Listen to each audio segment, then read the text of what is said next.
ಸ್ನೇಹಿತರೆ ನಮಸ್ಕಾರ. ಗೌರಿ ಶಕ್ಕಿ ಸ್ಟುಡಿಯೋದ ವಿಶೇಷ ಕಾರ್ಯಕ್ರಮ ಫ್ಯಾಮಿಲಿ ಡಾಕ್ಟರ್ ನಿಮಗೆಲ್ಲ ಸ್ವಾಗತ. ನಾನು ಗೌರಿ ಶಕ್ಕಿ. ಫ್ಯಾಮಿಲಿ ಡಾಕ್ಟರ್ ಕಾರ್ಯಕ್ರಮದಲ್ಲಿ ಇವತ್ತು ನಮ್ಮೊಂದಿಗೆ ಮತ್ತೊಂದು ಸಲ ಜಾಯ್ನ್ ಆಗಿದ್ದಾರೆ. ಡಿಪಾರ್ಟ್ಮೆಂಟ್ ಆಫ್ ಜೆನೆಟಿಕ್ಸ್ ಮತ್ತು ಜೆನೋಮಿಕ್ಸ್ನ ಚೇರ್ಪರ್ಸನ್ ಆಗಿರುವಂಥ ಮೈಸೂರು ಯೂನಿವರ್ಸಿಟಿಯಲ್ಲಿ ಕೆಲಸ ಮಾಡ್ತಿರುವಂಥ ಡಾಕ್ಟರ್ ಮಾಲಿನಿ ಎಸ್ ಸುತ್ತೂರ್ ಅವರು. Madam, welcome to the show. ನಮಸ್ತೆ.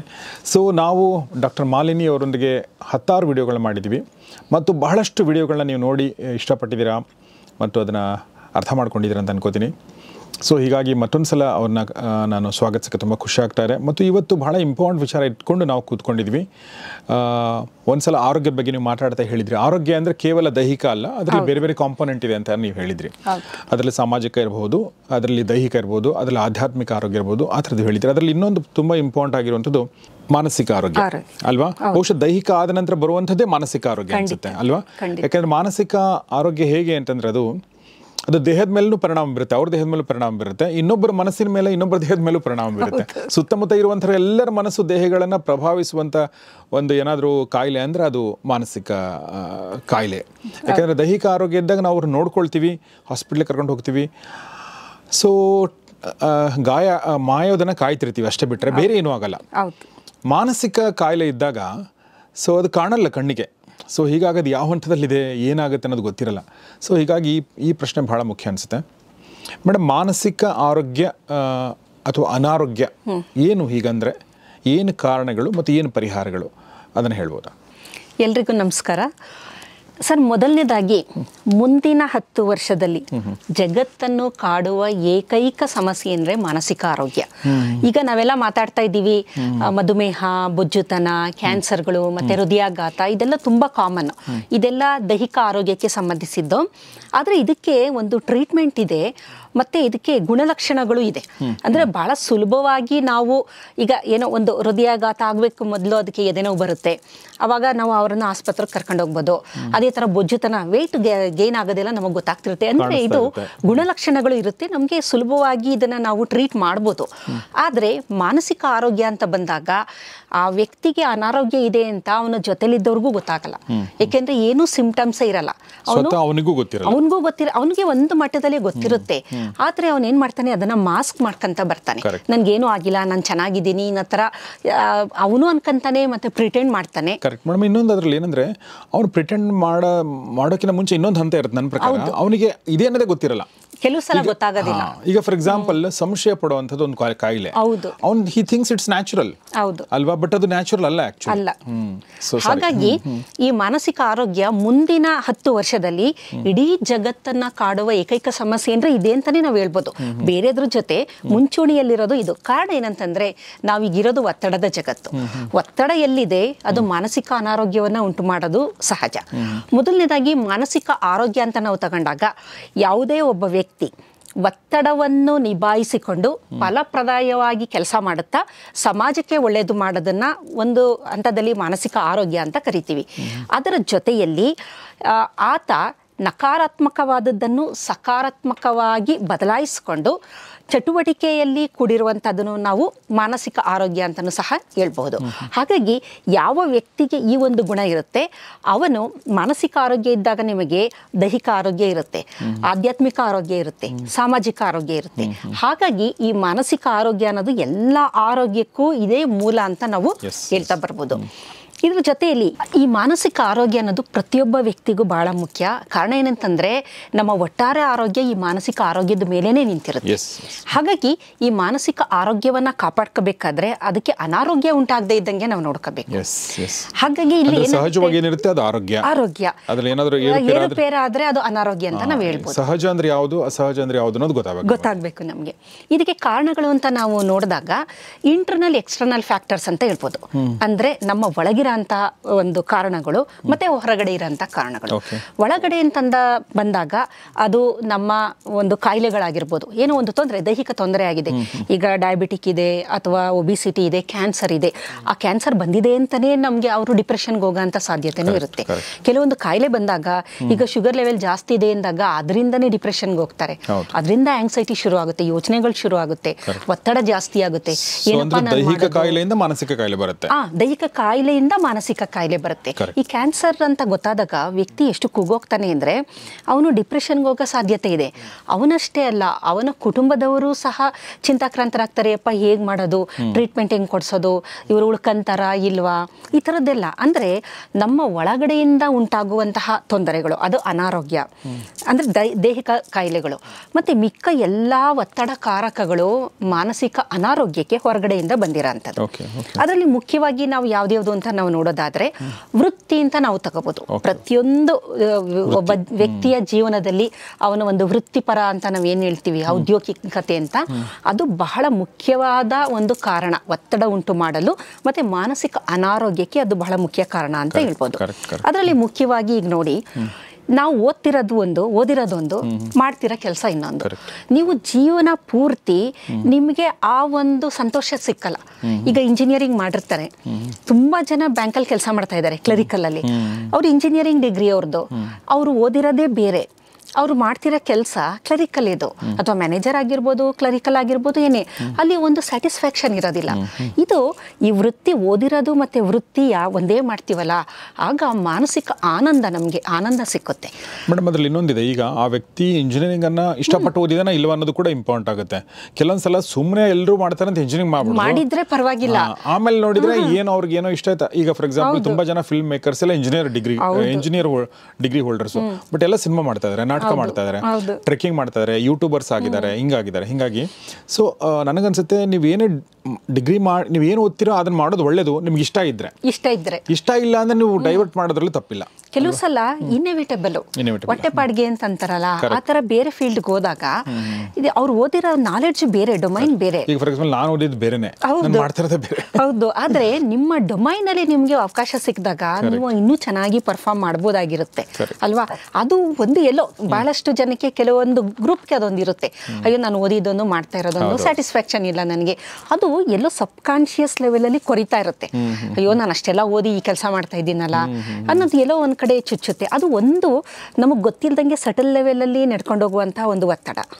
ಇನ್ನೊಂದು, ನನ್ನ ಯೋಗ್ಯತೆಗೆ ತಕ್ಕಂಗೆ ನನಗೆ ಕೆಲಸ ಇಲ್ಲ ಅನ್ನೋದು.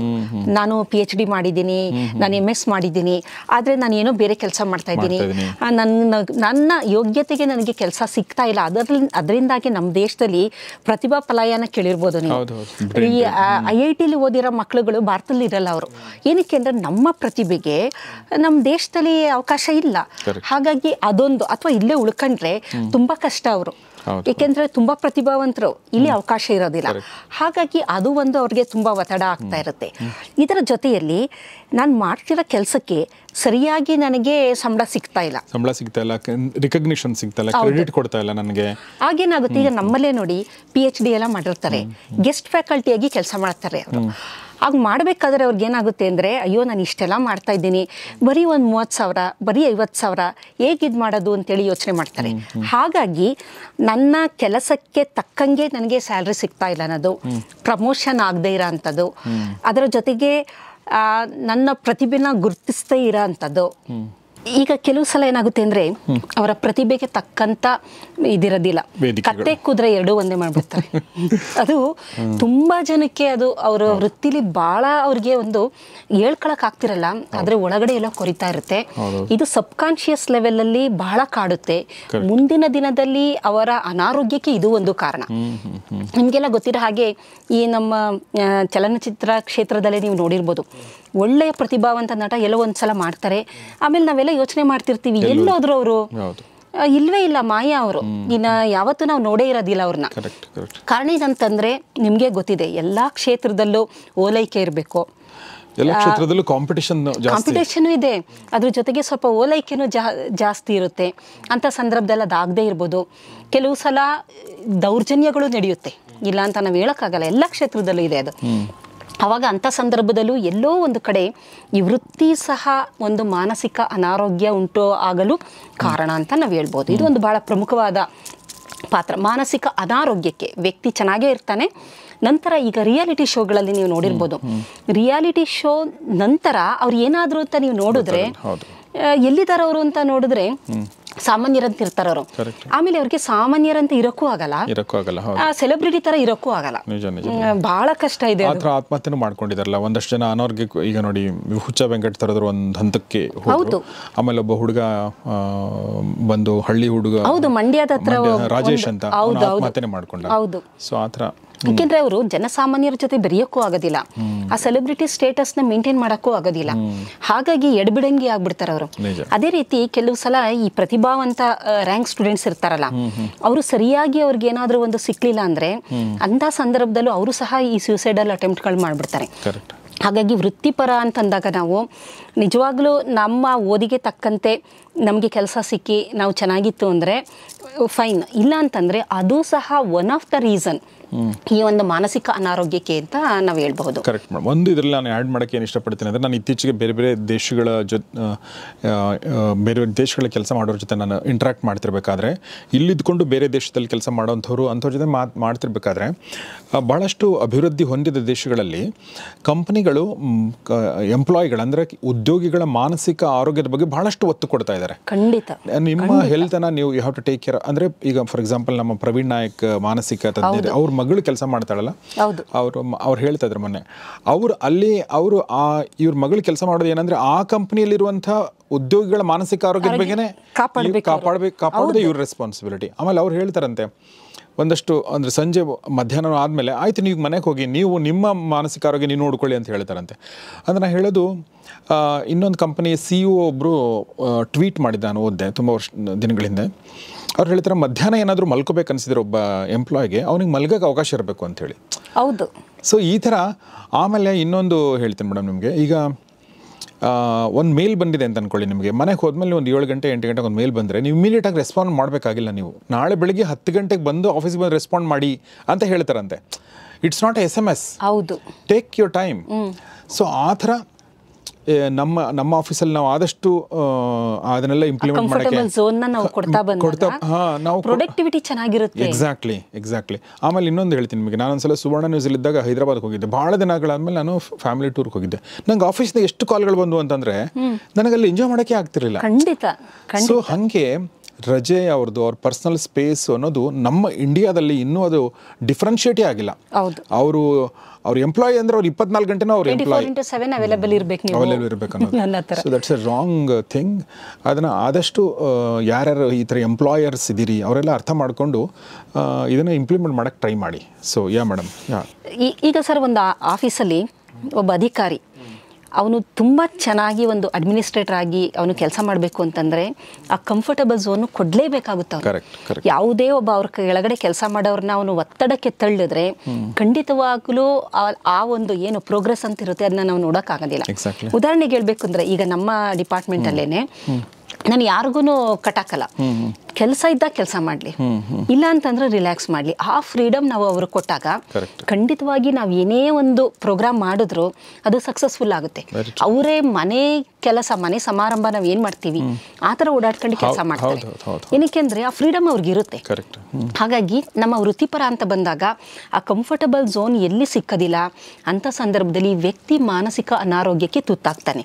ಇತ್ತೀಚಿನ ದಿನದಲ್ಲಿ ಎಲ್ಲರಿಗೂ ಮಧುಮೇಹ ಮತ್ತು ರಕ್ತದೊತ್ತಡ ಏನಕ್ಕೆ ಜಾಸ್ತಿ ಅಂತಂದರೆ ಅವರ ವರ್ಕ್ ಪ್ರೆಷರಿಂದನೇ ಆಗ್ತಾ ಇರೋಂಥದ್ದು.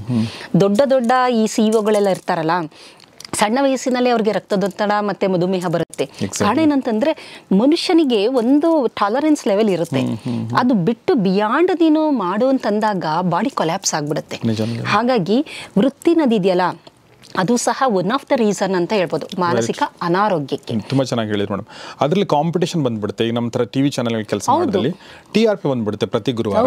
ಸೊ ಪ್ರತಿ ಗುರುವಾರ TRP ಬಂದಾಗ ಅವ್ರು ನಮ್ದು ಕಡಿಮೆ, ಅವ್ರದ್ದು ಹೆಚ್ಚು, ಅವ್ರದ್ದು ಏನಾದರೂ ಕೂಡ ಏನೋ ಒಂದಲ್ಲಿ ಒತ್ತಡ ಕ್ರಿಯೇಟ್ ಆಗ್ತಿರುತ್ತೆ. ಆಮೇಲೆ ಇನ್ನೊಂದು ಹೇಳ್ತೀನಿ ನಾನು, ಭಾಳ ಫನ್ನಿ ವಿಚಾರ. ನಾವೆಲ್ಲ ನಾನು ನ್ಯೂಸ್ ಆ್ಯಂಕರ್ ಆಗಿದ್ದೆ, ಒಂದು ಟೀಮ್ ಲೀಡ್ ಮಾಡ್ತಿದ್ದೆ. ಆ ಥರ ಎಲ್ಲ ಇದ್ದಾಗ ಏನೋ ಈಗ 7-8 ಚಾನಲ್ಗಳು ಮೇಡಮ್, ಎಲ್ಲ ಚಾನಲ್ಗಳದ್ದು ಅಲ್ಲಿ ಕಾಣ್ತಾ ಇರುತ್ತೆ.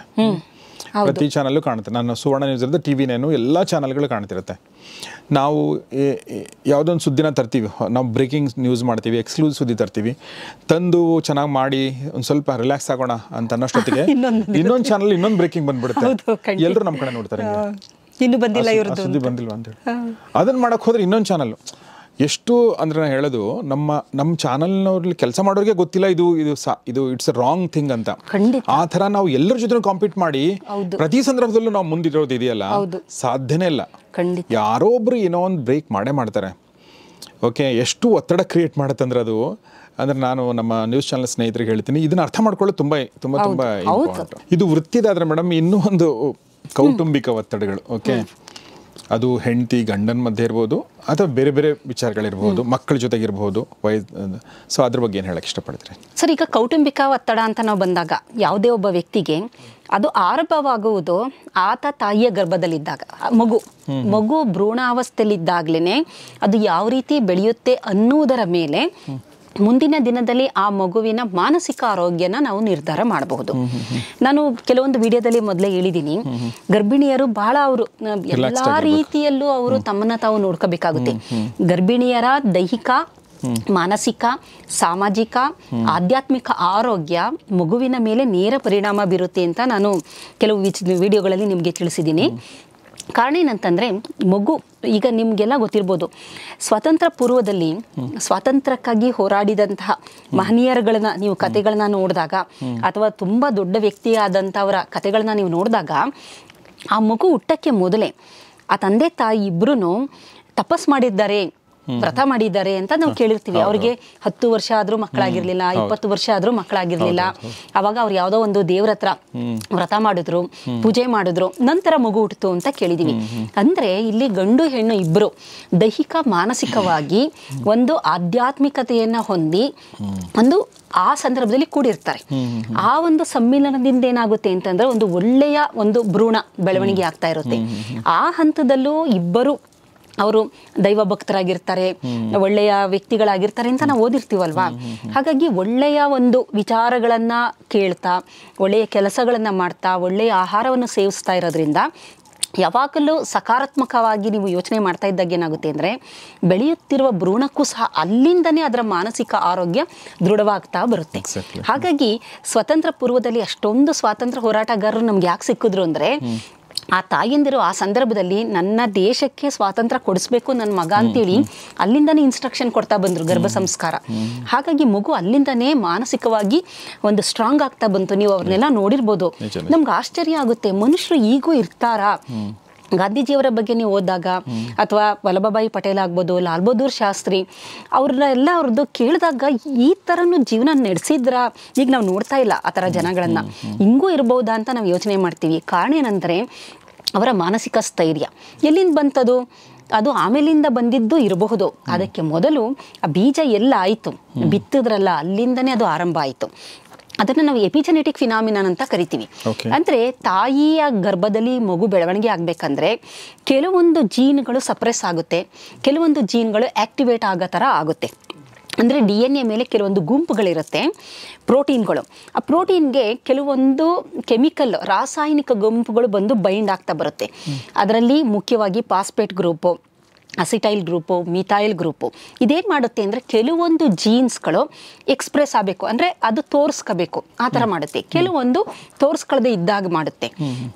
ಇದು ನಂತರದ ದಿನದಲ್ಲಿ ಮಗು ಹುಟ್ಟುತ್ತಲ್ಲ, ಮಗು ನಾರ್ಮಲ್ ಡೆಲಿವರಿ ಆದರೆ ಅದರ ಮಾನಸಿಕ ಸ್ಥೈರ್ಯ ಆರೋಗ್ಯ ತುಂಬ ಚೆನ್ನಾಗಿರುತ್ತೆ. ಏಕೆಂದರೆ ಗಟ್ ಮೈಕ್ರೋಬ್ಸ್ ಅಂತ ನಾನು ಕೆಲವು ವಿಡಿಯೋದಲ್ಲಿ ಹೇಳಿದೆ, ನಮ್ಮ ಕರುಳಿನಲ್ಲಿರುವ ಬ್ಯಾಕ್ಟೀರಿಯಾಗಳು, ಇವು ಸಹ ಮಗುವಿನ ಮಾನಸಿಕ ಆರೋಗ್ಯದ ಮೇಲೆ ನೇರ ಪರಿಣಾಮ ಬೀರುತ್ತೆ. ಅದರ ಜೊತೆಗೆ ತಾಯಿ ಮತ್ತು ಮಗು ಎಷ್ಟು ಒಡನಾಟದಲ್ಲಿ ಇರ್ತಾರೆ ಅನ್ನುವುದರ ಮೇಲೆ ಆ ಮಗುವಿನ ಮುಂದಿನ ಮಾನಸಿಕ ಆರೋಗ್ಯ ನಿರ್ಧಾರ ಆಗುತ್ತೆ. ನಾನು ನಿಮಗೆ ಮೊದಲೇ ತಿಳಿಸಿದ್ದೆ, ಕೆಲವೊಮ್ಮೆ ಈ ತಾಯಿ ಕೆಲವೊಂದು ಎಕ್ಸ್ಪೆರಿಮೆಂಟು ಬೇಕಾದಷ್ಟು ಇದ್ರ ಮೇಲೆ ಮಾಡಿದ್ದಾರೆ, ಸಂಶೋಧನೆಗಳಿಂದ ಪ್ರೂವ್ ಆಗಿರೋ ಅಂಥದ್ದು.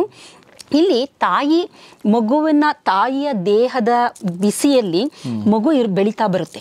ಯಾವ ಮಕ್ಕಳಿಗೆ ಆ ಥರ ತಾಯಿಯ ಒಂದು ಕಂಫರ್ಟಬಲ್ ಝೋನು, ಅಪ್ಪಿಗೆ ಅಥವಾ ತಾಯಿ ಜೊತೆನೇ ಇರೋ ಅಂಥದ್ದು, ಬ್ರೆಸ್ಟ್ ಫೀಡಿಂಗು ಹಿಂಗೆಲ್ಲ ಮಾಡ್ತಾರಲ್ಲ, ಅಂಥ ಮಕ್ಕಳು ಎಂಥದ್ದೇ ಸಮಸ್ಯೆ ಆಗಲಿ ಮುಂದಿನ ದಿನದಲ್ಲಿ ಬಂದರೆ ಅದನ್ನು ಭಾಳ ಸುಲಭವಾಗಿ ಅದನ್ನು ನಿಭಾಯಿಸ್ಕೊಂಡು ಹೋಗುವಂತಹ ಚಾಕಚಕ್ಯತೆ ಆಗಲಿ, ಮಾನಸಿಕ ಸ್ಥೈರ್ಯ ಆಗಲಿ ಅಂತ ಮಕ್ಕಳಿಗಿರುತ್ತೆ.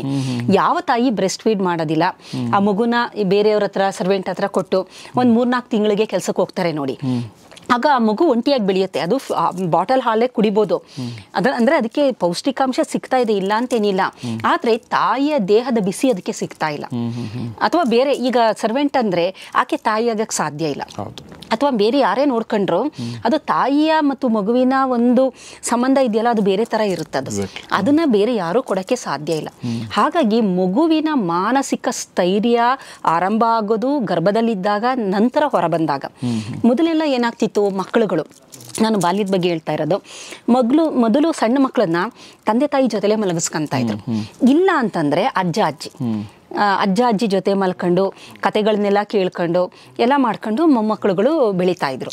ಇವಾಗ ಏನಾಗಿದೆ, ಸಣ್ಣ ಮಕ್ಕಳುಗಳೇ ಒಂದು ಸೆಪರೇಟ್ ರೂಮಲ್ಲಿ ಇರ್ತಾರೆ. ಈಗ ನಾವೆಲ್ಲ ತುಂಬ ಮಾಡರ್ನೈಸ್ಡ್ ಅಂತ ಅಂತೀವಲ್ಲ, ಅದರ ದುಷ್ಪರಿಣಾಮ ಮುಂದೆ ನಾವು ಏನು ಮಾಡ್ತಿದ್ದೀವಿ ನಾವೇ ಅನುಭವಿಸೋದು. ಆ ಥರ ಇದೆ ಪರಿಸ್ಥಿತಿ. ಮಕ್ಕಳನ್ನ ಐಸೋಲೇಟ್ ಮಾಡಿಬಿಟ್ಟು ಗಂಡ ಹೆಂಡತಿ ಅವ್ರು ಅಂದರೆ ಈಗಲೇ ಅವ್ರಿಗೆ ಒಂದು ಪ್ರೈವೇಸಿ ಬೇಕು, ಆ ಥರ ಇಂಡಿಪೆಂಡೆಂಟ್ ಆಗಿ ಬೆಳಿಬೇಕು, ಮಕ್ಕಳು ಇಂಡಿಪೆಂಡೆಂಟ್ ಆಗಿ ಬೆಳಿಬೇಕು ಅಂತ. ಸಣ್ಣ ಮಕ್ಕಳು ಹೆಂಗೆ ಇಂಡಿಪೆಂಡೆಂಟ್ ಆಗಕ್ಕೆ ಸಾಧ್ಯ? ಅದನ್ನು ಬೆಳೆಸ್ತಾರೆ. ಆ ಮಗು ಅವಾಗ ಕತೆ ಕೇಳಿರ್ಬೋದು, ಭೂತದ ಕತೆ, ದೇವದ ಕತೆ ಕೇಳಿರ್ಬೋದು, ಕಳ್ಳರ ಕತೆ ಕೇಳಿರ್ಬೋದು. ಅದಕ್ಕೆ ಭಯ ಆಗ್ತಾ ಇರುತ್ತೆ. ಆದರೆ ಆ ಭಯನ ಅದು ಹೊರ ಹಾಕಕ್ಕೆ ಅಥವಾ ಅದಕ್ಕೊಂದು ಒಪ್ಪಿಗೆ ಬೇಕು, ಯಾರೋ ಒಂದು ಅದಕ್ಕೆ ಒಂದು ಆಧಾರ ಬೇಕು. ತಂದೆ ತಾಯಿ ಯಾರೂ ಇರೋದಿಲ್ಲ. ಆ ಮಗು ಯಾವ ರೀತಿ ಇರುತ್ತೆ ಅನ್ನೋದು ತಂದೆ ತಾಯಿಗಳಿಗೆ ಗೊತ್ತಿರಲ್ಲ.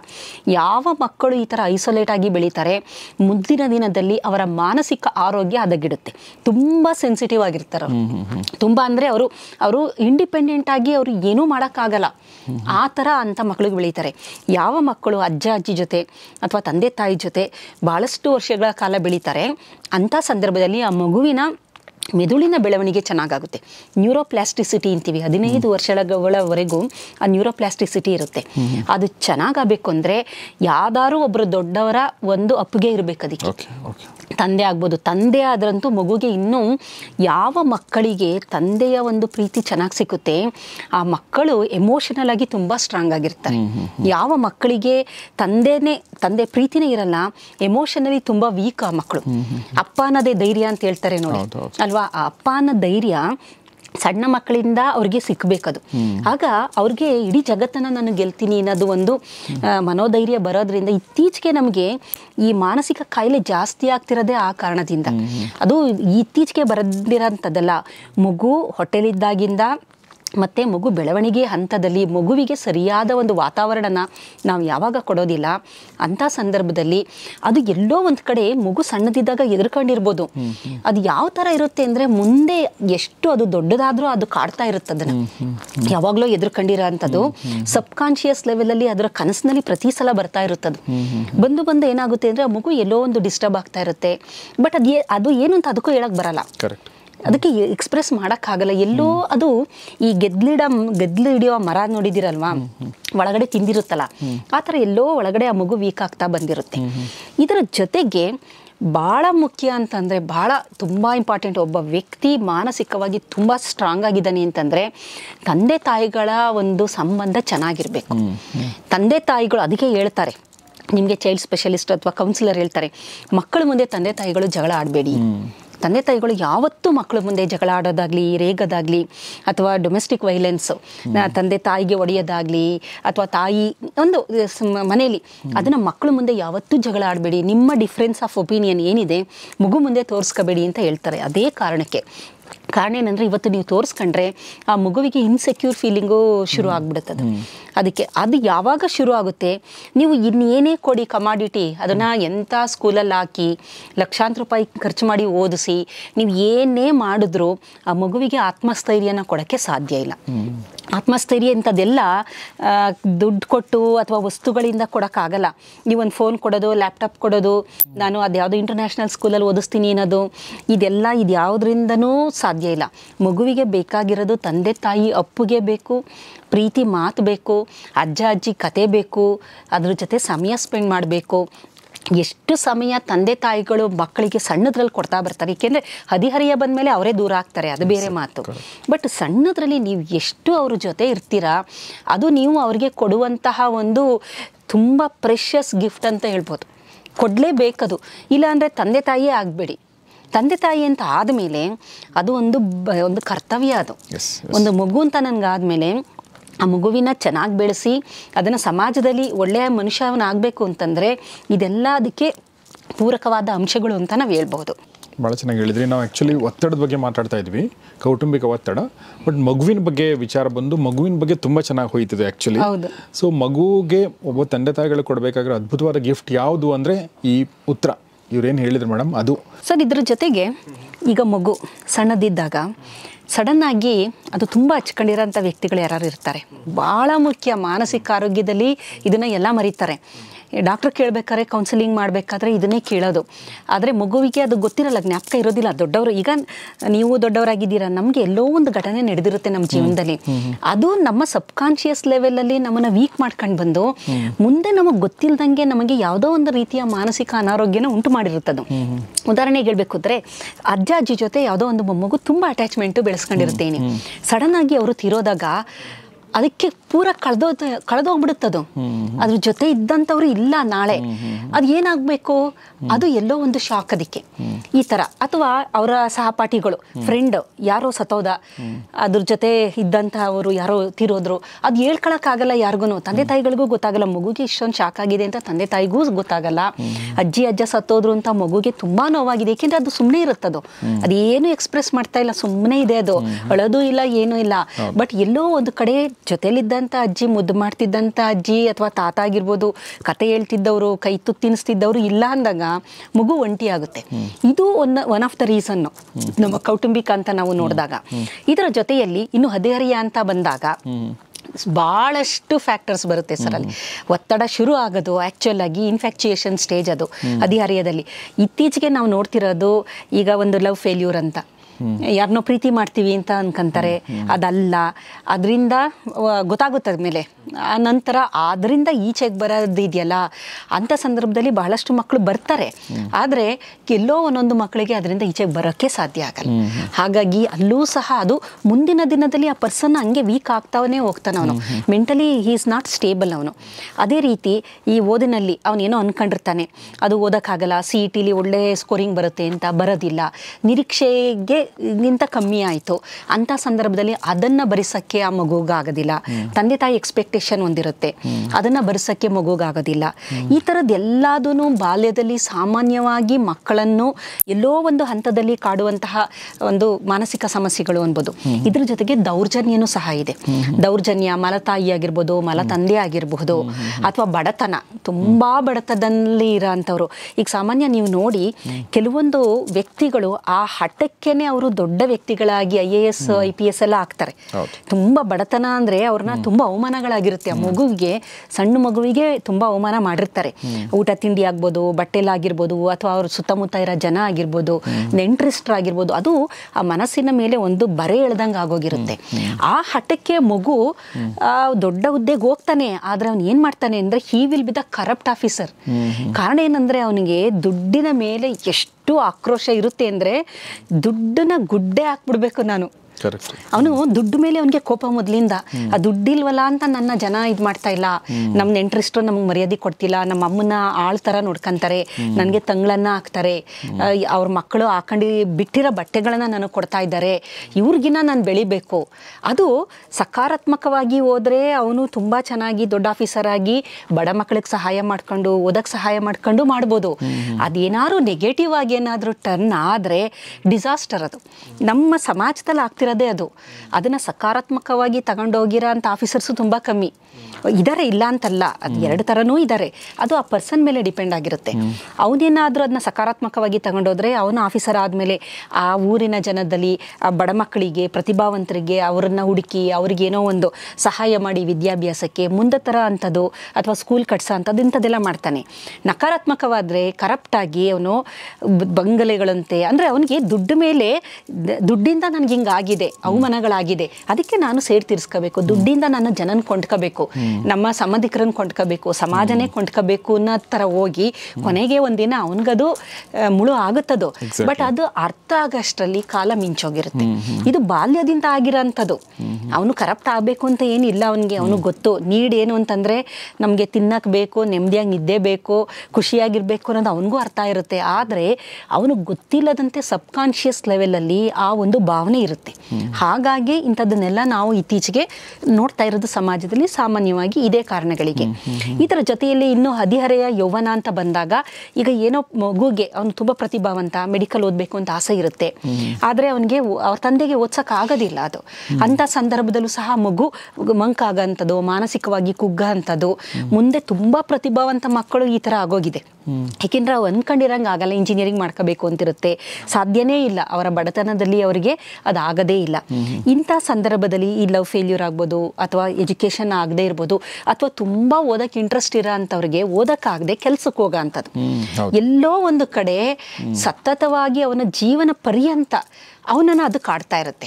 ಯಾರನ್ನೇ ನೋಡಿದ್ರು ಅಯ್ಯೋ ನಾನು ಅಷ್ಟು ಪ್ರತಿಭಾವಂತ, ಆದರೆ ನನಗೆ ಅವಕಾಶ ಇಲ್ದಲೇ ನಾನು ಇವತ್ತಿನ ದಿನ ಹಿಂಗಿದ್ದೀನಲ್ಲ ಅಂದಾಗ ಅವನಿಗೆ ಸಮಾಜದ ಬಗ್ಗೆ ದ್ವೇಷ ಬರೋದು ನಾವು ನೋಡ್ತೀವಲ್ಲ. ಕ್ರಿಮಿನಲ್ಸ್ಗಳು ಹೇಗಾಗ್ತಾರೆ ಅಂದರೆ, ಬಾಲ್ಯದಲ್ಲಿ ಆ ಮಗುವಿಗೆ ಆದ ದೌರ್ಜನ್ಯ, ಅನ್ಯಾಯಗಳು, ಅತ್ಯಾಚಾರಗಳು ಅಲ್ಲಿಂದನೇ ಶುರು ಆಗೋಂಥದ್ದು. ದೊಡ್ಡ ಕ್ರಿಮಿನಲ್ ಅವ್ರು, ಎಷ್ಟು ಅಂದರೆ ಕ್ರೂರಿಗಳವರು. ನಮ್ಗನ್ಸೋದು ಹಿಂಗೆ ಯಾಕಾದ್ರು ಅಂತಂದರೆ ಅದ್ರ ಹಿಂದೆ ಒಂದು ಸ್ಟೋರಿನೇ ಇರುತ್ತೆ, ನಮ್ಗೆ ಅದು ಕಾಣೋದಿಲ್ಲ. ಬಟ್ ಅವರು ಕೆಟ್ಟವರು ಅನ್ನೋದು ಇದಾಗುತ್ತೆ.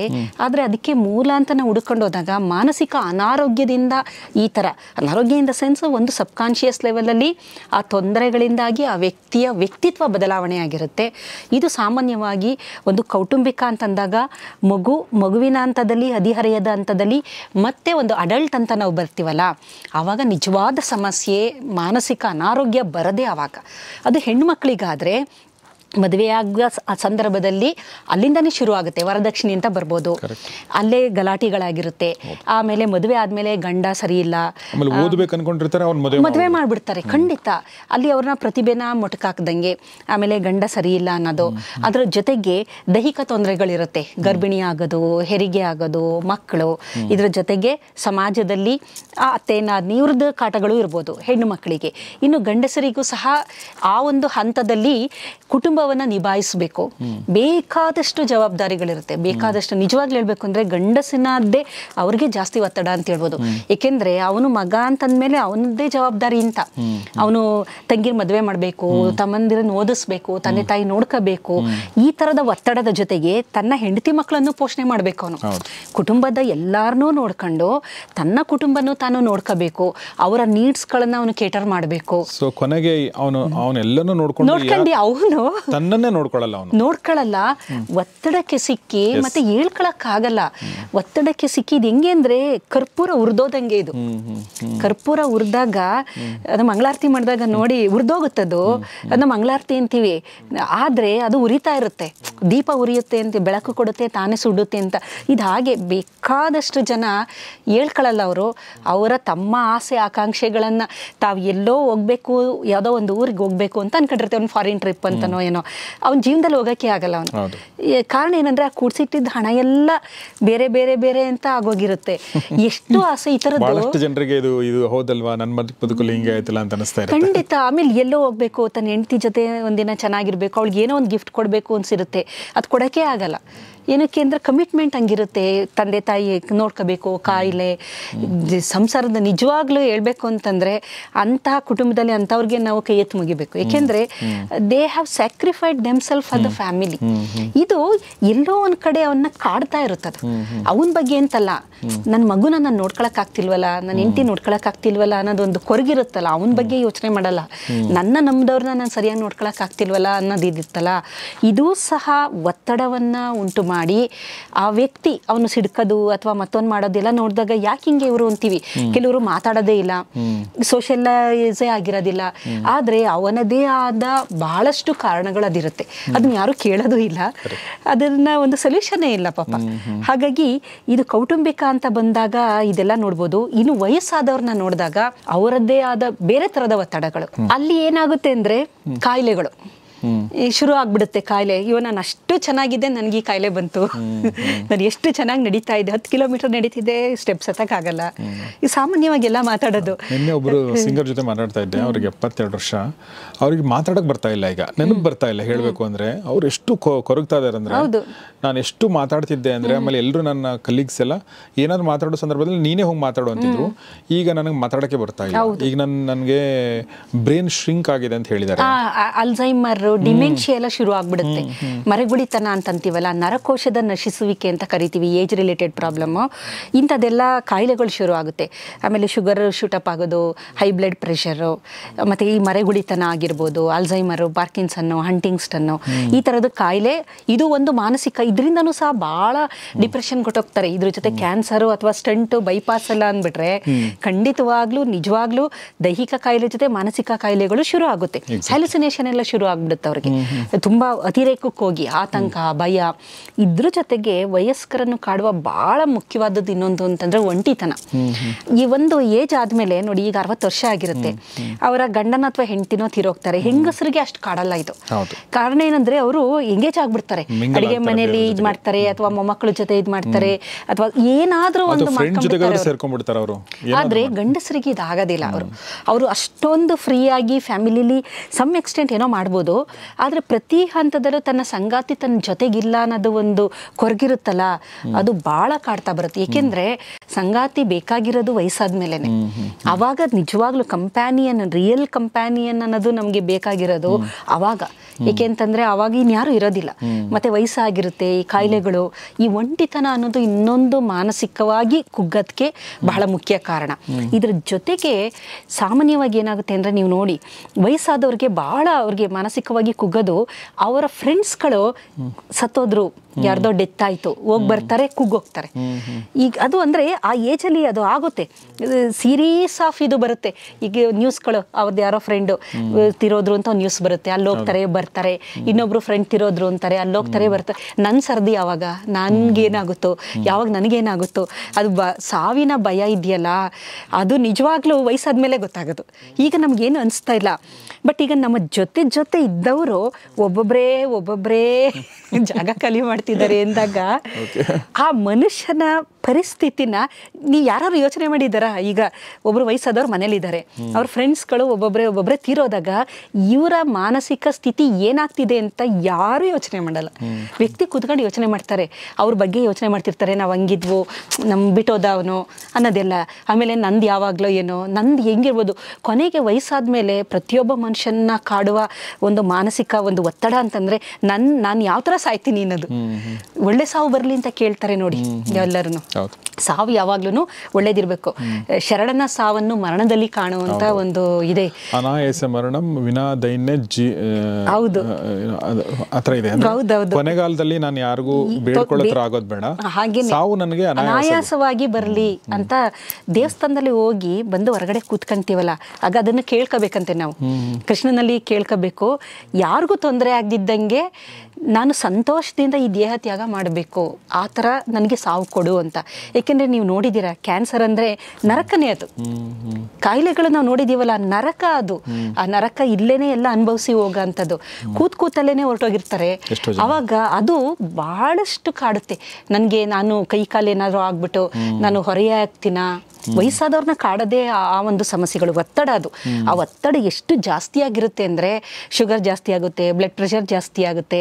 ಅನ್ಕೊಂತ ಇರ್ತಾರೆ ಮಕ್ಕಳೆಲ್ಲ, ಯಾಕೆ ಚೆನ್ನಾಗಿದ್ದಾರೆ, ಯಾಕೆ ಹಿಂಗೆ ಆಗ್ತಿದೆ ಇವ್ರಿಗೆ ಅಂತಂದರೆ, ಅವ್ರ ಥಿಂಕಿಂಗ್ ಹಂಗಿರುತ್ತೆ, ನನಗೇನಾಗ್ಬಿಡುತ್ತೋ, ನನ್ನ ಮಕ್ಳಿಗೆ ಹೊರೆ ಆಗ್ತೀನ, ನಾನು ಸೇವೆ ಮಾಡಿಸ್ಕೊಳಂಗೆ ಆಗ್ಬಿಟ್ರೆ ನಾನು ಏನು ಮಾಡೋದು. ಏಕೆಂದರೆ ಅಷ್ಟು ವರ್ಷ ಚೆನ್ನಾಗಿ ಜೋರು ಮಾಡಿ ಎಲ್ಲರನ್ನೂ ಮಾಡಿರ್ತಾರೆ. ಈಗ ಅವ್ರ ಕೈಲಿ ನಾನು ಸೇವೆ ಮಾಡಿಸ್ಕೋಬೇಕು ಅಂದರೆ ಅದು ದೀನಾಯ ಸ್ಥಿತಿ. ಅದು ಆಮೇಲೆ ತುಂಬ ತಂದೆ ತಾಯಿಗೆ ಸೇವೆ ಮಾಡಿಸ್ಕೊಳ್ಳೋ ಅವ್ರು ಹೆಂಗೆ ಇರಲಿ, ಯಾರಿಗೂ ಇಷ್ಟ ಆಗೋದಿಲ್ಲ. ಡಿಪೆಂಡೆಂಟ್ ಆಗ್ಬೇಕು ಅಂತ ಯಾವ ವ್ಯಕ್ತಿಗೂ ಇಷ್ಟ ಇಲ್ಲ. ನಾನು ಇನ್ನೊಬ್ಬನ ಡಿಪೆಂಡೆಂಟ್ ಆಗ್ಬೇಕು, ನನ್ನ ಬೇಸಿಕ್ ನೀಡ್ಗಳಿಗೆ, ನನ್ನ ಊಟ ಮಾಡೋಕ್ಕೆ, ನನ್ನ ಬೇರೆ ಬೇರೆ ಕ್ರಿಯೆಗಳಿಗೆ ಅನ್ನೋದು ಇದೆಯಲ್ಲ, ಅದು ಯಾವ ವ್ಯಕ್ತಿಗೂ ಇಷ್ಟ ಆಗೋದಿಲ್ಲ. ಹಾಗಾಗಿ ಒತ್ತಡ ವಯಸ್ಸಾದವರನ್ನು ಸಹ ಬಿಡೋಲ್ಲ ಅನ್ನೋದಕ್ಕೆ ನಾನು ಈ ಉದಾಹರಣೆಗಳನ್ನ ಕೊಡ್ತಾ ಇರೋದು. ಬಹಳ ಚೆನ್ನಾಗಿ ಹೇಳಿದ್ರು ಮೇಡಮ್. ನನಗೆ ಒಂದು ನೆನಪು ಬಂತು, ಸುಮ್ಮನೆ ಬಹುಶಃ ಹೇಳಿದನೆಲ್ಲ ಗೊತ್ತಿಲ್ಲ. ಕರಣ್ ಜೋಹರ್ ನಿರ್ದೇಶಕ, ಅವರು ಒಂದು ಸಿನಿಮಾ ಮಾಡ್ತಿರ್ತಾರೆ, ಅದು ಕ್ಯಾನ್ಸರ್ ಬಗ್ಗೆನೇ ಸಿನಿಮಾ ಮಾಡ್ತಿರ್ತಾರೆ. ಕಲ್ ಹೋ ನ ಹೋ ಅನ್ಸುತ್ತೆ ಸಿನಿಮಾ. ಅದು ಮಾಡ್ತಿರ್ಬೇಕಾದ್ರೆ ಅದು ನಿರ್ದೇಶಕರು ಬೇರೆ, ಇವ್ರು ನಿರ್ಮಾಣ ಮಾಡ್ತಿರ್ತಾರೆ. ಅದೇ ಟೈಮಲ್ಲಿ ಅವ್ರ ತಂದೆಗೆ ಕ್ಯಾನ್ಸರ್ ಅಂತ ಗೊತ್ತಾಗ್ಬಿಡುತ್ತೆ. ಓಕೆ, ಆಮೇಲೆ ಆ ಸಿನಿಮಾ ತುಂಬ ಲೇಟ್ ಆಗುತ್ತೆ. ಆ ಸಿನಿಮಾ ನಡೀತಿರ್ಬೇಕಾದ್ರೆ ಅವರು ಯಾವುದೋ ಲಂಡನ್ ಯಾವುದೋ ಹಾಸ್ಪಿಟ್ಲಲ್ಲಿ ಅವ್ರ ತಂದೆ ಪ್ರೊಡಕ್ಷನ್ ಮ್ಯಾನೇಜರ್ ಆಗಿರ್ತಾರೆ ಮುಂಚೆ, ಆಮೇಲೆ ನಿರ್ಮಾಪಕರಾಗ್ತಾರೆ. ಅವರು ಮಗನ ಸಕ್ಸಸ್ ಎಲ್ಲ ನೋಡಿದ್ದಾರೆ, ಬಟ್ ಮಗ ಇನ್ನೂ ಈಗ ಶುರು ಮಾಡಿದ್ದಾನೆ, ನಾನು ಸತ್ತೋಗ್ತಾ ಇದ್ದೀನಲ್ಲ ಅಂತ ಹೇಳಿ ಅವರಿಗೆ ಕಾಡ್ತಾ ಇರುತ್ತೆ. ಬಟ್ ಡಾಕ್ಟರ್ ಹೇಳ್ತಾರೆ ಅವ್ರು ಬದುಕಲ್ಲ ಅಂತ ಹೇಳಿ. ಕೊನೆಗೆ ಡೆತ್ ಬೆಡ್ಡಲ್ಲಿ ಹೆಂಗೆ ಅಂತಂದರೆ, ಅವ್ರಿಗೆ ಸಾಯ್ತೀನಿ ಅಂತ ಗೊತ್ತಾಗಿರುತ್ತೆ ಮತ್ತು ನನಗೆ ಸತ್ತೋಗಕ್ಕೆ ಇಷ್ಟ ಇಲ್ಲ ಅಂತ ಅವ್ರು ಹೇಳ್ತಾ ಇರ್ತಾರೆ, I don't want to die ಅಂತ ಹೇಳ್ತಿರ್ತಾರೆ. ಬಟ್ ಡಾಕ್ಟರ್ ಹೇಳಿರ್ತಾರೆ ಇಟ್ಸ್ ನಾಟ್ ಪಾಸಿಬಲ್ ಅಂತೇಳಿ. ಕರಣ್ ಜೋಹರ್ ಅವ್ರ ತಂದೆ ಪಕ್ಕದಲ್ಲಿ ಕೂತ್ಕೊಂಡು ಅವ್ರು ಹೇಳ್ತಾರೆ, ನನ್ನನ್ನು ನೋಡ್ಕೋತೀನಿ, ನೀನು ಯೋಚನೆ ಮಾಡಬೇಡ, ನೀನು ಹೋಗು ಅಂತಾರೆ. ಹೌದು, ಹಿಂಗೆ ಹೇಳ್ತಾರೆ ಅವರು. ಅಪ್ ಜಾओ ಪಾಪ, ಅಪ್ ಜಾओ, ಮೇರೆ ಬಾರೆ ಮತ್ ಸೋಚು, ಮೇ ಟೇಕ್. ಅದು ಎಷ್ಟು ಹಿಂಸೆ ಆಗಿರ್ಬೇಕು, ಅವ್ರಿಗೆ ಎಷ್ಟು ಹಿಂಸೆ ಆಗಿರ್ಬೇಕು, ಇವ್ರಿಗೆ ಎಷ್ಟು ಹಿಂಸೆ. ಇಲ್ಲಾಂದ್ರೆ ಜೀವ ಹೋಗಲ್ಲ.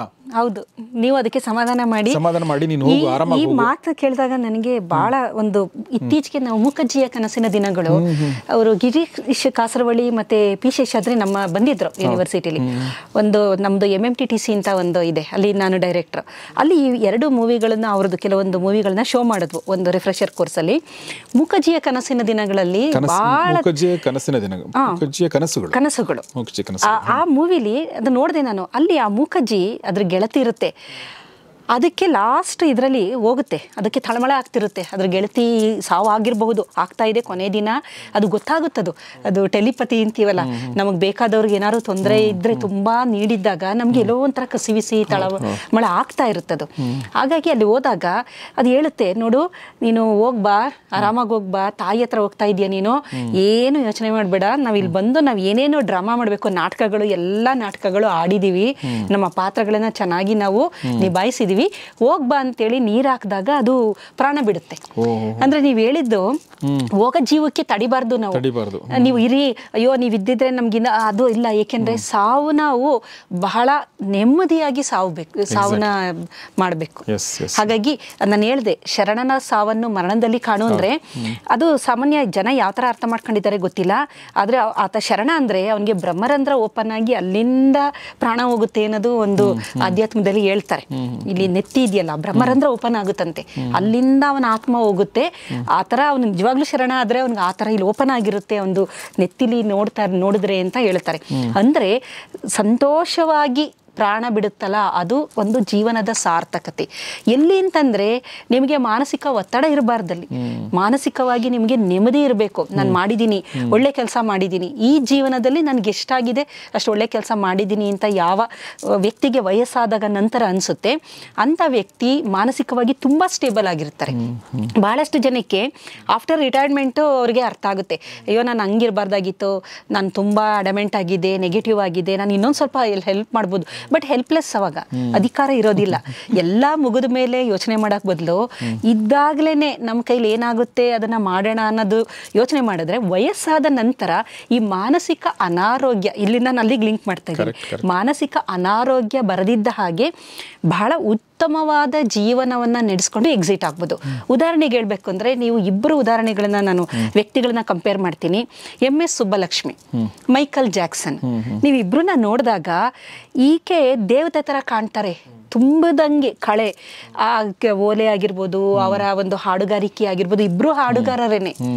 ಆದ್ರೆ ಇವರ ಒಂದು ಜೀವನ ನೋಡಿದಾಗ ಎಷ್ಟು ಚೆನ್ನಾಗಿ ಬದುಕಿ ಎಷ್ಟು ಚೆನ್ನಾಗಿ ಹೋದ್ರು.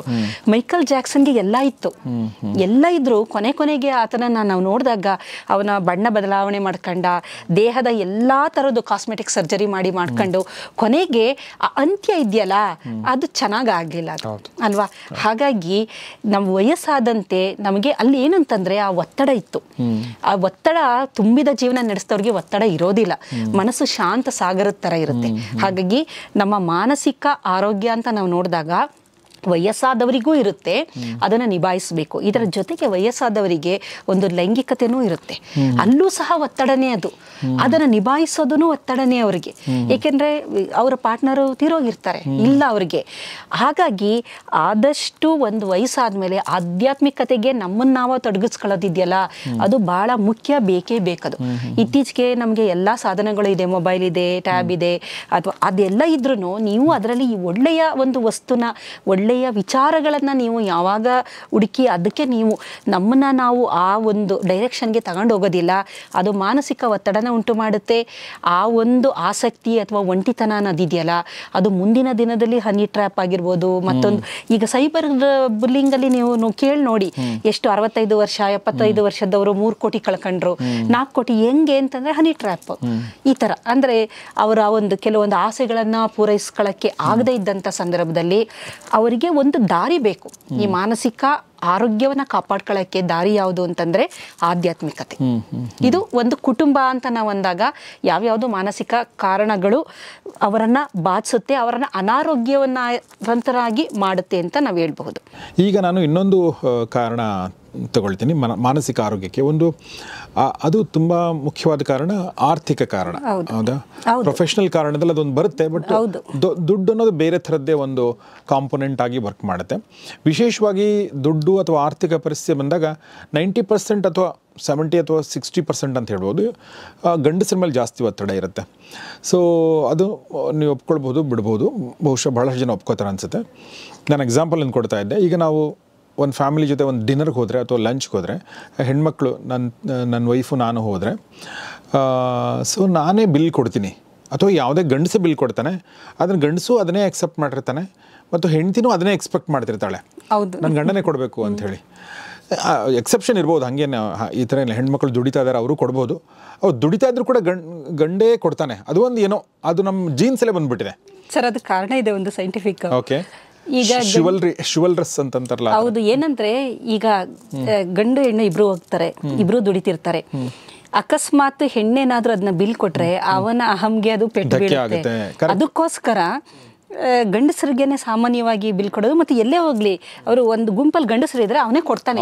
ಅದು ಮೇಲ್ನೆಸ್ ನ ತೋರ್ಸೋದು, ಮೇಲ್ನೆಸ್ ನ ಎಕ್ಸ್ಪ್ರೆಸ್ ಮಾಡುವ ಒಂದು ವಿಧಾನಗಳಲ್ಲಿ ಅದು ಕೂಡ ಒಂದು ಕರೆಕ್ಟ್. ಬಟ್ ಅವನ್ ಏನ ಹೇಳೋದು, ಅವನ ಹತ್ರ ದುಡ್ಡಿಲ್ಲ, ಹೆಂಡತಿ ಹತ್ರ ದುಡ್ಡಿದೆ ಅಂತ ಅನ್ಕೊಳ್ಳಿ, ಅವಾಗಲೂ ಇವನು ಒತ್ತಡಕ್ಕೊಳಗಾಗ್ತಾನೆ. ಅಥವಾ ಹೆಂಡತಿನ ಹತ್ರ ದುಡ್ಡಿಲ್ಲ, ಗಂಡನ ಹತ್ರ ದುಡ್ಡಿಲ್ಲ, ಆದರೂ ತನ್ನ ಸರೀಕರು ಚೆನ್ನಾಗಿ ಇದ್ದಾರೆ ಅಂತಂದಾಗ ಇವನು ಅದಕ್ಕೆ ಒತ್ತಡಕ್ಕೊಳಗಾಗ್ತಾನೆ. ಅವ್ರ ಥರ ಲೈಫ್ ಸ್ಟೈಲ್ ಮೇಂಟೈನ್ ಮಾಡಬೇಕು. ಈಗ ನನ್ನ ಹತ್ರ ದೊಡ್ಡ ಕಾರ್ ತೊಗೊಳ್ಳೋ ಶಕ್ತಿ ಇಲ್ಲ ಅಂದರೂ ಕೂಡ ನನ್ನ ಫ್ರೆಂಡ್ಸ್ ತೊಗೊಂಡಿದ್ದಾರೆ ಅಂದರೆ ನನ್ನ ಮೇಲೆ ಅದು ಇಂಡೈರೆಕ್ಟಾಗಿ ಅದು ಇನ್ಫ್ಲೂಯೆನ್ಸ್ ಮಾಡ್ತಾ ಇರುತ್ತೆ. ನಾವು ಆ ಇನ್ಫ್ಲೂಯೆನ್ಸ್ಗಳಿಂದ ಹೊರಗಡೆ ಬರೋದು ಭಾಳ ಮುಖ್ಯ. ಸೊ ಈ ಥರದ್ದು ಆರ್ಥಿಕ, ಆಮೇಲೆ ನನ್ನ ಮಗನ ಫ್ರೆಂಡ್ಸ್ ಎಲ್ಲ ಒಳ್ಳೆ ಸ್ಕೂಲಲ್ಲಿ ಹೋಗ್ತಾ ಇದ್ದಾರೆ, ನನ್ನ ಮಗನ ಯಾವ ಸ್ಕೂಲಲ್ಲಿ ಹಾಕ್ತಾ ಇದ್ದೀನಿ, ಇದೆಲ್ಲವೂ ಕೂಡ ನನ್ನ ಮೇಲೆ ಪರಿಣಾಮ ಬೀರ್ತಾ ಇರುತ್ತೆ. ಸೊ ಇದ್ರ ಬಗ್ಗೆ ಏನು ಹೇಳಕ್ಕೆ ಇಷ್ಟಪಡ್ತೀನಿ ಮೇಡಮ್? ಸರ್, ಅದಕ್ಕೆ ನಮ್ಮ ಹಿರಿಯರು ಒಂದು ಮಾತು ಹೇಳಿದ್ದಾರೆ, ಹಾಸಿಗೆ ಇದ್ದಷ್ಟು ಕಾಲು ಚಾಚು ಅಂತ. ಫಸ್ಟ್ ನನ್ನ ಲಿಮಿಟ್ ಏನು ಅಂತ ನಾವು ನೋಡ್ಕೊಂಡ್ಲೇಬೇಕಾಗುತ್ತೆ. ನನ್ನ ಸಂಪಾದನೆ ಎಷ್ಟು, ನನ್ನ ಸಂಪಾದನೆ ಇಷ್ಟಿದ ಮೇಲೆ ಅದಕ್ಕೆ ತಕ್ಕಂಗೆ ನನ್ನ ಲೈಫ್ ಸ್ಟೈಲ್ನ ನಾನು ಮಾಡ್ಕೊಡ್ಲೇಬೇಕಾಗುತ್ತೆ. ಅದಕ್ಕೋಸ್ಕರನೇ ಅವ್ರು ಹೇಳಿರೋದು, ಹಾಸಿಗೆ ಎಷ್ಟಿದೆ ಅದು ನೋಡು, ಕಾಲು ಉದ್ದ ಚಾಚಿಬಿಟ್ರೆ ನೀನು ಹಾಸಿಗೆಯಿಂದ ಹೊರಗಡೆ ಹೋಗ್ತೀಯ. ಅದನ್ನ ನಿಭಾಯಿಸಕ್ಕೆ ಏನ್ ಮಾಡ್ತೀಯ, ನೀನು ಸಾಲ ಮಾಡ್ತೀಯ.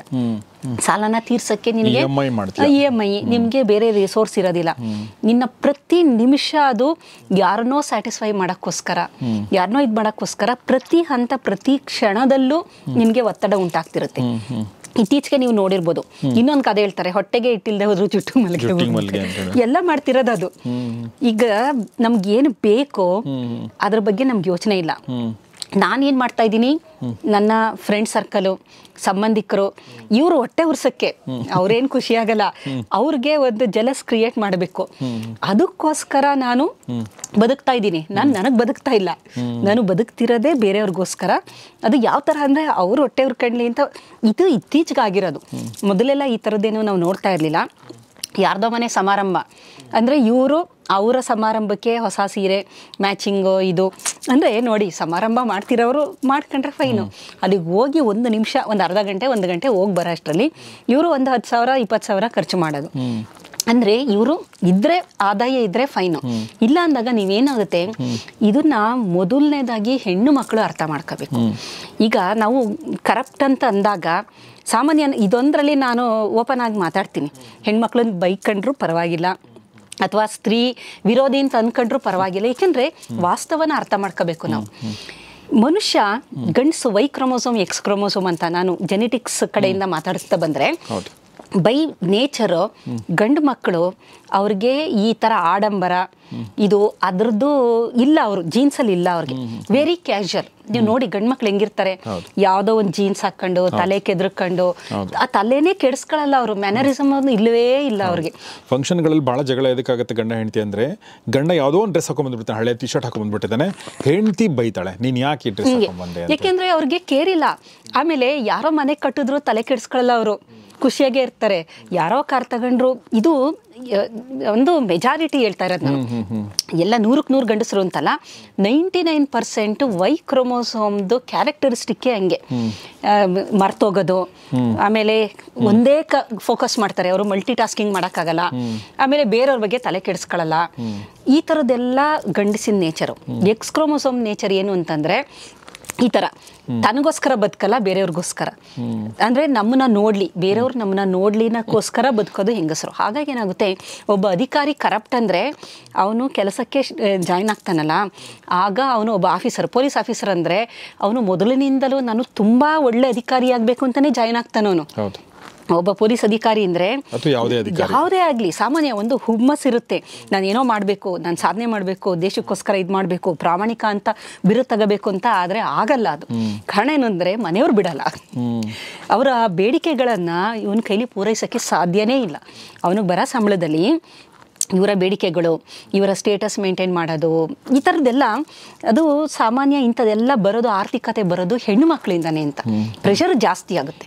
ಏಕೆಂದರೆ ನೀವು ರಾಮಾಯಣದಲ್ಲಿ ನೋಡಿರ್ಬೋದು, ಸೀತಾಮಾತೆ ಆ ಬಂಗಾರದ ಜಿಂಕೆಗೆ ಆಸೆ ಪಡೆದಿದ್ದರೆ ಆಕೆನ ರಾವಣ ಅಪಹರಿಸ್ಕೊಂಡು ಹೋಗೋಕ್ಕೆ ಆಗ್ತಿರ್ಲಿಲ್ಲ, ಅಲ್ಲ ಆಸೆ ಬಂತಲ್ಲಿ ಅಲ್ವಾ. ಜಿಂಕೆಯಲ್ಲಿ ಬಂಗಾರ ಜಿಂಕೆ ಇರೋಕ್ಕೆ ಸಾಧ್ಯನಾ? ಅಂದರೆ ನಮ್ಮ ಹೆಣ್ಮಕ್ಳು ಅದನ್ನು ಅರ್ಥ ಮಾಡ್ಕೋಬೇಕು.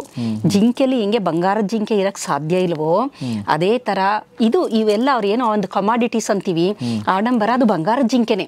ನೀನು ಅದ್ರ ಹಿಂದೆ ಹೋದ್ರೆ ನಿನಗೆ ಕೊನೆಗೆ ನಿನ್ನ ಮನೆ ಮೇಲೆ IT ರೈಡ್ ಆಗಿ ಇಡಿ ಬಂದು ತಗ್ಲಾಕೊಂಡು ನಿನ್ನ ಗಂಡನ ಎತ್ಕೊಂಡೋಗಿ ಹಾಕ್ತಾರೆ ಅನ್ನೋದನ್ನ ಅರಿವು ಸಹ ಇರಬೇಕಾಗುತ್ತೆ. ಅಂದರೆ we should be very conscious. ಹಾಗಾಗಿ ಇದೆಲ್ಲ ಆರ್ಥಿಕತೆ ಅನ್ನೋದು ಹೆಣ್ಣು ಮಕ್ಕಳ ಮೇಲೆ ನಿಂತಿರುತ್ತೆ. ನಿಮ್ಮ ಇದರಲ್ಲೇನೆ ಚಾನಲಲ್ಲಿ ಗುರುಪ್ರಸಾದ್ ಅವರು ಇದು ಮಾಡ್ತಿದ್ರು, ಅವ್ರ ಮಾತನ್ನ ನಾವು ಕೇಳಿದಾಗ ನಿಜವಾಗ್ಲೂ ಇಂಥ ವ್ಯಕ್ತಿ ಆತ್ಮಹತ್ಯೆ ಮಾಡ್ಕೊಂತಾನೆ ಅಂತ ಯಾರು ಕನಸಲ್ಲೂ ನೆನೆಸಿರ್ಲಿಲ್ಲ.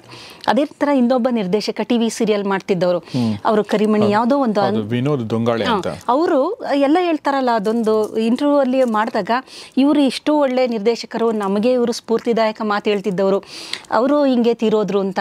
ಅದೇ ಥರ ಬೇಕಾದಷ್ಟು ನಿರ್ದೇಶಕರುಗಳನ್ನ ನಾವು ನೋಡಿರ್ಬೋದು. ಈ ಎಲ್ಲ ಏನಕ್ಕೆ ಅಂದರೆ ಲಿಮಿಟ್ ಮೀರಿ ಕೋಟಿ ಕೋಟಿ ಸಾಲ ಮಾಡಿಬಿಟ್ಟಿರ್ತಾರೆ. ಲಿಮಿಟ್ ಅವರು ಯೋಚನೆನೇ ಮಾಡಿರೋದಿಲ್ಲ, ನಾನು ತೀರ್ಸೋಕ್ಕಾಗುತ್ತಾ ಇಲ್ವಾ. ನಾವು ಏನೇ ಮಾಡಬೇಕಾದ್ರೂ ಪ್ರೋಸ್ ಆ್ಯಂಡ್ ಕಾಸ್ ಎರಡನ್ನೂ ಲಿಸ್ಟ್ ಮಾಡಬೇಕಾಗುತ್ತೆ. ನನ್ನ ವಯಸ್ಸೇನು, ನನ್ನ ಕೈಲಿ ಅದನ್ನ ರೀಪೇ ಮಾಡೋಕ್ಕಾಗುತ್ತಾ, ನನಗೆ ವಯಸ್ಸಿದೆಯಾ, ಅಥವಾ ಏನೋ ಆಯಿತು ಅಂತಂದರೆ ನನಗೆ ತಡ್ಕೊಳ್ಳೋ ಶಕ್ತಿ ಇದೆಯಾ. ಈಗ ನಾನೇನೋ ಒಂದು 2 CR ಏನೋ ನಾನು ಲೋನ್ ಮಾಡ್ತೀನಿ ಅಂದರೆ ಅಕಸ್ಮಾತು ಅದೇನಾದ್ರು ಫ್ಲಾಪ್ ಆದರೆ ನನಗೆ ರೀಪೇ ಮಾಡೋಕ್ಕೆ ಶಕ್ತಿ ಇದೆಯಾ, ನನ್ನ ಮನೆ ಮಠ ಆಸ್ತಿ ಪಾಸ್ತಿ ಮಾರಿದ್ರಷ್ಟು ಆಗುತ್ತಾ ಅಥವಾ ಇಲ್ವಾ. ಈ ಥರದ್ದು ಎಲ್ಲ ಫೋರ್ ಥಿಂಕಿಂಗು ಬೇಕಾಗುತ್ತೆ. ಯಾವಾಗ ಈ ಫೋರ್ ಥಿಂಕಿಂಗು ಇರೋದಿಲ್ಲ, ಕೊನೆಗೇನಾಗುತ್ತೆ, ಅವರು ಒಂದು ಆತ್ಮಹತ್ಯೆ, ಇನ್ನೇನು ದಾರಿನೇ ಇಲ್ಲ ಅವ್ರಿಗೆ. ಆ ಥರ ಒಂದು ಸಿದ್ಧಾರ್ಥ ಅವ್ರದ್ದು ಬೆಸ್ಟ್ ಎಕ್ಸಾಂಪಲ್. ಕಾಫಿ ಡೇ ಸಿದ್ಧಾರ್ಥ ಅವ್ರದ್ದು ನೋಡಿ, ನಿಜವಾಗ್ಲೂ ಯಾರಾದರೂ ಅಂದ್ಕೊಂಡಿದ್ರ ಅಂಥ ದೊಡ್ಡ ಒಂದು ಕಾಫಿ ಡೇನ ಸೃಷ್ಟಿ ಮಾಡಿದವ್ರು ಅವರು, ಎಷ್ಟು ಟ್ಯಾಲೆಂಟೆಡ್ ಅಂಥವರು ಈ ಆರ್ಥಿಕ ಸುಳಿಯಲ್ಲಿ ಸಿಗಾಕೊಂಡು ಒಂದು ಸಾಲದ ಇದರಲ್ಲಿ. ಇದು ಅದಕ್ಕೆ ಮೊದಲು ಅವರ ಬಗ್ಗೆ ಮಾತಾಡ್ಬೇಕಾದ್ರೆ ಅವ್ರು ಹೇಳ್ತಾರೆ ನೋಡಿ, ಬಹಳಷ್ಟು ದಿನದಿಂದ ಮಾನಸಿಕವಾಗಿ ಖಿನ್ನರಾಗಿದ್ರು. ಇವ್ರದ್ದೆಲ್ಲರದ್ದು ನೀವು ಕೇಳಿದ್ರೆ ಮಾನಸಿಕ ಖಿನ್ನತೆಗೆ ಒಳಗಾಗಿದ್ರು. ಗುರುಪ್ರಸಾದ್ ಅವ್ರದ್ದು ಹೇಳಿದ್ರು ಮಾನಸಿಕ ಖಿನ್ನತೆಗೆ ಒಳಗಾಗಿದ್ರು. ಮತ್ತೊಬ್ರದ್ದು ಏನೋ ಬರ್ತಾ ಇತ್ತು, ಅದೆಷ್ಟು ನಿಜನ ಸುಳ್ಳ ಗೊತ್ತಿಲ್ಲ, ಬಟ್ ಖಿನ್ನತೆಗೆ ಒಳಗಿದ್ದಂತೂ ಗ್ಯಾರಂಟಿ ಇರುತ್ತೆ. ತೋರಿಸ್ಕೊಂಡಿರಲ್ಲ ಅವರು, ಆಗಿರ್ತಾರೆ, ಅವ್ರಿಗೂ ಯೋಚನೆ ಬಂದಿರುತ್ತೆ ಏನಾಗುತ್ತೆ ಇದ್ರ ಜೊತೆಗೆ. ಇದು ಒಂದು ಸಾಲ ಮಾಡೋದು. ಇದ್ರ ಜೊತೆಗೆ ನಿಮಗೆಲ್ಲ ಗೊತ್ತಿದೆ, ಇತ್ತೀಚೆಗೆ ಆನ್ಲೈನಲ್ಲಿ ಕೆಲವೊಂದು ಗೇಮ್ಸ್, ರಮ್ಮಿ ಗೇಮ್ ಅಂತಾನೆ ಯಾವುದೋ ಆಡ್ತಾರಲ್ಲ, ದುಡ್ಡು ಕಟ್ಟಿ ಆಟ ಆಡೋದು. ಹಾಂ, ಆ ಥರದ್ದನ್ನ ಮೊದಲೆಲ್ಲ ಲಾಟ್ರಿ ಟಿಕೆಟ್ ಅಂತ ಇತ್ತು, ನಿಮಗೆ ಜ್ಞಾಪಕ ಇರ್ಬೋದು. ಅದನ್ನು ಬಹಳಷ್ಟು ಜನ ಅದಕ್ಕೂ ಇದು ಮಾಡ್ತಿದ್ರು. ಅದೇ ಥರ ರೇಸ್ಗಳು ಮೈಸೂರಲ್ಲಿದೆ, ಹಾರ್ಸ್, ಅಲ್ಲೇನೂ ಇದು ಮಾಡೋರು, ಕುದುರೆ ಬಾಲಕ್ಕೆ ನೀವು ಇದೀಗ ದುಡ್ಡು ಕಟ್ತೀರಾ ಅಂತೆಲ್ಲ ಅನ್ನೋರಲ್ಲ, ಈ ಥರ. ಇದರ ಜೊತೆಗೆ ಇತ್ತೀಚೆಗೆ ಇದೊಂದು ಬಂದಿದೆ, ಆನ್ಲೈನಲ್ಲಿ ಗೇಮ್ ಆಡೋದು. ಇಮ್ಯಾಜಿನ್ ಮಾಡಿ, ಎಲ್ಲಿ ಕೋಟಿ ಕೋಟಿ ಜನದಲ್ಲಿ ಯಾರಿಗೆ ಬರುತ್ತೆ, ಎಷ್ಟು ಅಥೆಂಟಿಕ್ ಅದು. ನೀನು ಲಕ್ಷಾಂತರ ರೂಪಾಯಿಯಲ್ಲಿ ಇದೇನಾಗುತ್ತೆ ಅಂದರೆ, ಒಂದು ಸಲ ಈ ಮಾನಸಿಕ ಸ್ಥಿತಿ ಯಾವ ಥರ ಇರುತ್ತೆ ಅಂದರೆ, ಸೋಲ್ತಾರಲ್ಲ, ಏನೋ ಕಳ್ಕೊಂತಾರೆ, ಅವ್ರಿಗೆ ಹೆಂಗಾರು ಮಾಡಿ ಅದನ್ನ ಪಡಿಬೇಕು ಅಂತ. ಹೆಚ್ಚು ಬೇಡ ಅವ್ರಿಗೆ. ಈಗ ನಾನು ಒಂದು 100 ರೂಪಾಯಿ ಕಟ್ಟಿ ಸೋತೋದೆ, ನನ್ನ ಮನಸ್ಥಿತಿ ಯಾವ ಥರ ಇರುತ್ತೆ ಅಂದರೆ, ನನಗೆ 1000 ರೂಪಾಯಿ ಬೇಡ, ನಾನು ಹಾಕಿರೋ ಬಂಡವಾಳ ವಾಪಸ್ ತಗೋಬೇಕು. ಅದಕ್ಕೋಸ್ಕರ ಪುನಃ ಕಟ್ತಾರೆ, ಅದು ಬರಲ್ಲ. ಈಗ ಇನ್ನೂ ಟೆನ್ಷನ್ ಜಾಸ್ತಿ ಆಗುತ್ತೆ, ಇಷ್ಟು ಕಳ್ಕೊಂತ ಇದ್ದೀನಲ್ಲ, ನಾನು ಹೆಂಗೆ ಮುಖ ತೋರಿಸೋದು, ಎಲ್ಲ ಒಟ್ಟಿಗೆ ಇನ್ನೊಂದು ಆಟ ಆಡಿದ್ರೆ ಎಲ್ಲ ಸಿಕ್ಬಿಡುತ್ತೆ, ಒಟ್ಟಿಗೆ ತಗೊಂಡು ಮನೆಗೆ ಹೋಗೋಣ. ಹೀಗಾಗಿ ಮಹಾಭಾರತದಲ್ಲಿ ನಿಮಗೆ ಗೊತ್ತಿರ್ಬೋದು, ಕೊನೆಗೆ ತಮ್ಮಂದಿರನ್ನ ಹೆಂಡ್ತಿನ ಎಲ್ಲರನ್ನೂ ಕಳ್ಕೊಳ್ಳೋದು ಹೆಂಗೆ ಅಂದರೆ ಎಡಿಕ್ಷನ್ ಥರ ಇದು. ಅವ್ರಿಗೆ ಆ ಮನಸ್ಥಿತಿ ಯಾವ ಥರ ಮಾನಸಿಕ ಸ್ಥಿತಿ ಹದಗೆಟ್ಬಿಟ್ಟಿರುತ್ತೆ ಅಂದರೆ ಏನಾರು ಆಗಲಿ ನಾನು ಗೆಲ್ಲಬೇಕು. ಅಲ್ಲಿ ಅವರ ಪ್ರಿಫ್ರಾಂಟಲ್ ಕಾರ್ಟೆಕ್ಸ್ ಆಕ್ಟಿವೇಟ್ ಮಾಡ್ತಾ ಇರೋದಿಲ್ಲ. ಅದನ್ನು ಮುಂದೆ ನಾನು ಹೇಳ್ತೀನಿ ನಾವು ಯಾವ ಥರ ನಿರ್ವಹಣೆ ಮಾಡ್ಬೋದು ಅಂತ. ಲಿಂಬಿಕ್ ಸಿಸ್ಟಮ್ ಆಕ್ಟಿವೇಟ್ ಆಗ್ತಿರುತ್ತೆ, ಎಮೋಷನ್ನು ತುಂಬೋಗಿರುತ್ತೆ. ನಾನು ಅಟ್ ಎನಿ ಕಾಸ್ಟ್ ನಾನು ಇದನ್ನು ಪಡಿಬೇಕು. ಆವಾಗ ಆ ಜಡ್ಜಿಂಗ್ ಆಗುತ್ತಾ ಇಲ್ವಾ, ಸಾಧ್ಯನಾ, ಇದು ಯೋಚನೆ ಮಾಡೋಕ್ಕೆ ಅವರ ಮೈಂಡ್ ವರ್ಕ್ ಆಗ್ತಾ ಇರೋದಿಲ್ಲ. ಹಾಗಾಗಿ ನೀವು ನೋಡಿ, ಈ ಥರ ಆಟ ಆಡೋರಿಗೆ ನೀವು ಹಿಂಗೆ ಮಾಡಬೇಡಿ ಅಂತಂದರೆ ಅವ್ರು ಕೇಳಿಸ್ತೇ ಇದರಲ್ಲಿ ಇರೋದಿಲ್ಲ ಅವರು. ಕಾರಣ ಅಂದರೆ ಅವರ ಲಿಂಬಿಕ್ ಲೂಪಲ್ಲಿ ಸಿಗಾಕೊಂಬಿಟ್ಟಿರ್ತಾರೆ ಅವರು. ಅದರಿಂದ ಈಚೆ ಬರೋಕ್ಕೆ ಆಗೋದಿಲ್ಲ. ಅವರ ಒಂದು ನಿಜವಾದ ಮನುಷ್ಯ ಬ್ರೈನ್ ಅಂತ ನಾವೇನಿದೆ, ಮೆಮಿಲಿಯನ್ ಬ್ರೈನ್, ಅದು ವರ್ಕ್ ಆಗ್ತಾ ಇರೋದಿಲ್ಲ. ಅದು ವರ್ಕ್ ಆದರೆ ವಿವೇಕ ಹೇಳುತ್ತೆ, ನೋಡು ಇದು ಜೂಜು, ಇದು ಇಂಥ ಕೋಟ್ಯಾಂತರ ಜನ ಇದ್ದಾರೆ, ನೀನು ಗೆಲ್ಲಕ್ಕೆ ಸಾಧ್ಯನಾ, ಗೆಲ್ಲುವ ಸಾಧ್ಯತೆ ಪ್ರಾಬಬಿಲಿಟಿ ಎಷ್ಟಿರಬಹುದು, ಕೋಟಿಲಿ ಒಂದು, ಆ ಥರ ಅಂದಾಗ ಎಲ್ಲಿ ಎಷ್ಟಿರುತ್ತೆ ಸಾಧ್ಯತೆ, ಆ ಥರ ಎಲ್ಲ ಯೋಚನೆ ಮಾಡಿದಾಗ ಅಂಥದಕ್ಕೆ ಹೋಗೋದೇ ಇಲ್ಲ. ಹಾಗಾಗಿ ಆರ್ಥಿಕತೆ ಅನ್ನೋದು ಇದೆಯಲ್ಲ, ಇದ್ರ ಜೊತೆಗೆ ಬೇಕಾದಷ್ಟು ಜವಾಬ್ದಾರಿಗಳನ್ನ ನಿಭಾಯಿಸೋಕ್ಕೆ ಆಗ್ತಾ ಇಲ್ಲ. ಅಸಹಾಯಕತೆ ಏನು ಮಾಡೋದು, ಎಂಥ ಒತ್ತಡ ಕ್ರಿಯೇಟ್ ಮಾಡುತ್ತೆ ಅಂದರೆ ಈ ಅಸಹಾಯಕತೆ ಅಂತ ಇದೆಯಲ್ಲ, ನಾನು ಏನೂ ಮಾಡೋಕ್ಕಾಗ್ತಾ ಇಲ್ಲ, ಎಲ್ಲ ಇದಾಗಿದೆ, ನಾನು ಏನೂ ಮಾಡೋ ಸ್ಥಿತಿಲಿ ಇಲ್ವಲ್ಲ ನಾನು ಅನ್ನೋದಿದೆಯಲ್ಲ, ಮನುಷ್ಯನ ಮಾನಸಿಕವಾಗಿ ಯಾವ ಮಟ್ಟಕ್ಕೆ ಕುಗ್ಸುತ್ತೆ ಅಂತಂದರೆ ಅವನು ಅದರಿಂದ ಈಚೆಗೆ ಬರೋಕ್ಕೆ ಸಾಧ್ಯ ಇಲ್ಲ. ಹಾಗಾಗಿ ಆರ್ಥಿಕತೆ ಅನ್ನೋದಿದೆಯಲ್ಲ ಭಾಳ ಇಂಪಾರ್ಟೆಂಟ್ ಕಾಂಪೊನೆಂಟು. ನನಗೆ ಬರುವ ಆದಾಯ ಎಷ್ಟು, ನನಗೆ ಖರ್ಚು ವೆಚ್ಚ ಎಷ್ಟಿರಬೇಕು. ಒಂಥರ ಇದು ಹೆಂಗೆ ಅಂದರೆ ಫೈನಾನ್ಸ್ ಮಿನಿಸ್ಟ್ರ್ ಥರ ಇದು. ಫೈನಾನ್ಸ್ ಮಿನಿಸ್ಟ್ರು ಚೆನ್ನಾಗಿದ್ರೆ ನಮ್ಮ ರಾಜ್ಯ ಚೆನ್ನಾಗಿರುತ್ತಲ್ವ. ಹಾಗಾಗಿ ಪ್ರತಿಯೊಂದಕ್ಕೂ ಲೆಕ್ಕ ಇರಬೇಕು. ಇತ್ತೀಚೆಗೆ ಮಕ್ಕಳುಗಳಿಗೆ ಇದರ ಬಗ್ಗೆ ಒಂದು ಐಡಿಯಾನೇ ಇಲ್ಲ. ಮೊದಲೆಲ್ಲ ನಮಗೆಲ್ಲ ಗೊತ್ತಿದೆ, ಮನೆಯಲ್ಲಿ ಒಂದು ಲೆಕ್ಕದ ಬುಕ್ ಇರೋದು, ನಮ್ಮ ತಿಂಗಳದು ಇಷ್ಟು ಅಂತಂದರೆ ಯಾವುದ್ಯಾವುದಕ್ಕೆ ಏನೇನು ಖರ್ಚಾಗುತ್ತೆ, ಹಾಲಿಗೆ ಎಷ್ಟು, ದಿನಸಿಗೆ ಎಷ್ಟು, ತರಕಾರಿಗೆ ಎಷ್ಟು, ಆಮೇಲೆ ನಮ್ಮ ಒಟ್ಟು ಮನೆ ಆದಾಯ ಇಷ್ಟ ಆದರೆ ಇಷ್ಟು ಖರ್ಚು, ಇಷ್ಟು ಉಳಿತಾಯ ಅಂತ ಒಂದು ಲೆಕ್ಕದ ಬುಕ್ ಇರೋದು. ಇವಾಗ ಏನೂ ಇಲ್ಲ ಆ ಥರ. ಯಾವ ಮನೆಯಲ್ಲಿ ಆ ಥರ ಲೆಕ್ಕದ ಬುಕ್ ಇಡೋದೇ ಆಗಲಿ, ಮಕ್ಕಳಿಗೆ ಅದ್ರ ಬಗ್ಗೆ ಒಂದು ಅರಿವುಂಟು ಮಾಡೋದೇ ಆಗಲಿ ತಂದೆ ತಾಯಿ ಮಾಡ್ತಾ ಇಲ್ಲ. ಮುಂದಿನ ದಿನದಲ್ಲಿ ನಿಜವಾಗ್ಲೂ ಕಷ್ಟ ಇದೆ ಅವ್ರಿಗೆ. ಈ ಫೈನಾನ್ಷಿಯಲ್ ಮ್ಯಾನೇಜ್ಮೆಂಟೇ ಗೊತ್ತಿಲ್ಲ ಅವ್ರಿಗೆ. ನಾನು ಯಾವುದಕ್ಕೆ ಎಷ್ಟು ಖರ್ಚು ಮಾಡಬೇಕು, whether it is a worth of spending ಅಂತ ಗೊತ್ತಿಲ್ಲ. ಇದೇನಾಗುತ್ತೆ ಅಂದರೆ ಮುಂದೆ ಅವರು ಒಂದು ಜವಾಬ್ದಾರಿ ಬಂದಾಗ ಇದು ಗೊತ್ತಿರೋದಿಲ್ವಲ್ಲ ಅವ್ರಿಗೆ. ಸೊ ಅವರು ಒಂದು ಫೈನಾನ್ಷಿಯಲ್ ಕ್ರೈಸಿಸಲ್ಲಿ ಸಿಗಾಕಂತಾರೆ, ಅದರಿಂದ ಈಚೆಗೆ ಬರೋಕ್ಕಾಗದೆ ಒದ್ದಾಡ್ತಾರೆ. ಸೊ ಮಾನಸಿಕ ಅನಾರೋಗ್ಯ ಜಾಸ್ತಿಯಾಗಿ, ಖಿನ್ನತೆ ಆಗಿ, ನಂತರ ಸ್ಯೂಸೈಡಲ್ ಟೆಂಡೆನ್ಸಿ ಜಾಸ್ತಿಯಾಗಿ, ಸ್ಯೂಸೈಡಲ್ ಅಟೆಂಪ್ಟು ಮಾಡ್ಬೋದು, ಸ್ಯೂಸೈಡು ಮಾಡ್ಕೋಬೋದು. ಹಾಗಾಗಿ ಮಾನಸಿಕ ಅನಾರೋಗ್ಯಕ್ಕೆ ಆರ್ಥಿಕ ಸರಿಯಾಗಿ ನಿರ್ವಹಣೆ ಮಾಡದಿರೋದು ಸಹ ಒನ್ ಆಫ್ ದ ರೀಸನ್ ಅಂತ ನಾವು ಹೇಳ್ಬಹುದು. ಭಾಳ ಚೆನ್ನಾಗಿ ಹೇಳಿದ್ರಿ ಮೇಡಮ್ ನೀವು. ಸೊ ಇದ್ರ ಅಂದ್ರೆ ನಾನು ಹೇಳಿದ ಮಾನಸಿಕ ಆರ್ಥಿಕತೆ ಅಂದರೆ ಆರ್ಥಿಕ ಅನಾರೋಗ್ಯ ಅಥವಾ ಆರ್ಥಿಕ ಮಿಸ್ ಮ್ಯಾನೇಜ್ಮೆಂಟ್ ಹೇಗೆ ಕಾರಣ ಅನ್ನೋದ್ರ ಬಗ್ಗೆ ಮೇಡಮ್ ತುಂಬ ಚೆನ್ನಾಗಿ ಹೇಳಿದರು. ಮತ್ತು ಆರ್ಥಿಕ ನಿರ್ವಹಣೆ ಹೇಗೆ ಮಾಡಬೇಕು ಅನ್ನೋದ್ರ ಬಗ್ಗೆ ನಾವು ಸಾಕಷ್ಟು ವಿಡಿಯೋಗಳನ್ನ ಮಾಡಿದ್ದೀವಿ. ನಮ್ಮ ಮಹಾಮನಿ ಅಂತ ಒಂದು ಸಿರೀಸ್ ಇದೆ, ಅದರಲ್ಲಿ ನಾವು ನಮ್ಮ ರಂಗಸ್ವಾಮಿ ಮೂಕನಹಳ್ಳಿಯರು ಇರ್ಬೋದು, ಅಥವಾ ನಮ್ಮ ಭರತ್ಚಂದ್ರ ಸರ್ ಇರ್ಬೋದು, ಅಥವಾ ನಮ್ಮ ಬೊಂಗಾಳಿಯರು ಇರ್ಬೋದು, ಶೇರ್ ಮಾರ್ಕೆಟ್ ಬಗ್ಗೆ ಮಾತಾಡಿರುವಂಥವ್ರು, ಸುಮಾರು ಜನ ಮ್ಯಾನೇಜ್ ಮಾಡೋದು ಹೆಂಗೆ ನಿಮ್ಮ ದುಡ್ಡನ್ನು ಅನ್ನೋದ್ರ ಬಗ್ಗೆ ಮಾತಾಡಿದ್ದಾರೆ. ನೋಡಿದರೆ ದಯವಿಟ್ಟು ನೋಡಿ. ಯಾಕೆಂದರೆ ಗೌರಿ ಶಕ್ಕಿ ಸ್ಟುಡಿಯೋದಲ್ಲಿ ಇವೆಲ್ಲ ಯಾಕೆ ಮಾಡ್ತಾ ಇದ್ದೀವಿ ಅಂದರೆ ನಮ್ಮ ಆರೋಗ್ಯ ಎಲ್ಲ ಅಂದರೆ ಸಮಗ್ರ ಆರೋಗ್ಯ ಚೆನ್ನಾಗಿರಬೇಕು ಅಂತೇಳಿ. ಆರ್ಥಿಕ ಆರೋಗ್ಯ ಕೂಡ ತುಂಬ ಇಂಪಾರ್ಟೆಂಟ್. ಅದರಲ್ಲಿ ಆ ವಿಡಿಯೋಗಳನ್ನ ಕೂಡ ನೋಡಿ ಅಂತ ನಾನು ಕೇಳ್ಕೊಳ್ತೀನಿ. Yes madam. ಇದರ ನಂತರ ಭಾಳ ಮುಖ್ಯ, ಇಡೀ ಸಮಾಜದ ಒಂದು ಬರೀ ಒಬ್ಬ ಮನುಷ್ಯನ ಮಾನಸಿಕ ಸ್ಥಿತಿ ಕೆಡ್ತಾ ಇಲ್ಲ, ಮಾನಸಿಕ ಅನಾರೋಗ್ಯ ಉಂಟಾಗ್ತಿಲ್ಲ, ಸಮಾಜಕ್ಕೆ ಅನಾರೋಗ್ಯ ಆಗ್ಬಿಟ್ಟಿದೆ ಮಾನಸಿಕ ಅನಾರೋಗ್ಯ. ಇದು ಯಾವುದು ಅಂದರೆ ಸಾಮಾಜಿಕ ಕಾರಣಗಳು ಅಂತ ನಾವು ತಗೋಬೋದು. ಬಹಳ ಮುಖ್ಯವಾದದ್ದು ಈಗ ಸಮಾಜದಲ್ಲಿ ಸಾಮಾಜಿಕ ಕಾರಣಗಳಿಂದಾಗಿ ಮಾನಸಿಕ ಅನಾರೋಗ್ಯ ಯಾವ ಥರ ನಮ್ಮ ಮೇಲೆ ಪ್ರಭಾವ ಬೀರ್ತಾ ಇದೆ ಅಂತಂದರೆ ನಮ್ಮ ಮಾಧ್ಯಮ ಅಂತ ಹೇಳ್ಬೋದು. ನೀವು ನಿಜವಾಗ್ಲೂ ಎಷ್ಟರ ಮಟ್ಟಿಗೆ ಒಂದೊಂದು ಕುಟುಂಬದಲ್ಲೂ ಅವ್ರಿಗೆ ಗೊತ್ತಾಗ್ತಾ ಇಲ್ಲ, ಇದು ಸಟಲ್ ಲೆವೆಲಲ್ಲಿ ಆಗ್ತಾ ಇದೆ. ನಾನು ಹೇಳ್ತಿರೋದು ದೊಡ್ಡದಾಗಿ ಒಬ್ಬರಿಗೆ ಖಿನ್ನತೆ, ಒಬ್ಬರು ಡಿಪ್ರೆಷನ್ ಅಂತಲ್ಲ, ಸಟಲ್ ಲೆವೆಲಲ್ಲಿ ವಿಷನ ನಾವು ಯಾವ ಥರ ಒಂದು ಚೂಚೂರು ಹಾಕಿದಾಗ ಅದು ಗೊತ್ತಾಗೋದಿಲ್ಲ ನಮಗೆ, ಆ ಥರ ಪ್ರತಿ ಮನೆಯಲ್ಲೂ ಮನುಷ್ಯ ಅವನಾಗಿ ಉಳಿತಾ ಇಲ್ಲ, ಮಾನಸಿಕವಾಗಿ ಅವನಲ್ಲಿ ಒಂದು ಅನಾರೋಗ್ಯ ಉಂಟಾಗ್ತಿದೆ. ಮಾಧ್ಯಮ ಅಂದಾಗ ಫಸ್ಟ್ ಆಫ್ ಆಲ್ ಈಗ ನಮ್ಮ ಸೋಷಿಯಲ್ ಮೀಡಿಯಾ ಅಂತ ನಾವು ಹೇಳ್ಬೋದು. ಈ ಸೋಷಿಯಲ್ ಮೀಡಿಯಾದಲ್ಲಿ ಹಾಕುವಂಥ ರಾಷ್ಟ್ರ ವಿರೋಧಿ ಏನೋ ಒಂದು ಹಾಕ್ತಾರೆ, ಅದು ನೋಡಿದಾಗ ನಿಮಗೆ ಕೋಪ ಬರುತ್ತೆ. ಆಮೇಲೆ ನಾವು ಇನ್ನೊಂದು ಧರ್ಮದವರನ್ನ ದ್ವೇಷ ಮಾಡ್ತೀವಿ, ನಮಗೆ ಅದು ಸತ್ಯಾಸತ್ಯತೆ ಗೊತ್ತಾಗಲ್ಲ, ಅದನ್ನ ಫಾರ್ವರ್ಡ್ ಮಾಡ್ತಾ ಇರ್ತಾರೆ ಒಬ್ರಿಗೊಬ್ರಿಗೆ, ಏನೋ ಒಂದು ಹಾಕಿರ್ತಾರೆ, ಅದು ನಿಜನಾ ಇಲ್ವಾ, ಅಥವಾ ಅದನ್ನ ಯಾರು ಕ್ರಿಯೇಟ್ ಮಾಡಿದ್ರು, ಏನಕ್ಕೆ ಮಾಡಿದ್ರು, ಅದೇನೂ ಇಲ್ಲ. ಸುಮ್ಮನೆ ನಮಗೆ ಕೋಪ ಬರುತ್ತದು ನೋಡಿದಾಗ. ಎಂಥವ್ರಿಗಾದ್ರೂ ಎಲ್ಲೋ ಒಂದು ಕಡೆ ಭಯ ಶುರು ಆಗುತ್ತೆ ನಮಗೆ, ಇನ್ಸೆಕ್ಯೂರ್ ಫೀಲಿಂಗು. ಅಯ್ಯೋ ನಮ್ಮ ದೇಶದಲ್ಲಿ ಏನಾಗುತ್ತೋ, ಮುಂದಿನ ಇದರಲ್ಲಿ ನಾವೇ ಇರೋದೇ ಇಲ್ವೋ, ಒಂದು ಧರ್ಮನೇ ಇರೋದಿಲ್ವೇನೋ, ಇನ್ನೊಂದು ಧರ್ಮದವರು ಎಲ್ಲ ಸಂಪೂರ್ಣವಾಗಿ ಇದು ಮಾಡ್ತಾರೋ ಅನ್ನೋದು ಪ್ರತಿಯೊಬ್ಬ ವ್ಯಕ್ತಿಯಲ್ಲೂ, ಅಥವಾ ಅಲ್ಪಸಂಖ್ಯಾತರಿಗೂ ಬರ್ಬೋದು, ಅಥವಾ ಎಲ್ಲರಿಗೂ ಬರ್ಬೋದು, ಎಲ್ಲರಿಗೂ ಬರ್ಬೋದು. ಏನು ಅಂತಂದ್ರೆ ಈ ಮುಂದಿನ ದಿನದಲ್ಲಿ ಏನಾಗುತ್ತೆ ಜಗತ್ತಲ್ಲಿ, ನಾವು ಇರ್ತೀವೋ ಇಲ್ವೋ, ಅಷ್ಟು ವರ್ಷ ಇರೋದೇ ಇಲ್ಲ ನಾವು, ಅದು ಬೇರೆ ಮಾತು. ಆದರೆ ನಾವು ಇವಾಗಲೇ ಅದ್ರ ಬಗ್ಗೆ ಯೋಚನೆ ಮಾಡ್ತೀವಿ. ಅದು ನಿಜನಾ ಸುಳ್ಳ ಅಂತ ನಾವು ಯೋಚನೆ ಮಾಡಲ್ಲ. ಇದ್ರ ಜೊತೆ ಬೇಕಾದಷ್ಟು ಈ ಒಂದು ಟಿ ವಿ ಸೀರಿಯಲಲ್ಲಿ ನೀವು ನೋಡ್ಬೋದು. ನಿಜವಾಗ್ಲೂ ನಾನು ಯಾವುದನ್ನು ನೋಡಲ್ಲ. ಕಾರಣ ಏನಂತಂದರೆ ಪ್ರತಿಯೊಂದರಲ್ಲೂ ಮೆಸೇಜ್ ಇಲ್ಲ ಯಾವುದ್ರಲ್ಲೂ.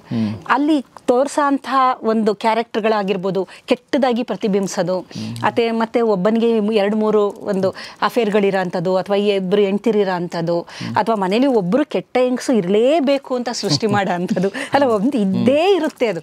ಆಮೇಲೆ ಪ್ರತಿ ಒಂದು ಹೆಣ್ಣು ಪ್ರತಿ ಸಲ ಸಾಯಿಸೋಕ್ಕೆ ಪ್ರಯತ್ನ ಪಡೋದು. ಎಂಥ ನಿಜವಾಗ್ಲೂ ಇಂಥದ್ದೆಲ್ಲ ನೋಡ್ತಾ ಇದ್ರೆ ಮನೇಲಿರೋ ಅಂತಹ ಜನಕ್ಕೆ ಅವ್ರಿಗೆ ಫಸ್ಟ್ ಆಫ್ ಆಲ್ ಯೋಚನೆ ಮಾಡೋ ಶಕ್ತಿ ಇರೋದಿಲ್ಲ. ಈಗ ಅತ್ತೆಗೆ ಸೊಸೆ ಮೇಲೆ ಯಾವತ್ತೂ ಡೌಟೇ ಬರುತ್ತೆ, ಯಾವತ್ತು ಸಾಯಿಸ್ತಾಳೋ ನನ್ನ, ಅದನ್ನೆಲ್ಲ ನೋಡ್ತಿರ್ತಾರೆ. ಅದು ಅನ್ಕೋಬೋದು ಮನ್ಸಲ್ಲಿ, ಅಯ್ಯೋ ನನ್ನ ಸೊಸೆ ಒಳ್ಳೆವಳು ಅಂತ. ಬಟ್ ಪ್ರತಿ ಸಲ ನೀವು ತೋರಿಸ್ತೀರಾ, ಎಲ್ಲ ಸೀರಿಯಲಲ್ಲೂ ವಿಷ ಹಾಕೋದು ತೋರಿಸ್ತೀರಾ, ಎಲ್ಲ ಸೀರಿಯಲಲ್ಲೂ ಮೇಲಿಂದ ಬೀಳ್ಸೋದು ನಾನು ನೋಡಲ್ಲ. ಅದಕ್ಕೆ ನೋಡ್ತಿರ್ತೀವಲ್ಲ, ಸಾಮಾನ್ಯ ಕೇಳ್ತೀವಲ್ಲ, ಇಂಥದನ್ನ ತೋರಿಸಿದಾಗ ನೀವು ಕೆಟ್ಟದನ್ನ 10 ಸಲ ಹೇಳಿದ್ರೆ ಅದು ಸುಳ್ಳಾದ್ರೂ ನಿಜ ಅಂತ ನಂಬ್ತಾರೆ. ಅಂದರೆ ನೀವು ಪದೇ ಪದೇ ಯಾವ ವಿಚಾರಗಳನ್ನ ಹೇಳ್ತಾ ಹೋಗ್ತೀವಿ ಅದು ಹಾಗೆ ನಮ್ಮ ಮೇಲೆ ಪರಿಣಾಮ ಬೀರುತ್ತೆ.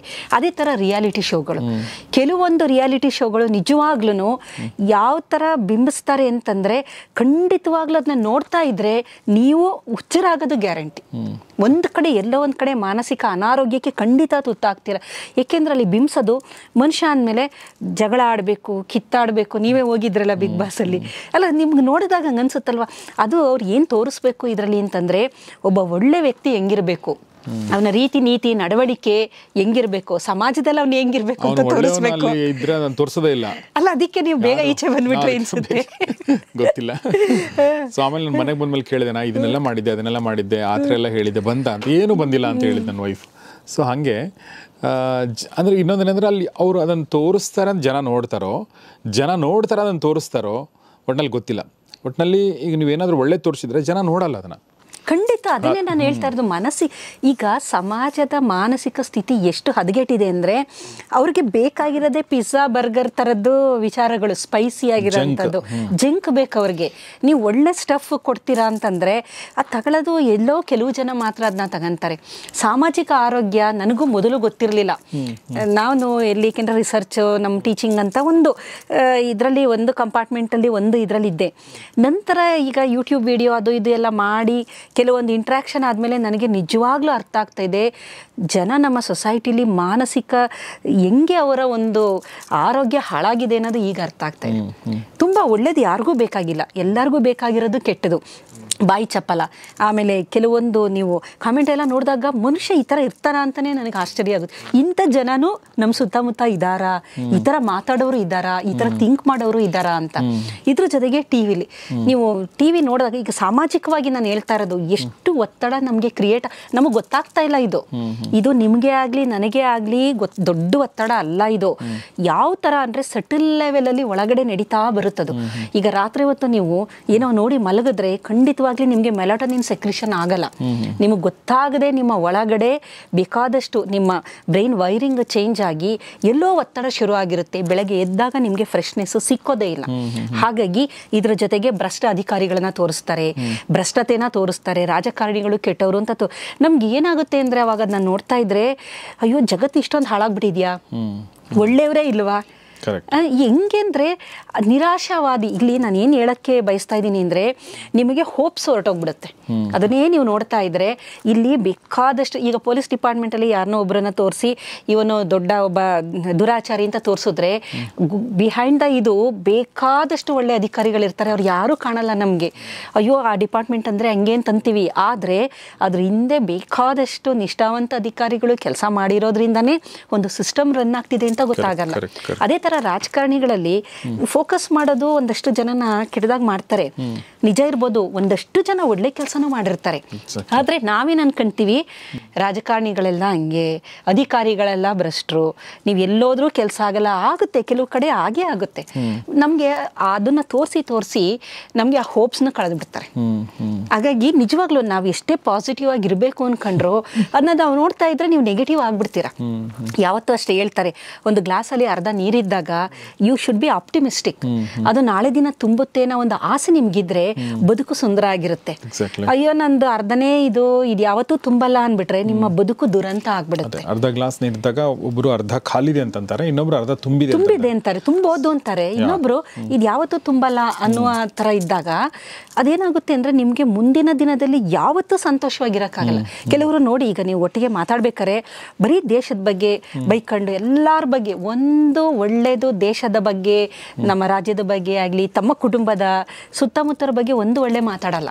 ಇಂಥದ್ದೆಲ್ಲ ಏನಾಗುತ್ತೆ ಅಂದ್ರೆ ಇದು ಸಾಮಾಜಿಕ ಕಾರಣಗಳು. ನಮಗೆ ಬೇಕೋ ಬೇಡವೋ ನಾವು ಇಂಟ್ರಾಕ್ಟ್ ಮಾಡ್ತೀವಿ.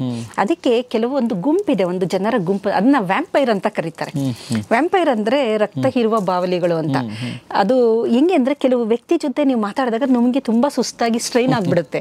ಕಾರಣ ಏನಂದ್ರೆ ಆ ಎಲ್ಲ ನೆಗೆಟಿವಿಟಿನ ಅವರು ನಿಮ್ಮ ಮೇಲೆ ಹಾಕ್ಬಿಟ್ಟು ಅವ್ರು ಫ್ರೀ ಆಗ್ಬಿಡ್ತಾರೆ. ಅವ್ರು ಆರಾಮ ಇರ್ತಾರೆ. ನಿಮ್ಗೆ ತಲೆಗೆ ತುಂಬಿಟ್ಟು ನೀವು ಅದನ್ನ ಯೋಚನೆ ಮಾಡ್ಕೊಂಡು ಹೋಗ್ತೀರಾ. They are called as a vampires ಅಂತ. ರಕ್ತ ಇರುವ ಬಾವಲಿ ಅಂದ್ರೆ ವರ್ಚುವಲ್ ಆಗಿ ಆತರ ಅಲ್ಲ. ಹೆಂಗೆ ಅಂತಂದ್ರೆ ಅದು ಎಲ್ಲ ನೆಗೆಟಿವಿಟಿ ನಿಮ್ಗೆ ಹಾಕಿ ಅವ್ರು ಆರಾಮ ಇರ್ತಾರೆ. ಇತ್ತೀಚೆಗೆ ನಿಮಗೆ ಗೊತ್ತಿರ್ಬೋದು, ಈಗ ನಮ್ಮ ಯುವ ಜನತೆಯಲ್ಲೂ ಬೇಕಾದಷ್ಟು ಡೈವರ್ಸ್ಗಳು, ಇದೆಲ್ಲ ಏನಕ್ಕಾಗೋದು ಅಂತಂದ್ರೆ ಸಾಮಾಜಿಕ ನಡವಳಿಕೆ ಅಂತ ಅನ್ಬೋದು. ಅಲ್ಲಿ ಅವರ ಫ್ರೆಂಡ್ಸ್ ಸರ್ಕಲ್ ಇರ್ಬೋದು, ನೀನು ಯಾಕೆ ನಿನ್ನ ಗಂಡಂಗೆಲ್ಲ ಹೇಳ್ದಂಗೆ ಕೇಳ್ಕೊಂಡಿರ್ತೀಯ, ಬಂದ್ಬಿಡು ನೀನು ಆರಾಮಾಗಿರ್ತೀಯ ಅನ್ನೋದೆಲ್ಲ, ಇದೆಲ್ಲ ಬಿಕಾಸ್ ಆಫ್ ಒಂದು ಬೇರೆಯವರಿಂದ ಇನ್ಫ್ಲೂಯೆನ್ಸ್ ಆಗಿ. ಕಾರಣ ಅವ್ರ ಜೀವನ ಹಾಳಾಗೋಗಿರುತ್ತೆ. ಅವ್ರಿಗೆ ಇವ್ರು ನೋಡ್ಕೊಂಡು ಸಹಿಸಕ್ಕೆ ಆಗ್ತಾ ಇರಲ್ಲ. That is the real fact. ಅದು ನೀವು ಸತ್ಯತೆಯನ್ನು ನೋಡಿದ್ರೆ ಅವ್ರ ಜೀವನ ಹಾಳಾಗೋಗಿರುತ್ತೆ. ಸೊ ಇವಳು ಚೆನ್ನಾಗಿದ್ದಾಳಲ್ಲ, ಅವರು ಟಾಲರೇಟ್ ಮಾಡಲ್ಲ, ಇವಳಿಗೆ ಹೇಳ್ಕೊಡ್ತಾರೆ. ಆ ಪೆದ್ದುಗಳು ಏನು ಮಾಡ್ತಾರೆ, ನನ್ನ ಫ್ರೆಂಡ್ ಹೇಳಿದ್ಲು ಅಂತೇಳಿ ತುಂಬ ಜನಕ್ಕೆ ಆ ಥರ ಆಗ್ತಾ ಇದೆ. ಹಾಗಾಗಿ ಈ ಸಾಮಾಜಿಕ ಕಾರಣ ಇದೆಯಲ್ಲ, ನಾಳೆ ದಿನ ನಂತರ ಕಾನ್ಸಿಕ್ವೆನ್ಸ್ ಅಂತ ನಾವು ಯೋಚನೆ ಮಾಡಿದಾಗ ನಿನ್ನ ಜೀವನ ಏನು ಆಯಿತು, ನೀನು ಅವಳು ಕೇಳದೆ ಅವಳು ಮಾತು ಬಿಟ್ಟು ಬಂದೆ, ನಂತರ ನಿನ್ನ ಜೀವನ ಏನು, ಸೆಕ್ಯೂರ್ಡ್ ಫೀಲಿಂಗ್ ಇದೆಯಾ ನಿನಗೆ ಫ್ಯಾಮಿಲಿ ಇದೆಯಾ ಅಂತೆಲ್ಲ ನೋಡಿದಾಗ ಒತ್ತಡ, ಅದು ನಂತರ ಒತ್ತಡ ಶುರು ಆಗುತ್ತೆ. ಆಂಗ್ಸೈಟಿ, ಡಿಪ್ರೆಷನ್ನು, ನಿದ್ದೆ ಬರಲ್ಲ, ಅವಾಗ ಸ್ಲೀಪಿಂಗ್ ಟ್ಯಾಬ್ಲೆಟ್ಸ್ ಅಡಿಕ್ಷನ್ ಆಗುತ್ತೆ. ಕೊನೆಗೆ ಒಂದು ದಿನ ಸ್ಯೂಸೈಡಲ್ ಟೆಂಡೆನ್ಸಿನೂ ಬರುತ್ತೆ, ಸ್ಯೂಸೈಡು ಮಾಡ್ಕೋಬಹುದು. ಹಾಗಾಗಿ ಈ ಸಾಮಾಜಿಕ ಕಾರಣಗಳಿದೆಯಲ್ಲ, ಇದು ಬೇಕೋ ಬೇಡವೋ ನಮ್ಮ ಸುತ್ತಮುತ್ತ ಇರುತ್ತೆ, ಬರ್ತಾನೆ ಇರುತ್ತೆ. ಆದರೆ ನಾವು ಮಾತ್ರ ಯಾವಾಗಲೂ ಪಾಸಿಟಿವ್ ಆಗಿರಬೇಕು. ನೀವು ಏನೇ ನೆಗೆಟಿವ್ ಹೇಳಿದ್ರು ವಿ ಶುಡ್ ಬಿ ಪಾಸಿಟಿವ್. ನಾನು ಮೊನ್ನೆ ಯಾರಿಗೂ ಹೇಳ್ತಾ ಇದ್ದೆ, ಅವ್ರೇನೋ ಹೇಳಿದ್ರು, ಅವ್ರೇನೋ ಮಾತಾಡಿದ್ರು ಅಂದಾಗ ಅವ್ರು ಏನೇನೋ ಹೇಳ್ತಾರೆ, ನೀನು ಯಾಕೆ ತಗೊಂಡೆ ಅಂತ. ನಮ್ಮ ಜಗತ್ತು ಏನೇನೋ ಕೊಡ್ತಾನೆ ಇರುತ್ತೆ ನಮಗೆ. ಪ್ರತಿದಿನ ಬೆಳಗ್ಗೆ ಎದ್ರೆ ರಾತ್ರಿ ಮಲ್ಕೊಳ್ಳೋ ತನಕ ನನಗೇನೋ ಕೊಡ್ತಿರುತ್ತೆ. ಬಟ್ ನಾವೇನು ತಗೋಬೇಕು ಅನ್ನೋದನ್ನ ನಾವೇ ನಿರ್ಧಾರ ಮಾಡಬೇಕು ಅಲ್ವಾ. ಈಗ ನಾನು ಯಾವ ಯೂಟ್ಯೂಬ್ ಚಾನಲ್ ನೋಡ್ತೀನಿ ಅಥವಾ ಯಾವ ಪೇಪರ್ ಓದ್ತೀನಿ, ಯಾರ ಜೊತೆ ಮಾತಾಡ್ತೀನಿ, ಯಾರ ಕಮೆಂಟ್ಗಳನ್ನ ಓದ್ತೀನಿ, ಯಾರ ಫಾರ್ವರ್ಡ್ಗಳನ್ನ ನೋಡ್ತೀನಿ, ಯಾರ ಜೊತೆ ಮಾತಾಡ್ತೀನಿ, ಎಲ್ಲವೂ ಕೂಡ ನಾನು ಡಿಸೈಡ್ ಮಾಡ್ಬೋದು. ಓಕೆ. ಆಮೇಲೆ ನಾನು ಕೆಲವೊಂದು ಡಿಸೈಡ್ ಮಾಡೋಕ್ಕಾಗದೇ ಇರ್ಬೋದು. ಈ ವ್ಯಕ್ತಿ ಜೊತೆ ಕೂತ್ಕೊಂಡು ಮಾತಾಡುವಾಗ ಅವ್ರು ಮಾತಾಡ್ತಾರೆ, ನಾನು ಅಲ್ಲಿ ಇರ್ತೀನಿ, ನನ್ನ ಎದುರುಗಡೆ ಮಾತಾಡ್ತಾರೆ, ಬಟ್ ನಾನು ಏನು ಮನೆಗೆ ತೊಗೊಂಡು ಹೋಗ್ತೀನಿ ಅನ್ನೋದು ನಾನೇ ಡಿಸೈಡ್ ಮಾಡಬೇಕು. ಎಲ್ಲದೂ ನಾನು ತೊಗೊಂಡು ಹೋಗಬೇಕಾಗಿಲ್ಲ. ಸೊ ಮಾನಸಿಕ ಆರೋಗ್ಯವನ್ನು ಕಾಪಾಡಿಕೊಳ್ಳಲು ಇದು ಬೇಕಾದ ಟಿಪ್ಸ್ಗಳು ಕೂಡ ಇದು ಬಹಳ ಮುಖ್ಯ. ಇದ್ರ ಜೊತೆಗೆ ಮುಖ್ಯವಾದ ಇನ್ನೊಂದು ಕಾಂಪೊನೆಂಟ್ ಏನಂತಂದ್ರೆ ನಮ್ಮ ಒಂದು ಅಧಿಕಾರ ಅಂತ ಹೇಳ್ಬೋದು. ಮಾನಸಿಕ ಆರೋಗ್ಯಕ್ಕೆ ನಮ್ಮ ಒಂದು ವೃತ್ತಿ ಬಗ್ಗೆ ನಾನು ಹೇಳಿದೆ. ಈಗ ಒಂದು ಅಧಿಕಾರ ಅನ್ನೋದೇನಿದೆಯಲ್ಲ, ಬಹಳಷ್ಟು ಅದು ಇಂಪ್ಯಾಕ್ಟ್ ಇದೆ ಅದ್ರ ಮೇಲೆ. ಉದಾಹರಣೆಗೆ ಈಗ ಒಂದು ರಿಟೈರ್ಡ್ ಆಗಿದ ತಕ್ಷಣ ವ್ಯಕ್ತಿ ಮಾನಸಿಕವಾಗಿ ಕೂಗೋಗ್ತಾನೆ. ಅವನು ಆಫ್ಟರ್ ರಿಟೈರ್ಮೆಂಟ್ ನಂದು ಪ್ಲಾನ್ಸ್ ಏನು ಅಂತ ಅವನು ಏನಾದರೂ ನಿರ್ಧಾರ ಮಾಡಿಲ್ಲ ಅಂದ್ರೆ ಖಂಡಿತವಾಗ್ಲೂ ವಿತಿನ್ 1 or 2 years ಅವನಿಗೆ ನರಕೋಶಗಳ ನಶಿಸುವಿಕೆ, ನ್ಯೂರೋ ಡಿಜನರೇಟಿವ್ ಡಿಸಾರ್ಡರು ಶುರುವಾಗೋದ್ರಲ್ಲಿ ಯಾವುದೇ ಸಂಶಯ ಇರಲ್ಲ. ಹಾಗಾಗಿ ಏಕೆಂತಂದ್ರೆ ಆ ಫೀಲಿಂಗ್ ಶುರು ಆಗುತ್ತೆ, ನನ್ನ ಯಾರು ಗಮನಿಸ್ಕೊಂತ ಇಲ್ಲ, ನಾನು ಯಾವುದಕ್ಕೂ ಬೇಡ ಆಗಿದ್ದೀನಿ, ನಾನು ಇಷ್ಟು ದುಡಿತಾ ಇದ್ದವನು ಇವಾಗ ಬರೀ ಪೆನ್ಷನರ್, ನನ್ನ ಪೆನ್ಷನ್, ಹಾಗಾಗಿ ನನಗೆ ಯಾರು ಗಮನ ಕೊಡ್ತಿಲ್ಲ. ಆ ಥರ ಕೆಲವ್ರಿಗೆ ಅದು ಇರೋದಿಲ್ಲ, ಈ ಥರದ್ದು.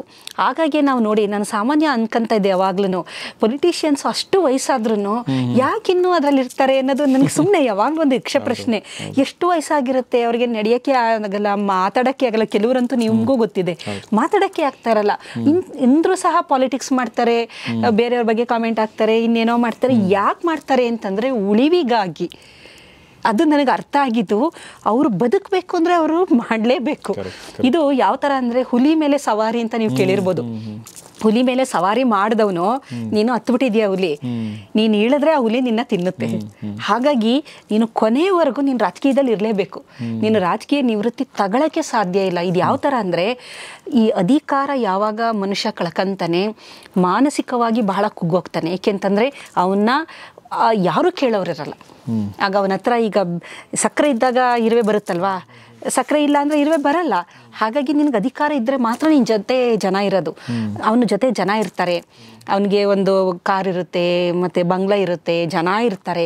ಎಲ್ಲ ಒಟ್ಟಾರೆ ಹೋದಾಗ ಅವನು ನಾನು ಏನೂ ಅಲ್ಲ, ಯಾವುದಕ್ಕೂ ಪ್ರಯೋಜನ ಇಲ್ಲದ ವ್ಯಕ್ತಿ, ನಾನು ಇನ್ನು ಬದುಕಿರೋದಕ್ಕೆ ನನಗೆ ಯಾವ ಅರ್ಹತೆ ಇಲ್ಲ ಅನ್ನೋ ಭಾವನೆ ಬಂದ್ಬಿಡುತ್ತೆ. ಅದು ಮಾನಸಿಕವಾಗಿ ಕುಗ್ಗೋಗ್ತಾನೆ. ಅದಕ್ಕೋಸ್ಕರನೇ ನಾವು ಅದನ್ನು ಸಾಮಾನ್ಯ ಎಲ್ಲ ಅನ್ಕೊಂತಾರೆ, ವಯಸ್ಸಾದರೂ ಇವ್ರು ಯಾಕೆ ರಾಜಕೀಯದಲ್ಲಿದ್ದಾರೆ ಅಂದರೆ ಅದೇ ಕಾರಣ. ಅವ್ರು ಎಂಜಾಯ್ ಅನ್ನೋದಕ್ಕಿಂತ ಉಳಿವಿಗಾಗಿ ರಾಜಕೀಯ. ಸೊ ಕೆಲವೊಬ್ರು ಮಾತ್ರ, ನಾನು ನಮ್ಮ ಸ್ಪೀಕರ್ ರಮೇಶ್ ಕುಮಾರ್ ಅವರು ಒಂದ್ಸಲ ಫೋನ್ ಮಾಡಿದರು. ನಾನು ರಮೇಶ್ ಕುಮಾರ್ ಅಂತ ಮಾತಾಡ್ತಾ ಇರೋದು, ನಾನು ಮುಂಚೆ ಸಾರ್ವಜನಿಕ ಜೀವನದಲ್ಲಿದ್ದೆ, ಈಗ ನಾನಿಲ್ಲ, ನಂದು ಒಂದು ಸ್ವಲ್ಪ ಅವ್ರಿಗೇನೋ ಒಂದು ಹೇಳಬೇಕಾಗಿತ್ತು, ಕೆಲಸ ಆಗಬೇಕಾಗಿತ್ತು ಅಂತ ಹೇಳಿದ್ರು. ನಾನು ಸಾರ್ವಜನಿಕ ಜೀವನದಲ್ಲಿದ್ದಂಥವ್ರು ಯಾರು ರಮೇಶ್ ಕುಮಾರ್ ಅಂತ ನೋಡಿದರೆ, ಅವರು ಮಾಜಿ ಸಚಿವರು, ಮಾಜಿ ಸ್ಪೀಕರು, ಭಾಳಷ್ಟು ಸಲ MLA ಆಗಿರುವಂಥ KR ರಮೇಶ್ ಕುಮಾರ್ ಅವರು ನಿವೃತ್ತಿ ತೊಗೊಂಡ್ಬಿಟ್ಟಿದ್ದಾರೆ ಈಗ. ಮತ್ತು ಅದನ್ನು ಹೇಳೋದೇ ಇಲ್ಲ ಅವ್ರು, ನಾನು ಇದರಲ್ಲಿದ್ದೆ ಅಂತ ಹೇಳಿ.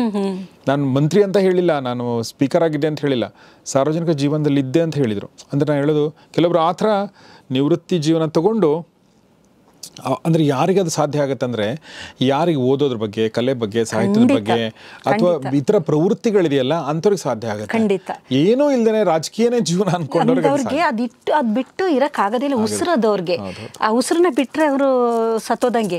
ಅದಕ್ಕೆ ಅದು ಭಗವದ್ಗೀತೆಯಲ್ಲಿ ಕೃಷ್ಣಂದು ಒಂದು ತುಂಬ ಚೆನ್ನಾಗಿದೆ. ಅದರಲ್ಲಿ ಆಗೋದೆಲ್ಲ ಒಳ್ಳೆಯದಕ್ಕೆ, ಆಗ್ತಿರೋದು ಒಳ್ಳೆಯದಕ್ಕೆ, ಮುಂದೆ ಆಗೋದು ಒಳ್ಳೆಯದಕ್ಕೆ. ಇವತ್ತು ನಿನ್ನದು ನಾಳೆ ಬೇರೆಯವ್ರದ್ದಾಗುತ್ತೆ. ಇವತ್ತು ನೀನು ಕೂತಿರೋ ಚೇರ್ ಏನಿದೆ, ನಾಳೆ ಅದು ಬೇರೆಯವ್ರದ್ದಾಗುತ್ತೆ, ನಾಳೆ ಇನ್ನೊಬ್ರದ್ದಾಗುತ್ತೆ. ಬೇರೆಯವ್ರದ್ರಲ್ಲಿ ಇವತ್ತು ನೀನು ಕೂತಿದ್ಯಾ, ನಾಳೆ ಇನ್ನೊಬ್ರು ಬರ್ತಾರೆ. ಪರಿವರ್ತನೆ ಜಗದ ನಿಯಮ ಅಂತ ಒಂದು ಮಾತು. ಪರಿವರ್ತನೆ ಜಗದ ನಿಯಮ, ಅದನ್ನ ನಾವು ಅರ್ಥ ಮಾಡ್ಕೋಬೇಕು. ಹಾಗಾಗಿ ಇದೆಲ್ಲ ಅದನ್ನ ಅರ್ಥ ಯಾರು ಮಾಡ್ಕೊಂಡಿರ್ತಾರೆ, ನೀವು ಹೇಳ್ದಂಗೆ ಅವರು ಆಫ್ಟರ್ ರಿಟೈರ್ಮೆಂಟು ಅಧಿಕಾರ ಇಲ್ಲದೆ ಹೋದ್ರು ಬಹಳ ಅದ್ಭುತವಾಗಿ, ಸಮಾಧಾನವಾಗಿ, ನೆಮ್ಮದಿಯ, ಸಂತೋಷದ ಜೀವನನ ನಡೆಸ್ತಾರೆ. ಇದನ್ನ ಯಾರು ಅರ್ಥ ಮಾಡ್ಕೊಳ್ಳಲ್ಲ, ಅವರಿಗೆ ಕೊನೆಯವರೆಗೂ ಲಾಸ್ಟ್ ಬ್ರೆತ್ ಹೋಗ್ಬೇಕಾದ್ರೂ ಅವ್ರಿಗೆ ಅಧಿಕಾರ ಬೇಕೇ ಇರುತ್ತೆ. ಇಲ್ಲ ಅಂದ್ರೆ ಅವ್ರ ಜೊತೆ ಯಾರೂ ಇರಲ್ಲ. ಅವ್ರಿಗೆ ಅಧಿಕಾರ ಇಲ್ಲ ಅಂದರೆ ಅವ್ರ ಹತ್ರ ಯಾರೂ ಹೋಗೋದಿಲ್ಲ. ಹಾಗಾಗಿ ಅವ್ರಿಗೆ ಅಧಿಕಾರ ಬೇಕೇ ಬೇಕು. ಅದಕ್ಕೋಸ್ಕರ ನಾವು ಅನ್ಕೊಂತೀವಿ, ಇಷ್ಟು ವಯಸ್ಸಾದರೂ ಯಾಕೆ ಹಿಂಗೆ ಮಾಡ್ತಾರೆ ಅಂದರೆ ಅದು ಬೇರೆ ದಾರಿ ಇಲ್ಲ ಅವ್ರಿಗೆ. ಹುಲಿಯ ಮೇಲಿನ ಸವಾರಿ ಇನ್ನಲ್ಲ. ಹಾಗಾಗಿ ಈಗ ಮಾನಸಿಕ ಅನಾರೋಗ್ಯದ ಪರಿಣಾಮಗಳೇನು ಮತ್ತು ಅದಕ್ಕೆ ನಿವಾರಿಸಬೇಕಾದ್ರೆ ಅದಕ್ಕೇನು ದಾರಿಗಳು, ಪರಿಹಾರಗಳೇನು ಅನ್ನೋದನ್ನು ನಾವು ನೋಡೋಣ. Yes madam. ಸರ್, ಈಗ ಬಹಳಷ್ಟು ಕಾರಣಗಳನ್ನು ನಾನು ಹೇಳಿದೆ. ಅದರಲ್ಲಿ ವೃತ್ತಿಪರ ಆಗಿರ್ಬೋದು, ಕೌಟುಂಬಿಕ, ಆರ್ಥಿಕ, ಸಾಮಾಜಿಕ, ಮತ್ತೆ ಒಂದು ಅಧಿಕಾರ ಅಂತ ಏನಿಲ್ದಾಗ ಏನೇನಾಗುತ್ತೆ, ಏನೇನು ಕಾರಣಗಳು. ಇದ್ರ ಜೊತೆ ಇದು ಎಕ್ಸ್ಟರ್ನಲ್ ಫ್ಯಾಕ್ಟರ್ಸ್. ಇಂಟರ್ನಲ್ ನಾನು ಆಲ್ರೆಡಿ ತಿಳಿಸಿದ್ದೀನಿ, ಕಾಯಿಲೆಗಳು. ಮನುಷ್ಯನಿಗೆ ಏನಾದರೂ ಕಾಯಿಲೆ ಇದ್ರೆ ಎಲ್ಲ ಒಟ್ಟಾರೆ ಸೇರಿ ಮಾನಸಿಕ ಅನಾರೋಗ್ಯಕ್ಕೆ ಕಾರಕಗಳಿವು, ಕಾಸೇಟಿವ್ ಏಜೆಂಟ್ ಅಂತ ಹೇಳ್ಬೋದು. ಇಷ್ಟೆಲ್ಲ ಆದಮೇಲೆ ದೇಹದ ಮೇಲೆ ಏನೋ ಒಂದು ಪರಿಣಾಮ ಇದು ಬೀರುತ್ತೆ. ನಾವೆಲ್ಲ ಏನೇನೋ ನೋಡ್ತಾ ಇದ್ದೀವಿ, ಇದರಿಂದ ನಮ್ಮ ದೇಹದಲ್ಲಿ ನಮಗೆ ಗೊತ್ತಿಲ್ಲದಂತೆ ಒಳಗಡೆ ಬೇಕಾದಷ್ಟು ಮೆಕ್ಯಾನಿಸಮ್ ನಡೀತಾ ಇರುತ್ತೆ. ನಮ್ಮ ಎಂಡೋಕ್ರೈನ್ ಪಾತ್ವೆ ಅಂದರೆ ಹಾರ್ಮೋನ್ ರಿಲೀಸ್ ಆಗೋಂಥದ್ದು, ಅಥವಾ ರೋಗ ಪ್ರತಿರೋಧಕ ಶಕ್ತಿ ಆಗಿರ್ಬೋದು, ನಮ್ಮ ಚಯಾಪಚಯ ಕ್ರಿಯೆ ಆಗಿರ್ಬೋದು, ಎಲ್ಲದರ ಮೇಲೂ ನೇರವಾಗಿ ಇದೆಲ್ಲ ಪರಿಣಾಮ ಬೀರುತ್ತೆ.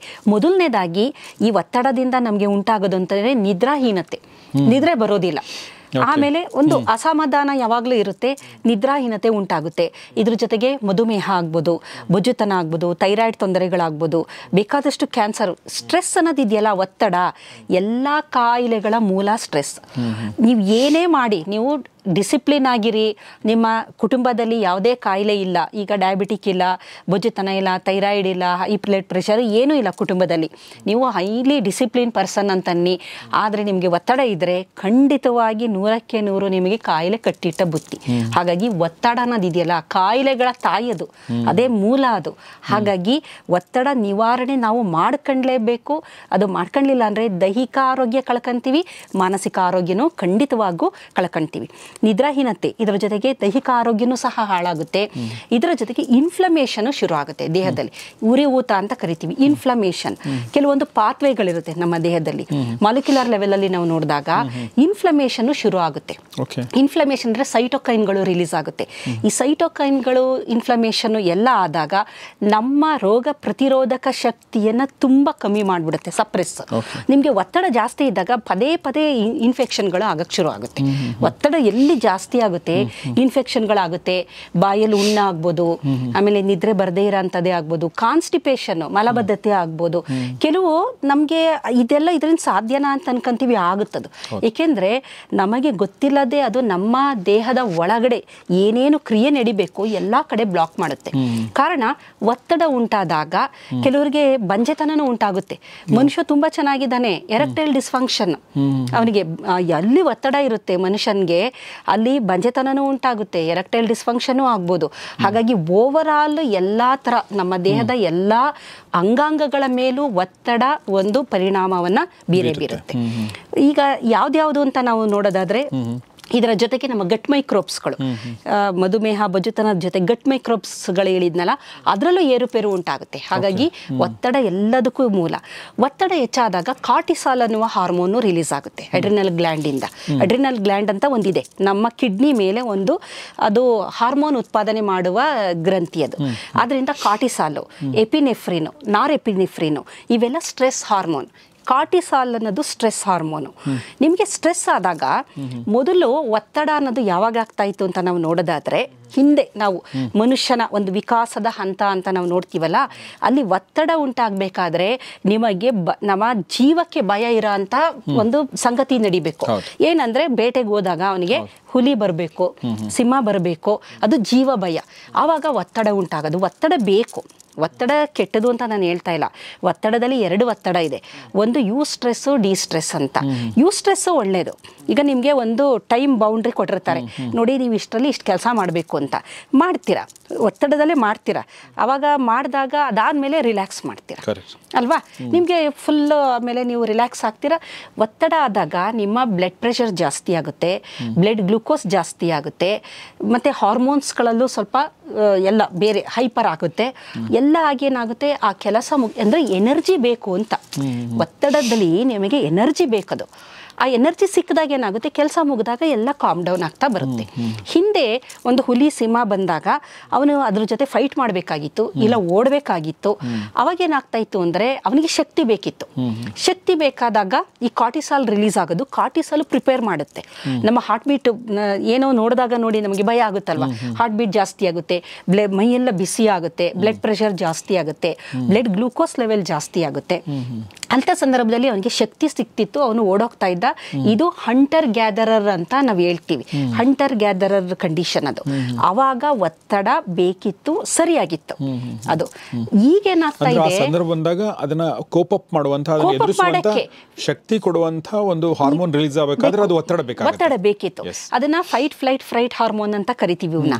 ಅವಾಗ ನಮ್ಮ ಸಿಂಪಥೆಟಿಕ್ ನರ್ವಸ್ ಸಿಸ್ಟಮ್ ಆಕ್ಟಿವೇಟ್ ಆಗುತ್ತೆ. ಸಿಂಪಥೆಟಿಕ್ ನಮ್ಮಲ್ಲಿ 2 ನರ್ವಸ್ ಸಿಸ್ಟಮ್ಗಳಿರುತ್ತೆ, ಸಿಂಪಥೆಟಿಕ್ಕು, ಪ್ಯಾರಾಸಿಂಪಥೆಟಿಕ್ಕು. ಈ ಒತ್ತಡ ಆದಾಗ ಸಿಂಪಥೆಟಿಕ್ ನರ್ವಸ್ ಸಿಸ್ಟಮ್ ಆಕ್ಟಿವೇಟ್ ಆಗುತ್ತೆ. ಅದು ಆಕ್ಟಿವೇಟ್ ಆದಾಗ ಬ್ಲಡ್ ಪ್ರೆಷರ್ ಜಾಸ್ತಿ ಆಗುತ್ತೆ, ಬ್ಲಡ್ ಗ್ಲೂಕೋಸ್ ಜಾಸ್ತಿ ಆಗುತ್ತೆ, ಎನರ್ಜಿ ಬೂಸ್ಟ್ ಆಗುತ್ತೆ, ಓಡ್ತೀರಾ ಇಲ್ಲ ಫೈಟ್ ಮಾಡ್ತೀರಾ. ನಂತರ ಏನಾಗುತ್ತೆ, ಎಲ್ಲ ಕಾಮ್ ಡೌನ್ ಆಗುತ್ತೆ. ಆದ್ರೆ ಈಗೇನಾಗ್ತಾ ಇದೆ, ನಾನು ಎಲ್ಲ ಹೇಳಿದ್ನಲ್ಲ ಕಾರಣಗಳು, ಒತ್ತಡ ನಿಮಗೆ ಬ್ರೇಕ್ ಕೊಡ್ತಾ ಇಲ್ಲ, ಕಂಟಿನ್ಯೂಸ್ ಒತ್ತಡ. ಇದಾದ್ಮೇಲೆ ಪುನಃ ಒತ್ತಡ. ನೀವು ಹೇಳಿದ್ರಿ ಒಂದು ಬಹಳ ಬೆಸ್ಟ್ ಎಕ್ಸಾಂಪಲ್ ಹೇಳಿದ್ರಿ. ಇವು ನಿಮ್ಮ ಟಿವಿ ಇದರಲ್ಲಿ ಯಾವುದೋ ಒಂದು ಬ್ರೇಕಿಂಗ್ ನ್ಯೂಸ್ ಒಂದು ಆಗಿದ ತಕ್ಷಣ, ನೀವು ಒಂದು ಕಂಪ್ಲೀಟ್ ಮಾಡಿದ ತಕ್ಷಣ ನಿಮ್ಗೆ ಅಲ್ಲಿ ಒಂದು ಟೈಮ್ ಕೊಡ್ಬೇಕಿತ್ತು, ಅದು ಕೊಡ್ತಾ ಇಲ್ಲ. ತಕ್ಷಣ ಇನ್ನೊಂದು ಮಾಡ್ಬೇಕು ನೀವು, ಅದಾದ್ಮೇಲೆ ಟೈಮ್ ಕೊಡಬೇಕು, ಇಲ್ಲ ಆಗ್ತಾ ಇಲ್ಲ. ಇದು ಕಂಟಿನ್ಯೂಸ್ ಒತ್ತಡ. ನಿಮಗೆ ಗೊತ್ತಿಲ್ಲದಂತೆ ನಿಮ್ಮ ಕಾರ್ಟಿಸಾಲ್ನ ಜಾಸ್ತಿ ಮಾಡ್ತಾ ಇದೆ, ನಾರ್ ಎಪಿನೆಫ್ರಿನ್ ಜಾಸ್ತಿ ಮಾಡ್ತಿದೆ, ಎಪಿನೆಫ್ರಿನ್ ಜಾಸ್ತಿ ಆಗ್ತಿದೆ. ನಿಮ್ಮ sympathetic nervous system always activate, ಅದು ಇದು ಶಟ್ ಡೌನೇ ಆಗ್ತಾ ಇಲ್ಲ ಅದು. ಹಾಗಿದ್ದಾಗ ಏನಾಗುತ್ತೆ, ನಮಗೆ ಕಂಟಿನ್ಯೂಸ್ ಬ್ಲಡ್ಲಿ ಶುಗರ್ ಲೆವೆಲ್ ಜಾಸ್ತಿ ಎಲ್ಲ ಆಗೋದ್ರಿಂದ ಇನ್ಸುಲಿನ್ ರೆಸಿಸ್ಟೆನ್ಸ್ ಡೆವಲಪ್ ಆಗಿಬಿಡುತ್ತೆ. ಅದರಿಂದನೇ ಫಸ್ಟ್ ಶುರು ಆಗೋದು ಡಯಾಬಿಟಿಸ್. ಅದೇ ರೀತಿ ಎಡಿಪೋಕೈನ್ಸ್ಗಳು ನಮ್ಮ ಫ್ಯಾಟ್ ಡೆಪಾಸಿಷನ್ ಶುರುವಾಗಿ ಎಡಿಪೋಕೈನ್ಸ್ ರಿಲೀಸ್ ಆಗುತ್ತೆ. ಗ್ರೆಲಿನ್ ಅಂತ ಒಂದು ಹಾರ್ಮೋನ್ ಇದೆ, ಅದು ಎಲ್ಲ ನಮ್ಮ ಹಂಗರ್ ಇದಕ್ಕೆ ಸಂಬಂಧಪಟ್ಟಿದ್ದಂಥದ್ದು. ಅದರ ಎಲ್ಲ ಪಾತ್ವೆಗಳು ಏರುಪೇರಾಗುತ್ತೆ. ಹಾಗಾಗಿ ಒಬಿಸಿಟಿ ಆಗ್ಬೋದು, ಡಯಾಬಿಟಿಸ್ ಆಗ್ಬೋದು, ಹೈ ಬ್ಲಡ್ ಪ್ರೆಷರ್ ಆಗ್ಬೋದು, ಇಂಥದ್ದೆಲ್ಲ ಶುರು ಆಗ್ತಿರೋದು ಆ ಕಾರಣದಿಂದಾಗಿ. ಈ ಸಿಂಪಥೆಟಿಕ್ ನರ್ವಸ್ ಸಿಸ್ಟಮು ಕಮ್ಮಿ ಆಗಬೇಕು, ಶಟ್ ಡೌನ್ ಆಗಬೇಕು, ಅದು ಆಗ್ತಾ ಇಲ್ಲ. ಹಾಗಾಗಿ ನಾವೀಗ ಏನು ಮಾಡಬೇಕು ಅಂತಂದರೆ ಒತ್ತಡನ ಕಮ್ಮಿ ಮಾಡ್ಕೊಂಡ್ರೆ, ಕಾರಣ ಏನೇ ಇರ್ಬೋದು, ಒತ್ತಡ ಆಗ್ತಾ ಇದೆ ಬಟ್ ನಾನು ಅದನ್ನು ಕಮ್ಮಿ ಮಾಡ್ಕೋಬೇಕು. ನಾವು ಬದುಕ್ತಿರೋದು ಒತ್ತಡದ ಜಗತ್ತು, ಇದನ್ನು ಬಿಟ್ಟು ನಾನೇನು ಹೋಗೋಕ್ಕಾಗಲ್ಲ. ಈ ಸಾಮಾಜಿಕ ಒತ್ತಡನ ನಾನೇನು ಕಂಟ್ರೋಲ್ ಮಾಡೋಕ್ಕಾಗೋದಿಲ್ಲ, ಅದು ಬರ್ತಾನೆ ಇರುತ್ತೆ.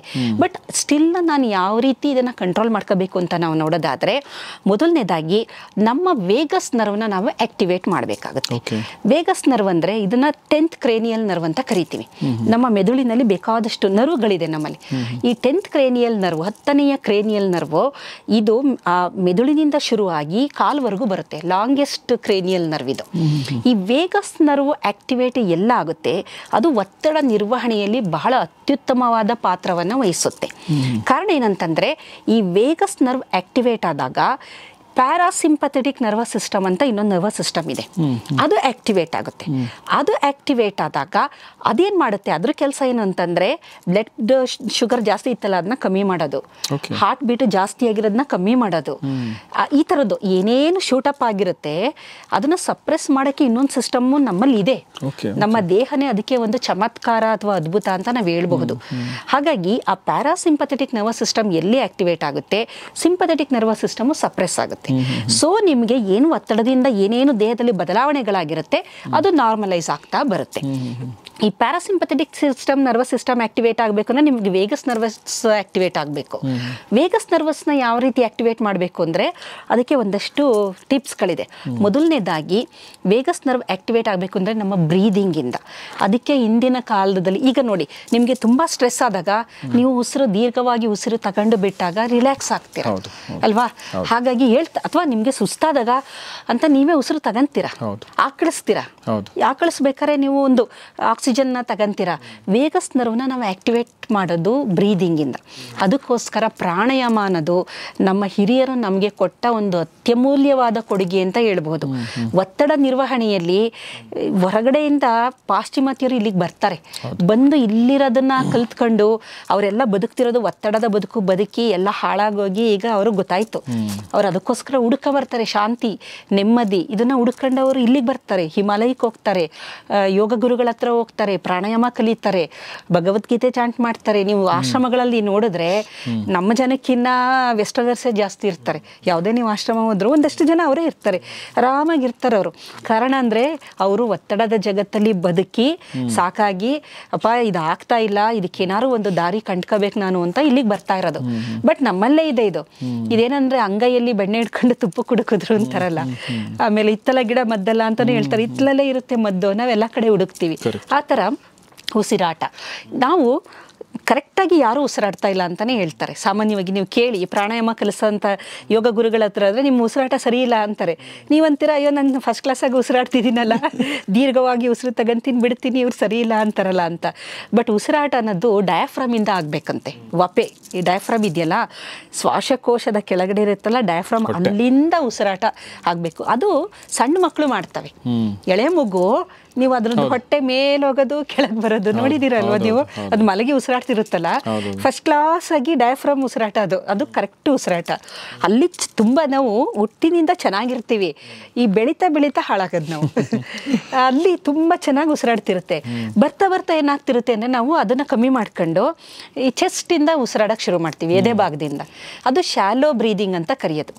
ಈ ಶಾಲೋ ಬ್ರೀದಿಂಗು ನೀವು ಮಾಡಿದಾಗ ನಿಮ್ಮ ಪ್ಯಾರಾಸಿಂಪಥೆಟಿಕ್ ನರ್ವಸ್ ಸಿಸ್ಟಮ್ ಆಕ್ಟಿವೇಟ್ ಆಗಲ್ಲ, ನಿಮ್ಮ ಸ್ಟ್ರೆಸ್ಸು ಕಮ್ಮಿ ಆಗಲ್ಲ.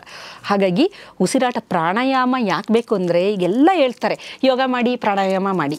ಯಾಕೆ ಅದು ಸೈಂಟಿಫಿಕ್ಕಾಗಿ ನಾವು ಹೇಳಬೇಕು. ಪ್ರಾಣಾಯಾಮ ಮಾಡಿದಾಗ ನಿಮಗೆ ನಿಮ್ಮ ಪ್ಯಾರಾಸಿಂಪಥೆಟಿಕ್ ನರ್ವಸ್ ಸಿಸ್ಟಮ್ ಆಕ್ಟಿವೇಟ್ ಆಗುತ್ತೆ. ಹೇಗೆ ಅಂದರೆ ವೇಗಸ್ ನರ್ವಸ್ ಆಕ್ಟಿವೇಟ್ ಆಗೋದ್ರಿಂದ ಪ್ಯಾರಾಸಿಂಪಥೆಟಿಕ್ ನರ್ವಸ್ ಸಿಸ್ಟಮ್ ಆಕ್ಟಿವೇಟ್ ಆಗುತ್ತೆ. ನಿಮ್ಮ ಸಿಂಪಥೆಟಿಕ್ ನರ್ವಸ್ ಸಿಸ್ಟಮ್ನ ಸಪ್ರೆಸ್ ಮಾಡೋದ್ರಿಂದ ಕಾರ್ಟಿಸಾಲ್, ಅದರ ಜೊತೆಗೆ ಎಪಿನೆಫ್ರಿನ್ನು, ನಾರೆಪಿನೆಫ್ರಿನ್ ಇದನ್ನ ಎಲ್ಲಾದು ಅದು ಕಮ್ಮಿ ಮಾಡುತ್ತೆ. ವೇಗಸ್ ನರ್ವಸ್ನ ಒಂದು ಉಸಿರಾಟದಿಂದ ಅಂತ ಹೇಳಿದೆ. ಇನ್ನೊಂದು, ನಿಮಗೆ ತುಂಬಾ ಸುಸ್ತಾಯ್ತು ಅಂತ ನೀವು ಹೋಗಿ ತಣ್ಣೀರಲ್ಲಿ ಮುಖ ತೊಳಿರಿ, ಎಷ್ಟು ಫ್ರೆಶ್ನೆಸ್ ಸಿಕ್ಕುತ್ತಲ್ವಾ. ಅಂದ್ರೆ ಒತ್ತಡ ಜಾಸ್ತಿ ಆದಾಗ್ಲೂ ಅಷ್ಟೇ ಮುಖಕ್ಕೆ ನೀರು ಹಾಕಿದಾಗ ವೇಗಸ್ ನರ್ವಸ್ ಆಕ್ಟಿವೇಟ್ ಆಗುತ್ತೆ. ಅದು ಅದೊಂದು ಬ್ಯೂಟಿಫುಲ್. ಅದು ತಣ್ಣೀರಲ್ಲಿ ಮುಖ ತೊಳಿಬೇಕು. ನೀವು ಅಂದ್ರೆ ಫ್ರೆಶ್ ಆಗಿ ಕೈಕಾಲು ಮುಖ ತೊಳ್ಕೊಂಡು ಬಂದ್ಬಿಟ್ರೆ ಸಂಜೆ, ಹೌದು, ನಮ್ಮ ಮನೇಲಿ ರೂಢಿ, ಈಗ ನಾನು ಕೆಲವ್ರ ಮನೇಲಿ ಅದು ರೂಢಿ ಇರಲ್ಲ, ಅಬ್ಸರ್ವ್ ಮಾಡಿದ್ದೀನಿ. ಅವರು ಸ್ನಾನ ಮಾಡಿದ್ರೆ ನಾಳೆ ಬೆಳಗ್ಗೆನೆ ಸ್ನಾನ ಮಾಡ್ತಾರೆ, ಅವ್ರು ಮತ್ತೆ ಬಾತ್ರೂಮ್ಗೆ ಹೋಗಲ್ಲ, ಅವರು ಅಂದ್ರೆ ಕೈಕಾಲು ಮುಖ ತೊಳ್ಕೊಳ್ಳಲ್ಲ ಅವರು. ನಮ್ಮ ಮನೇಲಿ ಹೆಂಗಿತ್ತು ಅಂದ್ರೆ ಮಧ್ಯಾಹ್ನ ಊಟ ಮಾಡೋಕ್ಕಿಂತ ಮುಂಚೆ ಕೈಕಾಲು ಮಾಡ್ಕೊಳ್ಬೇಕು, ಸಂಜೆ ಮತ್ತೆ ಟೀ ಕುಡಿಯೋಕ್ಕಿಂತ ಮುಂಚೆ ಕೈಕಾಲು ಮುಖ ತೊಳ್ಕೊಳ್ಬೇಕು, ಈ ತರ. ಮೊನ್ನೆ ನನಗೆ ಏನೋ ಒಂದು ಸ್ವಲ್ಪ ಬೇಜಾರಾಗಿತ್ತು, ಸ್ಟ್ರೆಸ್ ಅಲ್ಲ ಬೇಜಾರಾಗಿತ್ತು, ಯಾವ್ದೋ ವಿಚಾರಕ್ಕೆ ಸಂಬಂಧಪಟ್ಟಂತೆ ತಣ್ಣೀರಲ್ಲಿ ಮುಖ ತೊಳಿರಿ. ನಾನು ಮುಖ ತೊಳ್ಕೊಂಡು ಬಂದೆ, ಆ ಬೇಜಾರು ಅರ್ಧ ಕಡಿಮೆ ಆಯ್ತು, ಅರ್ಧ ಅಲ್ಲ ಫುಲ್ ಕಡಿಮೆ ಆಯ್ತು ಆಲ್ಮೋಸ್ಟ್. ಸಿಟ್ಟು ಬಂದ್ರು ಕೂಡ ಕಡಿಮೆ ಆಗುತ್ತೆ. ಏನೋ ಸಿಟ್ಟು ಬರುತ್ತೆ ಯಾವ್ದೋ ವಿಚಾರಕ್ಕೆ ಸಂಬಂಧಪಟ್ಟಂತೆ, just go and freshen up yourself. Okay, ತಣ್ಣೀರಲ್ಲಿ ಕೈಕಾಲು ಮುಖ ತೊಳ್ಕೊಂಡು ಬನ್ನಿ. ನೀವು ಈಗ ಯಾವ್ದೋ ಆಫೀಸಲ್ಲಿ ತುಂಬಾ ಸ್ಟ್ರೆಸ್ ಆಗಿರುತ್ತೇನೆ, ಹೋಗಿ ಒಂದ್ಸಲ ಮುಖ ತೊಳ್ಕೊಂಬನ್ನಿ, ನಿಮ್ ಅರ್ಧ ಇದು ಕಮ್ಮಿ ಆಗುತ್ತೆ. ಯಾಕದು ಏನು ಸೈಂಟಿಫಿಕ್ ರೀಸನ್? ಅದೇ ವೇಗಸ್ ನರ್ವಸ್ ಆಕ್ಟಿವೇಟ್ ಆಗುತ್ತೆ. ನೀವು ತಣ್ಣೀರಲ್ಲಿ ಮುಖ ತೊಳೆದಾಗ ಅದು ತಲೆಯಿಂದ ಇದ್ರವರೆಗೂ ಇರುತ್ತೆ, ಎಲ್ಲಾ ಕಡೆ ಇಲ್ಲಿಂದ ಎಲ್ಲ ಫುಲ್ ಹೋಗಿರುತ್ತಲ್ಲ, ಆಕ್ಟಿವೇಟ್ ಆಗ್ಬಿಡುತ್ತದೆ. ಆಕ್ಟಿವೇಟ್ ಆದಾಗ ಪ್ಯಾರಾಸಿಂಪಥೆಟಿಕ್ ನರ್ವಸ್ ಸಿಸ್ಟಮ್ನ ಆಕ್ಟಿವೇಟ್ ಮಾಡುತ್ತದೆ. ಅದೊಂದು. ಅದ್ರ ಜೊತೆ ಮತ್ತೆ ನಾವು ಎಕ್ಸಸೈಸ್, ಈಗ ವಾರ್ಮಿಂಗ್ ಎಕ್ಸಸೈಸ್ ಮಾಡ್ತೀವಲ್ಲ, ಸಾಮಾನ್ಯ ಎಲ್ಲ ಕೈ ಕಾಲು ತಿರುಗಿಸ್ತೀವಿ, ತಲೆನ ಸಾಮಾನ್ಯ ಹಿಂಗಂತೀವಿ, ಸುಮ್ಮನೆ ಆಗ್ಬಿಡ್ತೀವಿ. ಬಟ್ ಹೆಡ್ ಎಕ್ಸಸೈಸು ತುಂಬಾ ಮುಖ್ಯ ಅಂತ ಅಂತಾರೆ. ನಿಮ್ಮ ಒತ್ತಡ ನಿರ್ವಹಣೆಯಲ್ಲಿ ಇದೊಂದು ಮುಖ್ಯ. ನೀವು ತಲೆಗೆ ವ್ಯಾಯಾಮ ಅಂದ್ರೆ ಹಿಂದೆ ಮುಂದೆ ಮಾಡೋದು, ಸೈಡ್ ಇದು ಮಾಡೋದು, ಅವಾಗ ಏನಾಗುತ್ತೆ ಅಂದ್ರೆ ನಿಮ್ಮ ಮೆದುಳಿಗೆ ರಕ್ತದ ಒತ್ತಡ ಚೆನ್ನಾಗಿ ಪೂರೈಕೆ ಚೆನ್ನಾಗಾಗುತ್ತೆ. ಅದ್ರ ಜೊತೆಗೆ ಗಾರ್ಗ್ಲಿಂಗ್ ಕೇಳಿದ್ದೀರಾ ನೀವು? ಕೆಲವರು ನೀವು ನೋಡಿ, ಕೆಲವರು ಮನೆಯಲ್ಲಿ ತುಂಬಾ ಹಳಬ್ರು ಬೆಳಗ್ಗೆ ಎದ್ದ ತಕ್ಷಣ ಗಾರ್ಗ್ಲಿಂಗ್ ಮಾಡೋರು. ನಾವೆಲ್ಲ ಅನ್ಕೊಂತೀವಿ ಯಾಕೆ ಇವ್ರು ಹಿಂಗೆ ಬೆಳಗ್ಗೆ ಎದ್ದು ನೀರು ಇಟ್ಕೊಂಡು ಗೊಳಗೊಳಗಳ ಅಂತ ಮಾಡ್ತಿರ್ತಾರೆ ಅಂತ. ವೇಗಸ್ ನರ್ವ್ ಆಕ್ಟಿವೇಟ್ ಮಾಡುತ್ತದೆ ಗಾರ್ಗ್ಲಿಂಗ್ ನೀವು ಮಾಡಿದ್ರೆ. ಬೆಳಗ್ಗೆನೆ ಎದ್ದು ವೇಗಸ್ ನರ್ವ್ನ ಆಕ್ಟಿವೇಟ್ ಮಾಡುತ್ತೆ.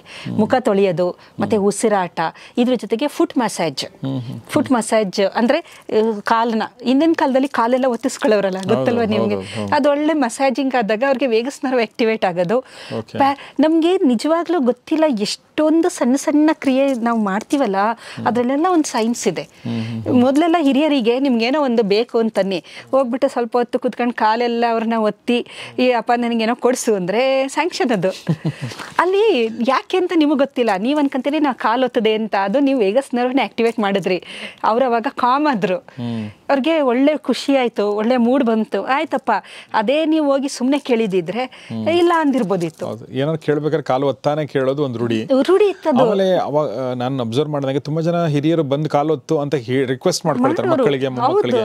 ಆಯ್ತು ಸ್ವಲ್ಪ ಕಾಲು ಒತ್ತು ಬಾರಪ್ಪ ಅಂತ ಹೇಳಿ. ನನಗೆ ಕೆಲವೊಂದ್ಸಲ ಏನು ಇವ್ರು ಹಂಗ ಅನ್ಸೋದು, ನನಗೆ ಪರ್ಸನಲಿ ನಂಗೆ ಇಷ್ಟ ಆಗ್ತಿರಲಿಲ್ಲ. ಬಟ್ ನೀವು ಹೇಳಿದ್ಮೇಲೆ ಫುಟ್ ಮಸಾಜ್ ತುಂಬಾ ಒಳ್ಳೇದು ಅಂತಾರೆ. ಫುಟ್ ಮಸಾಜ್ ಎಣ್ಣೆಲಾರು ಮಾಡ್ಕೋಬಹುದು, ಅಥವಾ ಬಿಸಿನೀರಲ್ಲಿ ಸ್ವಲ್ಪ ಹೊತ್ತು ಇಟ್ಕೊಳ್ಳೋದು, ಅಥವಾ ಹಾಗೆ ಕೈಯಿಂದ ಮಸಾಜ್ ಮಾಡೋ ಅಂಥದ್ದು. ಇದೆಲ್ಲ ಮಾಡಿದಾಗ ವೇಗಸ್ ನರ್ವ್ ಆಕ್ಟಿವೇಟ್ ಆಗುತ್ತೆ. ಮುಖ್ಯವಾಗಿ ಉಸಿರಾಟ. ಇದ್ರ ಜೊತೆಗೆ ಬಹಳ ಮುಖ್ಯವಾದ ವೇಗಸ್ ನರ್ವ್ ಆಕ್ಟಿವೇಟ್ ಮಾಡಬೇಕು ಅಂದ್ರೆ ಮಂತ್ರಗಳ ಉಚ್ಚಾರಣೆ. ನೀವು ಯಾವುದೇ ಮಂತ್ರ ಆಗಿರ್ಲಿ, ಅದಕ್ಕೆ ಅದು ಇದು ಅಂತಲ್ಲ, ನೀವು ಯಾವುದೇ ಮಂತ್ರ ಹೇಳಿದ್ರು ಮಂತ್ರಗಳ ಉಚ್ಚಾರಣೆ ಮಾಡಿದಾಗ ಅದ್ರ ಬರುವ ಫ್ರೀಕ್ವೆನ್ಸಿ ಇದರಿಂದ ನಿಮ್ಮ ವೇಗಸ್ ನರ್ವ್ ಆಕ್ಟಿವೇಟ್ ಆಗುತ್ತೆ. ನಿಮಗೆ ಸಂಸ್ಕೃತ ಬರಬೇಕು ಅಂತ ಏನಿಲ್ಲ, ನೀವು ಜನವಾರ ಹಾಕಿರ್ಬೇಕು ಅಂತಾನೂ ಇಲ್ಲ, ನಿಮ್ಗೆ ಅರ್ಥ ಆಗ್ಬೇಕು ಅಂತಾನೂ ಇಲ್ಲ, ನಿಮ್ಗೇನೂ ಬೇಡ. ಜಸ್ಟ್ ಮಂತ್ರಗಳು. ಮಂತ್ರ ಅಂದ್ರೆ ಮಂತ್ರ ಅಂತಾನೂ ಅಲ್ಲ ಅನ್ಕೋಬೇಡಿ, ಯಾವುದೋ ಒಂದು ಅಕ್ಷರ ಅಂತ ಅನ್ಕೊಳ್ಳಿ. ಅದು ಯಾವುದೋ ಕೆಲವು ಬೀಜಾಕ್ಷರಗಳೆಲ್ಲ ಇದೆಯಲ್ಲ, ಒಂದಷ್ಟು ಅಕ್ಷರಗಳನ್ನ ದಿನ ನೀವು ಮಾಡಿ. ಅದರಲ್ಲಿ ಇಲ್ಲ ನನಗೆ ಸ್ವಲ್ಪ, ನಾನು ಏನೂ ನಂಬಲ್ಲ ಅಂದ್ರೆ ಅಕ್ಷರಗಳು ಅನ್ಕೊಳ್ಳಿ. ಸ್ವಲ್ಪ ಓಕೆ ಅಂತ ಅನ್ನೋದಾದ್ರೆ ಒಂದೊಂದು ವಿಷ್ಣು ಸಹಸ್ರನಾಮ, ಲಲಿತಾ ಸಹಸ್ರನಾಮ ಖಂಡಿತ ಆಗುತ್ತಿದ್ದು. It works. ಗಾಯತ್ರಿ ಮಂತ್ರ, ನೀವು ಕುಬೇರ ಮಂತ್ರ, ಲಕ್ಷ್ಮಿ ಸ್ತೋತ್ರ, ನೀವು ಏನಾದ್ರು ಮಾಡಿ ಇಟ್ ವರ್ಕ್ಸ್ ಅಂತ ಹೇಳ್ತೀನಲ್ಲ, ಬರ್ಕೊಡ್ತೀನಿ ನಾನು. It works. ಇದು ಏನಾಗುತ್ತೆ ಅಂದ್ರೆ ನೀವು ಅದನ್ನ ಮಾಡಿದಾಗ ನಿಮ್ಮ ವೇಗಸ್ ನರ್ವ್ ಆಕ್ಟಿವೇಟ್ ಆಗುತ್ತೆ. ವೇಗಸ್ ನರ್ವ್ ಆಕ್ಟಿವೇಟ್ ಆಗಿ ಪ್ಯಾರಾಸಿಂಪಥೆಟಿಕ್ ನರ್ವಸ್ ಸಿಸ್ಟಮ್ ಆಕ್ಟಿವೇಟ್ ಆಗುತ್ತೆ, ನಿಮ್ಮನ್ನ ಕಾಮ್ ಡೌನ್ ಮಾಡುತ್ತೆ. ಇದು ಕಾಮ್ ಡೌನ್ ಆದಾಗ ನಿಮ್ಮ ಲಿಂಬಿಕ್ ಸಿಸ್ಟಮ್ ಶಟ್ ಡೌನ್ ಆಗುತ್ತೆ. ಅದನ್ನ ಹೇಳ್ತೀನಿ. ಲಿಂಬಿಕ್ ಸಿಸ್ಟಮ್ ಶಟ್ ಡೌನ್ ಆದ್ರೆ ಪ್ರೀ ಫ್ರಾಂಟಲ್ ಕಾರ್ಟೆಕ್ಸ್ ಆಕ್ಟಿವೇಟ್ ಆಗುತ್ತೆ. ಲಿಂಬಿಕ್ ಅಂದ್ರೆ ಸರೀಸೃಪ ಅದು ಸರೀಸೃಪದ ಮೆದುಳದು Reptile. ರೆಪ್ಟಿಲಿಯನ್ ಬ್ರೈನ್ ಅಂತ ಅದು ಆಕ್ಟಿವೇಟ್ ಅಂದ್ರೆ ಆಗುತ್ತೆ. ಕೋಪ ತಾಪ ಇರುತ್ತಲ್ಲ ಅದು ಶಟ್ ಡೌನ್ ಆಗುತ್ತೆ. ನಿಮ್ಮ frontal contract free frontal cortex activate ಆದಾಗ ಅದು ನಿಮ್ಗೆ ಒಂದು ತರ್ಕ ಮಾಡೋದು, ಒಳ್ಳೊಳ್ಳೆ ವಿಚಾರಗಳು, ನಿಮ್ಗೆ ಅನಾಲಿಸಿಸ್, ವಿವೇಕ ಅಂತಾನೆ ಅನ್ಬೋದು. ಓವರ್ ಆಲ್ ವಿವೇಕ, ಇನೋವೇಷನ್ ಆಗಲಿ, ಯಾವ ಸಂದರ್ಭದಲ್ಲಿ ನೀನು ಏನು ಮಾಡಬೇಕು. ಕೆಲವು ಸಲ ನಾವು ಯೋಚನೆ ಮಾಡ್ತೀವಿ, ಆ ಸಂದರ್ಭನ ನಾನು ಎಷ್ಟು ಚೆನ್ನಾಗಿ ಹ್ಯಾಂಡಲ್ ಮಾಡ್ಬೋದಾಗಿತ್ತಲ್ಲ, ಸರಿಯಾಗಿ ಮಾಡಲಿಲ್ಲ ನಾನು ಅಂತ. ಯಾಕೆ ವಿವೇಕ ಕೈ ಕೊಡ್ತು? ವಿವೇಕ ಯಾಕೆ ಕೈ ಕೊಡ್ತು ಅಂದರೆ ನಿಮ್ಮ pre frontal cortex shut down ಆಗಿತ್ತು, ನಿಮ್ಮ ಲಿಂಬಿಕ್ ಬ್ರೈನ್ ಆಕ್ಟಿವೇಟ್ ಆಗಿತ್ತು. ಈ ದರ್ಶನ್ ಪ್ರಕರಣ ತೆಗೆದುಕೊಂಡ್ರೆ ಅದು ಒಂದು ಘಟನೆ ಆಯಿತು. ಅವನು ಪವಿತ್ರ ಗೌಡಗೆ ಮೆಸೇಜ್ ಹೌದೌದು, ಇವನು ತುಂಬ ಸಿಂಪಲ್ ಆಗಿ ಒಂದು ಫೋನ್ ಮಾಡಿ ಪೊಲೀಸರ ಜೊತೆ ವ್ಯವಹರಿಸಿ ಒಂದು ಬುದ್ಧಿವಾದ ಹೇಳಿಬಿಟ್ಟಿದ್ರೆ ಮತ್ತು ಎಲ್ಲ ಬ್ಲಾಕ್ ಮಾಡ್ಕೊಂಡ್ಬಿಟ್ಟಿದ್ರೆ ಅಲ್ಲಿ ಮುಗಿದೋಗಿರೋದು ಕೆಲಸ ಅಲ್ವಾ? ಹೌದು. ಸೊ ಇಲ್ಲಿ ಏನಾಯ್ತು, ವಿವೇಕ ಶಟ್ ಡೌನ್ ಆಗ್ಬಿಡ್ತು ಕಂಪ್ಲೀಟ್. ಏಕೆಂದ್ರೆ ಅವರ ಲಿಂಬಿಕ್ ಸಿಸ್ಟಮ್ ಅಲ್ಲೇ ಇದ್ರು. ಈಗ ಅದನ್ನು ನಾನು ಎಕ್ಸ್ಪ್ಲೇನ್ ಮಾಡ್ತೀನಿ ಯಾವ ರೀತಿ ಅಂತಂದ್ರೆ, ಅದನ್ನ ಚಿಮ್ ಪ್ಯಾರಾಡಾಕ್ಸ್ ಅಂತ ಕರಿತೀವಿ. ವೇಗಸ್ ನರ್ವ್ಸ್ ಮುಗಿಸ್ಬಿಡೋಣ ನಾವು. ಈಗ ವೇಗಸ್ ನರ್ವ್ದು ಇದ್ರ ಜೊತೆಗೆ ಮಂತ್ರಗಳ ಉಚ್ಚಾರಣೆ, ಮೆಡಿಟೇಷನ್ ಮಾಡಬೇಕು. ಮೆಡಿಟೇಷನ್ ಮಾಡಿದಾಗ ವೇಗಸ್ ನರ್ವ್ ಆಕ್ಟಿವೇಟ್ ಆಗುತ್ತೆ. ಇದ್ರ ಜೊತೆಗೆ ನೇಚರ್ ವಾಕ್. ನೇಚರ್ ವಾಕ್ ಅಂದ್ರೆ ಪ್ರಕೃತಿ ಜೊತೆ ನೀವು ಹೋಗ್ಬೇಕು. ಪ್ರಕೃತಿಯಲ್ಲಿ ನೀವು ಯಾವಾಗ ಹೋಗ್ತೀರಾ, ಮರ ಗಿಡ ಎಲ್ಲ ನೋಡಿದಾಗ, ಪ್ರಕೃತಿಯಲ್ಲಿ ಒಂದಾದಾಗ ವೇಗಸ್ ನರ್ವ್ ಆಕ್ಟಿವೇಟ್ ಆಗುತ್ತೆ. ಇದು ಮೊದಲನೇದು. ನಮ್ಮ ಒತ್ತಡವನ್ನ ನಿವಾರಣೆ ಮಾಡೋಕ್ಕೆ ಮೊದಲನೇ ಪಾಯಿಂಟ್ ವೇಗಸ್ ನರ್ವ್ನ ನಾವು ಆಕ್ಟಿವೇಟ್ ಮಾಡಬೇಕಾಗುತ್ತೆ. ವೇಗಸ್ ನರ್ವ್ ಜೊತೆಗೆ ನಮ್ಮ ಯೋಗ ಮಾಡಿದಾಗ್ಲೂ ಅದು ಕೆಲವೊಂದು ಇಂಟರ್ನಲ್ ಆರ್ಗನ್ ಮಸಾಜಿಂಗ್ ಮಾಡುತ್ತೆ. ಈಗ ನಮ್ಮ ಒತ್ತಡದಿಂದ ಏನೇನೋ ಡ್ಯಾಮೇಜು ಪ್ಯಾನ್ಕ್ರಿಯಾಗೆ, ಹಾರ್ಟ್ಗೆ, ಕಿಡ್ನಿ, ಲಿವರ್ ಆಗಿರುತ್ತಲ್ಲ, ಅದನ್ನೆಲ್ಲ ಇಂಟರ್ನಲ್ ಮಸಾಜ್ ನಿಮ್ಗೆ ಯಾವುದ್ರಲ್ಲೂ ಸಿಕ್ಕಲ್ಲ. ಯೋಗ ಬಿಟ್ಟರೆ ಒಳಗಡೆ ಇರುವ, ಈಗ ದೇಹದ ಹೊರಗಡೆಗೆ ನೀವು ಮಸಾಜಿಂಗ್ ಅಂದರೆ ಎಕ್ಸಸೈಸ್ ಮಾಡ್ಕೊಂತೀರಾ, ದೇಹದ ಒಳಗಡೆ ನೀವು ಹೆಂಗೆ ಎಕ್ಸಸೈಸ್ ಮಾಡ್ತೀರಾ? ಅದಕ್ಕೆ ಎಕ್ಸಸೈಸ್ ಮಾಡಬೇಕು ಅಂತಂದರೆ ನಿಮಗೆ ಯೋಗದಿಂದ ಮಾತ್ರ ಸಾಧ್ಯ. ಕೆಲವೊಂದು ಆಸನಗಳಿದೆಯಲ್ಲ, ಅದು ಯೋಗ ಸುಮ್ಮನೆ ಅಲ್ಲ, ಅದು ಯೋಗ ಅಂತಾರೆ. ಯಾರಿಗೆ ಯೋಗ ಇರುತ್ತೆ ಅವ್ರು ಮಾತ್ರ ಯೋಗ ಮಾಡೋಕ್ಕಾಗೋದು. ಎಲ್ಲರಿಗೂ ಮಾಡೋಕ್ಕಾಗಲ್ಲ ಅದು. ಕಾರಣ ಏನಂದ್ರೆ ಒಂದೊಂದು ಪಾಸ್ಚರ್ ಇದೆಯಲ್ಲ, ಅದು ಒಂದೊಂದು ಪ್ರಾಣಿದು. ಅದು ನೀವು ಧನುರಾಸನ ಆಗ್ಬೋದು, ಬೇರೆ ಬೇರೆ ಬೇರೆ ಭುಜಂಗಾಸನ, ಮಕರಾಸನ ಅಂತ ಎಲ್ಲ ಹೇಳ್ತಾರಲ್ಲ, ಅದು ಒಂದೊಂದು ಪ್ರಾಣಿ ಆ ಪಾಸ್ಚರಲ್ಲಿ ಇದ್ದಾಗ ಅದ್ರ ಬ್ರೀದಿಂಗ್ ಹೆಂಗಿರುತ್ತೆ, ಅದು ಹಂಗೆ ಬ್ರೀದಿಂಗ್ ಮಾಡಿದಾಗ ಏನೇನೋ ಅದರಿಂದ ಉಪಯೋಗ ಅನ್ನೋದನ್ನ ಬಹಳ ಹಿಂದೆನೆ, ಸಾವಿರಾರು ವರ್ಷದ ಹಿಂದೆ ಅದನ್ನ ಸ್ಟಡಿ ಮಾಡಿ ಎಲ್ಲಾದು ಮಾಡಿ ಅಥೆಂಟಿಕೇಟೆಡ್ ಇನ್ಫಾರ್ಮೇಶನ್. ಅದು ಎಲ್ಲಾ ತರ ಪ್ರಯೋಗಗಳು ಮಾಡ್ಬಿಟ್ಟಿದ್ದಾರೆ ಅವರು, ಮಾಡಿ ಕೊನೆಗೆ ನಿಮಗೆ ಅದರದ್ದು ಫಲನ ಕೊಟ್ಟಿರೋದು. ಹಾಗಾಗಿ ಅದನ್ನ ಮಾಡಿದಾಗ್ಲೂ ಒತ್ತಡ ಕಮ್ಮಿ ಆಗುತ್ತೆ. ಮೆಡಿಟೇಷನ್ ಅನ್ನೋದು ಒಂದು ಅದ್ಭುತ. ಅದು ನಿಮ್ಮ ಉಸಿರಾಟದ ಮೇಲೆ ನೀವು ಗಮನ ಕೊಟ್ಕೊಂಡು ನೀವು ಎಲ್ಲದನ್ನು ಮರೆತು ಇದು ಮಾಡಿದಾಗ ಒತ್ತಡ ನಿರ್ವಹಣೆಯಲ್ಲಿ ಜಗತ್ತಲ್ಲಿರುವ ನಿಮಗೆ ಒಂದೇ ಒಂದು ಮೆಡಿಸಿನ್ ಅಂದರೆ ಅದು ಮೆಡಿಟೇಷನ್. ಸುಮ್ಮನೆ ಕಾಮ ಕೂರೋದು. ಕಾರಣ ಏನಂತಂದರೆ ನಮ್ಮ ಮೆದುಳಿನಲ್ಲಿ ಬೇಕಾದಷ್ಟು ವೇವ್ಸ್ಗಳು ಬರ್ತಾ ಇರುತ್ತೆ. ಈಗ ನಾನು ಮಾತಾಡ್ತಾ ಇದ್ದೀನಲ್ವಾ, ನಾನು ಮಾತಾಡ್ಬೇಕಾದ್ರೆ ನನಗೆ ಗೊತ್ತಿರೋ ಇನ್ಫಾರ್ಮೇಷನ್ ಪ್ರಾಸೆಸ್ ಆಗಬೇಕು, ಅದು ನನ್ನ ಮಾತು ಥರ ಬರಬೇಕು, ಅದನ್ನು ನಾನು ಜ್ಞಾಪಿಸ್ಕೊಂಡು ನಾನು ಸೀಕ್ವೆನ್ಸ್ ಮಾಡಬೇಕು. ಇವಾಗ ನನ್ನ ಮೆದುಳಿನಲ್ಲಿ ಬೀಟಾ ವೇವ್ಸ್ ಇದೆ. ಬೀಟಾ ವೇವ್ಸ್ ಅಂದರೆ ಹೈ ಫ್ರೀಕ್ವೆನ್ಸಿ ವೇವ್. ಅದು ಯಾವಾಗಲೂ ಈಗ ನೀವು ಮಾತಾಡ್ಬೇಕಾದ್ರೆ ಆಕ್ಟಿವ್ ಆಗಿದ್ದಾಗ, ನಾನು ಏನೇ ಕೆಲಸ, ಯಾವುದೇ ಕೆಲಸ ಮಾಡಬೇಕಾದ್ರೂ ನನ್ನ ಮೆದುಳು ಬೀಟಾ ವೇವಲ್ಲೇ ಇರುತ್ತೆ. ಅದು ಹಾಗೆ ಬೀಟಾ ಬೀಟಾ ಬೀಟಾ ಆಗಿಬಿಟ್ರೆ ಅದು ಒತ್ತಡ ಜಾಸ್ತಿ ಆಗುತ್ತೆ, ಕಾರ್ಟಿಸಾಲ್ ಇಂಥದೆಲ್ಲ ರಿಲೀಸ್ ಆಗುತ್ತೆ. ಗುಡ್ ಹಾರ್ಮೋನ್ಸ್ಗಳಂತ ಒಂದು ಸೆಟ್ ಆಫ್ ಹಾರ್ಮೋನ್ಸ್ ಇದೆ, ಅದನ್ನು ನಾನು ಹೇಳ್ತೀನಿ. ಆ ಗುಡ್ ಹಾರ್ಮೋನ್ಸ್ಗಳು ರಿಲೀಸ್ ಆಗೋದಿಲ್ಲ ಬೀಟಾ ವೇವ್ಸ್ ಅಲ್ಲೇ ನಾವಿದ್ದಾಗ. ಹಾಗಾಗಿ ಈ ಬೀಟಾದಿಂದ ನಾವು ಆಲ್ಫಾಗೆ ಶಿಫ್ಟ್ ಆಗಬೇಕಾಗುತ್ತೆ. ಆಲ್ಫಾ ಅಂದರೆ ಸುಮ್ಮನೆ ಕೂರೋದು, ನಾನು ಏನು ಮಾಡ್ತಾ ಇಲ್ಲ, ಈಗ ಇದೆಲ್ಲ ಮಾತಾಡಿದ್ದೀನಿ, ಸುಮ್ಮನೆ ಕೂತಿದ್ದೀನಿ, ಆಲ್ಫಾ ವೇವ್. ಅದನ್ನು ನಾವು ಮಧ್ಯ ಕೆಲಸದ ಮಧ್ಯ ಆಲ್ಫಾ ವೇವ್ಗೆ ಹೋಗ್ಬೇಕು. ಸುಮ್ಮನೆ ಕೂರೋದು, ಏನು ಮಾಡಬೇಡಿ, ಜಸ್ಟ್ ಸುಮ್ಮನೆ ಕೂತ್ಕೊಳ್ಳಿ, ಆಲ್ಫಾ ವೇವ್. ಅದರ ನಂತರ ಇನ್ನೊಂದು ವೇವ್ ಇದೆ, ಥೀಟಾ ವೇವ್ ಅಂತ ಇದೆ. ಥೀಟಾ ವೇವ್ ಅಂತಂದ್ರೆ ನಿದ್ರೆ, ಪೂರ್ತ ನಿದ್ರೆ ಮತ್ತೆ ಒಂದು ಅರ್ಧಂಬರ್ಧ ಮಂಪರು ಅಂತೀವಲ್ಲ, ಅದು ಥೀಟಾ ವೇವ್ಸ್. ಅದು ಆಮೇಲೆ ಡೆಲ್ಟಾ ಅಂದ್ರೆ ಮಂಪರು ತರ. ಆ ಥೀಟಾ ವೇವ್ಸ್ ಇದ್ದಾಗ ನಿಮ್ಗೆ ನೀವು ಏನು ಇನ್ಸ್ಟ್ರಕ್ಷನ್ ಕೊಟ್ಟರು ಚೆನ್ನಾಗಿ ಅದೆಲ್ಲ ಕೂತ್ಕೊಂಡ್ಬಿಡುತ್ತದೆ. ಹಾಗಾಗಿ ನಂತರ ಡೆಲ್ಟಾ ಅಂದ್ರೆ ಫುಲ್ ಡೀಪ್ ಸ್ಲೀಪ್ ಅಲ್ಲಿ ಇರ್ತೀರ. ಗಾಮಾ ಅಂತಂದ್ರೆ ಅದು ಗಾಮಾ ವೇವ್ ನೀವು ಮೆಡಿಟೇಷನ್ ಮಾಡಿದಾಗ ಬರೋದು ನಿಮ್ಗೆ ಗಾಮಾ ವೇವ್ಸ್. ಗಾಮಾ ನಿಮ್ಗೆ ಯಾವಾಗ ಬರುತ್ತೆ, ನಿಮ್ಮ ವಿವೇಕ ಆಗ್ಬೋದು, ಎಲ್ಲ ಜಾಗೃತಿ ಆಗುತ್ತೆ, ಮೆದುಳಲ್ಲಿರೋ ಎಲ್ಲ ಬ್ಲಾಕೇಜು ಕ್ಲಿಯರ್ ಆಗುತ್ತೆ, ಹೈಯರ್ ಕಾನ್ಶಿಯಸ್ ಜೊತೆ ಕನೆಕ್ಟ್ ಆಗ್ತೀವಿ, ಹೊಸ ಹೊಸ ಆಲೋಚನೆಗಳು, ಹೊಸ ಹೊಸ ಥಾಟ್ಸ್ಗಳು, ಒಂದು ಆವಿಷ್ಕಾರಗಳು, ಡಿಸ್ಕವರಿ ಎಲ್ಲ ಹೇಳ್ತೀವಲ್ಲ, ಎಲ್ಲದು. ಒಬ್ಬ ಲೇಖಕ ಆದ್ರೆ ಒಂದಷ್ಟು ಅವನಿಗೆ ಸಾಹಿತ್ಯ ಬಂದ್ಬಿಡುತ್ತೆ, ಒಬ್ಬ ವಿಜ್ಞಾನಿ ಆದ್ರೆ ಆದರೆ ಬಹಳಷ್ಟು ಆವಿಷ್ಕಾರಗಳು ಮಾಡ್ಬಿಡ್ತಾನೆ.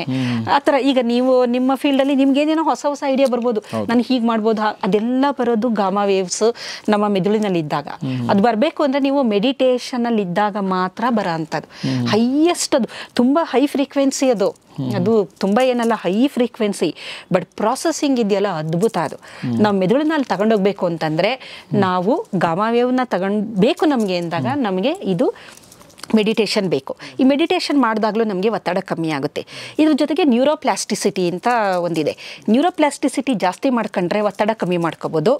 ನ್ಯೂರೋಪ್ಲಾಸ್ಟಿಸಿಟಿ ಅಂತಂದರೆ ನಾವು ಕೆಲವೊಂದು ನಮ್ಮ ಮೆದುಳಿನ ಕನೆಕ್ಷನ್ಗಳನ್ನ ಸ್ಟ್ರಾಂಗ್ ಮಾಡ್ಕೊಳ್ಳೋದು.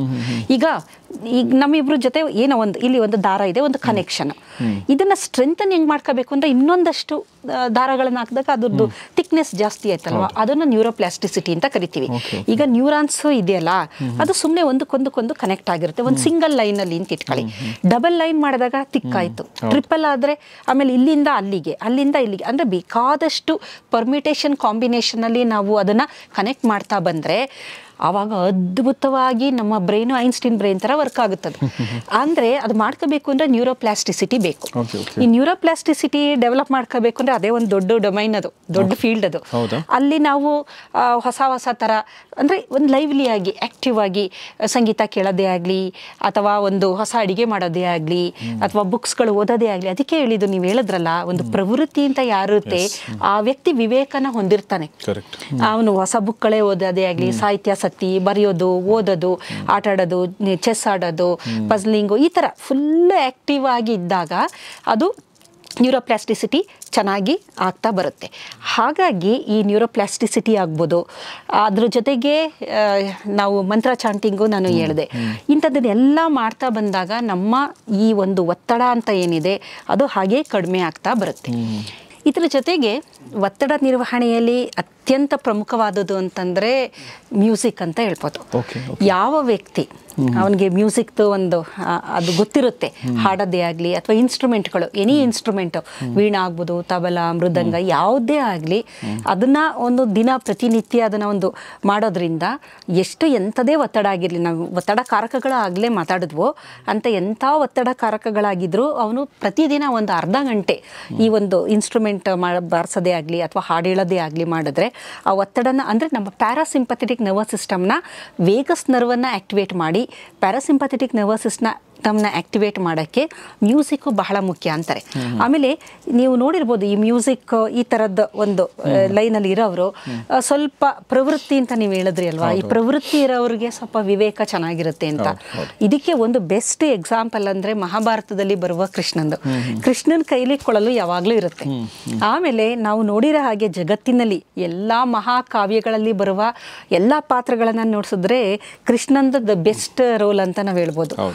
ಎಂಥ ಸಂದರ್ಭನೇ ಆಗಿರಲಿ ಅದನ್ನು ಬಹಳ ಅತ್ಯುತ್ತಮವಾಗಿ ನಿಭಾಯಿಸೋ ಅಂಥದ್ದು. ಅಂದರೆ ಹೈಲಿ ಫ್ಲೆಕ್ಸಿಬಲ್ ಪರ್ಸನಾಲಿಟಿ ಅಂತ ಹೇಳ್ಬೋದು. ಯಾವಾಗ್ಲೂ ಅವರು ಒಂದೇ ಥರ ಸ್ಟ್ಯಾಂಡ್ ಇರೋದಿಲ್ಲ. ಕೆಲವು ಸಲ ತಗ್ತಾರೆ, ಕೆಲವು ಸಲ ಡಾಮಿನೇಟ್ ಮಾಡ್ತಾರೆ, ಕೆಲವು ಸಲ ಆರ್ಡರ್ ಮಾಡ್ತಾರೆ. ಈಗ ಮಹಾಭಾರತ ಯುದ್ಧ ನಡಿಬೇಕಾದ್ರೆ ಅದು ನಾವು ಎಮೋಷನ್, ಇದು ಸ್ಟ್ರೆಸ್ ರಿಲೇಟೆಡೇ ಆಗುತ್ತೆ. ಈಗ ಸಂಬಂಧ ಅಂತ ಬಂದಾಗಲೇ ಈ ಸ್ಟ್ರೆಸ್ ಜಾಸ್ತಿ ಬರೋದೇ ನಮಗೆ ಸಂಬಂಧಗಳಲ್ಲಿ. ಅದು ತಂದೆ ತಾಯಿ ಸಂಬಂಧ ಆಗ್ಬೋದು, ಹೆಂಡತಿ ಮಕ್ಕಳು, ಇಂಥ ಕಡೆನೇ ಸ್ವಲ್ಪ ಅವರೇ ಸ್ಟ್ರೆಸ್ಸರ್ಸ್ಗಳಾಗ್ಬಿಡ್ತಾರೆ ಕೆಲವು ಸಂದರ್ಭಗಳಲ್ಲಿ. ಅಂಥ ಸಂದರ್ಭದಲ್ಲಿ ಅರ್ಜುನ ಎಲ್ಲ ಅವ್ರನ್ನ ಟೀಚರ್ ಎದುರಿಗಿರ್ತಾರೆ, ತಾತ ಇರ್ತಾರೆ, ಮತ್ತೆ ಎಲ್ಲ ಅಣ್ಣ ತಮ್ಮದಿರು ದಾಯಾದಿಗಳು. ಇವರನ್ನ ಸಾಯಿಸ್ಬೇಕು ಅನ್ಬೇಕಾದ್ರೆ ಆತನ ಮಾನಸಿಕ ಸ್ಥಿತಿ ಯಾವ ರೀತಿ ಇರಬೇಕು? ಸಾಧ್ಯ ಇಲ್ಲ, ಅದು ಸಾಧ್ಯನೇ ಇಲ್ಲ. ನಾನು ರಾಜ್ಯಾಧಿಕಾರ ಬಿಡ್ತೀನಿ, ಎಲ್ಲ ಬಿಡ್ತೀನಿ, ಆದರೆ ನಾನು ಯುದ್ಧ ಮಾಡಲ್ಲ ಅನ್ಬೇಕಾರೆ ಅವನಿಗೆ ಕೌನ್ಸಿಲಿಂಗ್ ಮಾಡ್ಬೇಕಾರೆ ಅಂಥ ವ್ಯಕ್ತಿಯ ಮನಸ್ಥಿತಿ, ಮನಸ್ಸಿನ ನಿಗ್ರಹತೆ, ಆ ಸ್ಥಿರತೆ ಎಷ್ಟಿರಬೇಕು ಅಂತ ಯೋಚನೆ ಮಾಡಿ. ಹಾಗಾಗಿ ಕೃಷ್ಣನ ಪಾತ್ರ ಇದೆಯಲ್ಲ ಅದ್ಭುತ ಅನ್ಬೋದು. ಕೃಷ್ಣನ್ಗೆ ಯಾಕೆ ಆ ಥರ ಒಂದು ಸ್ಟೆಬಿಲಿಟಿ ಇತ್ತು ಅಂತ ನಾವು ಯೋಚನೆ ಮಾಡಿದ್ರೆ, ಕೃಷ್ಣನ ಕೈಲಿ ಕೊಳಲಿದೆ.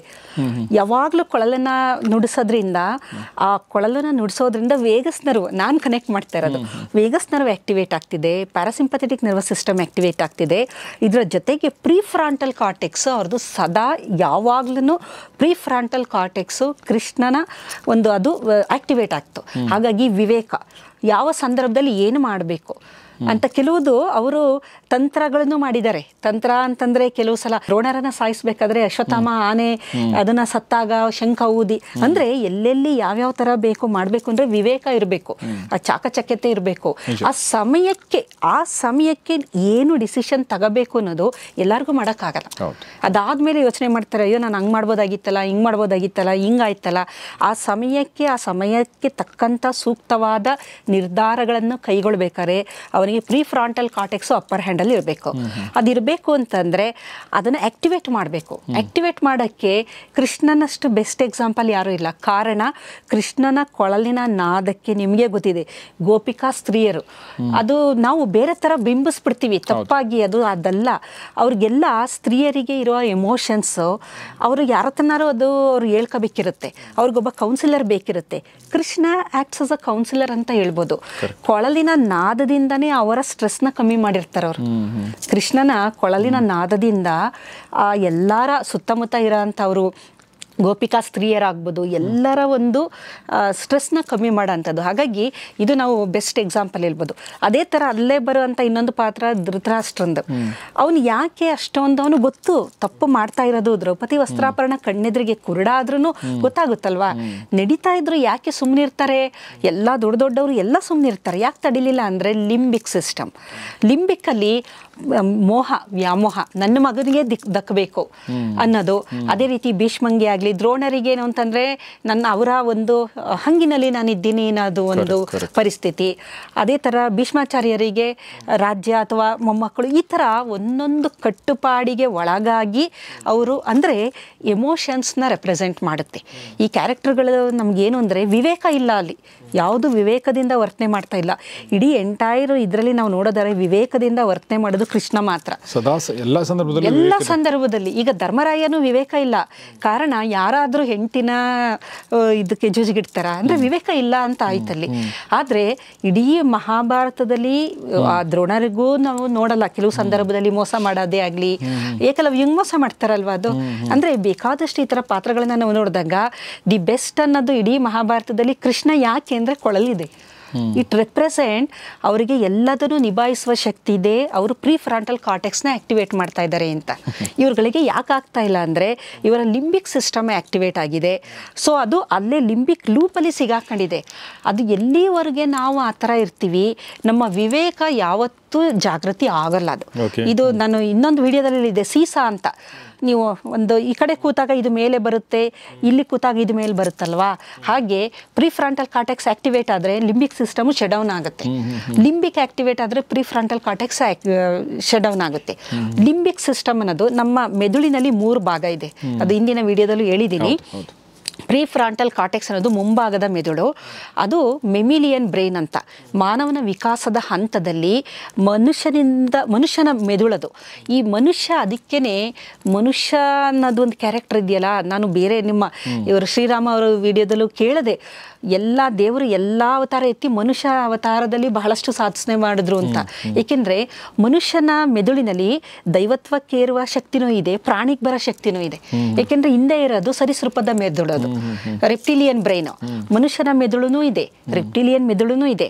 ಸ್ವಿಚ್ ಆನ್ ಸ್ವಿಚ್ ಆಫ್ ಎಲ್ಲ ಆಗ್ತಾನೆ ಅನ್ನೋದ್ರ ಮೇಲೆ ಅವನ ನಿರ್ಧಾರಗಳು, ಅವನ ನಡವಳಿಕೆ ನಿರ್ಧಾರ ಆಗಿರುತ್ತೆ. ಬಹಳ ಚೆನ್ನಾಗಿ ಹೇಳಿದ್ರಿ. ಹಾಗಾಗಿ ಇಲ್ಲಿ ಈ ಪ್ರೀ ಫ್ರಾಂಟಲ್ ಕಾರ್ಟೆಕ್ಸ್ ಯಾವಾಗಲೂ ಆಕ್ಟಿವೇಟ್ ಆಗಬೇಕು, ನಮ್ಮ ವಿವೇಕ ಜಾಗೃತಿ ಆಗಬೇಕು ಅಂದರೆ ಲಿಂಬಿಕ್ ಸಿಸ್ಟಮ್ಮು ಸಪ್ರೆಸ್ ಆಗಬೇಕು. ಲಿಂಬಿಕ್ ಸಿಸ್ಟಮ್ಮು ಸಪ್ರೆಸ್ ಆಗಬೇಕು ಅಂದರೆ ನನಗೆಲ್ಲ ಏನೇನು ತಿಳಿಸದೆ ಒತ್ತಡ ನಿರ್ವಹಣೆಯಲ್ಲಿ ಇದೆಲ್ಲ ನಾವು ಮಾಡೋದ್ರಿಂದ ಲಿಂಬಿಕ್ ಸಿಸ್ಟಮ್ಮು ಸಪ್ರೆಸ್ ಆಗುತ್ತೆ, ಪ್ರೀ ಫ್ರಾಂಟಲ್ ಕಾರ್ಟೆಕ್ಸ್ ಆಕ್ಟಿವೇಟ್ ಆಗುತ್ತೆ. ಅಂಥ ಸಂದರ್ಭದಲ್ಲಿ ಮನುಷ್ಯ ಸದಾ ಜಾಗೃತನಾಗಿದ್ದು ವಿವೇಕನ ಹೊಂದಿರ್ತಾನೆ. ಇಲ್ಲಿ ನೀವು ಚಿಂಪ್ ಪ್ಯಾರಾಡಾಕ್ಸ್ ಅಂತ ಇನ್ನೊಂದು ಅದ್ಭುತವಾದ ಒಂದು ಸಿದ್ಧಾಂತ ಇದೆ. ಅದು ಚಿಂಪ್ CHIMP ಚಿಂಪ್ ಪ್ಯಾರಾಡಾಕ್ಸ್ ಅಂತ ಪುಸ್ತಕ. ಅದು ಸ್ಟೀವ್ ಪೀಟರ್ ಅವರು ಬರೆದಿರೋಂಥದ್ದು ಪುಸ್ತಕ. ಅದು ಅದ್ಭುತವಾದ ಪುಸ್ತಕ. ಅದನ್ನ ಓದಿದ್ರೆ, ಅದನ್ನ ಓದಿದಾಗ ಇದು ಏನು ಹೊಸ್ತಲ್ಲ ಅನಿಸ್ತು. ಅವರು ಒಂದು ಪುಸ್ತಕ ಬರೆದಿದ್ದಾರೆ. ಆ ಪುಸ್ತಕನ ಓದಾದ್ಮೇಲೆ ನನಗೆ ನಮ್ಮ ಪುರಾಣ, ನಮ್ಮ ಇಲ್ಲಿ ಏನೋ ಒಂದು ನಾಲೆಡ್ಜ್ ಇದೆ, ಅದಕ್ಕೆ ಲಿಂಕ್ ಮಾಡ್ತಾ ಬಂದೆ ನಾನು. ಅದರಲ್ಲಿ ಏನಿದೆ ಓವರ್ ಆಲ್ ಆ ಒಂದು ಪುಸ್ತಕದಲ್ಲಿ ಕೊಡೋದು ನಮ್ಮ ಎಮೋಷನ್ಸ್ನ ಯಾವ ರೀತಿ ಕಂಟ್ರೋಲ್ ಮಾಡಬೇಕು, ನಮ್ಮ ಪ್ರೀ ಫ್ರಂಟಲ್ ಕಾರ್ಟೆಕ್ಸ್ನ ಯಾವ ರೀತಿ ಆಕ್ಟಿವೇಟ್ ಮಾಡಬೇಕು ಅನ್ನೋದನ್ನ ಹೇಳ್ತಾರೆ.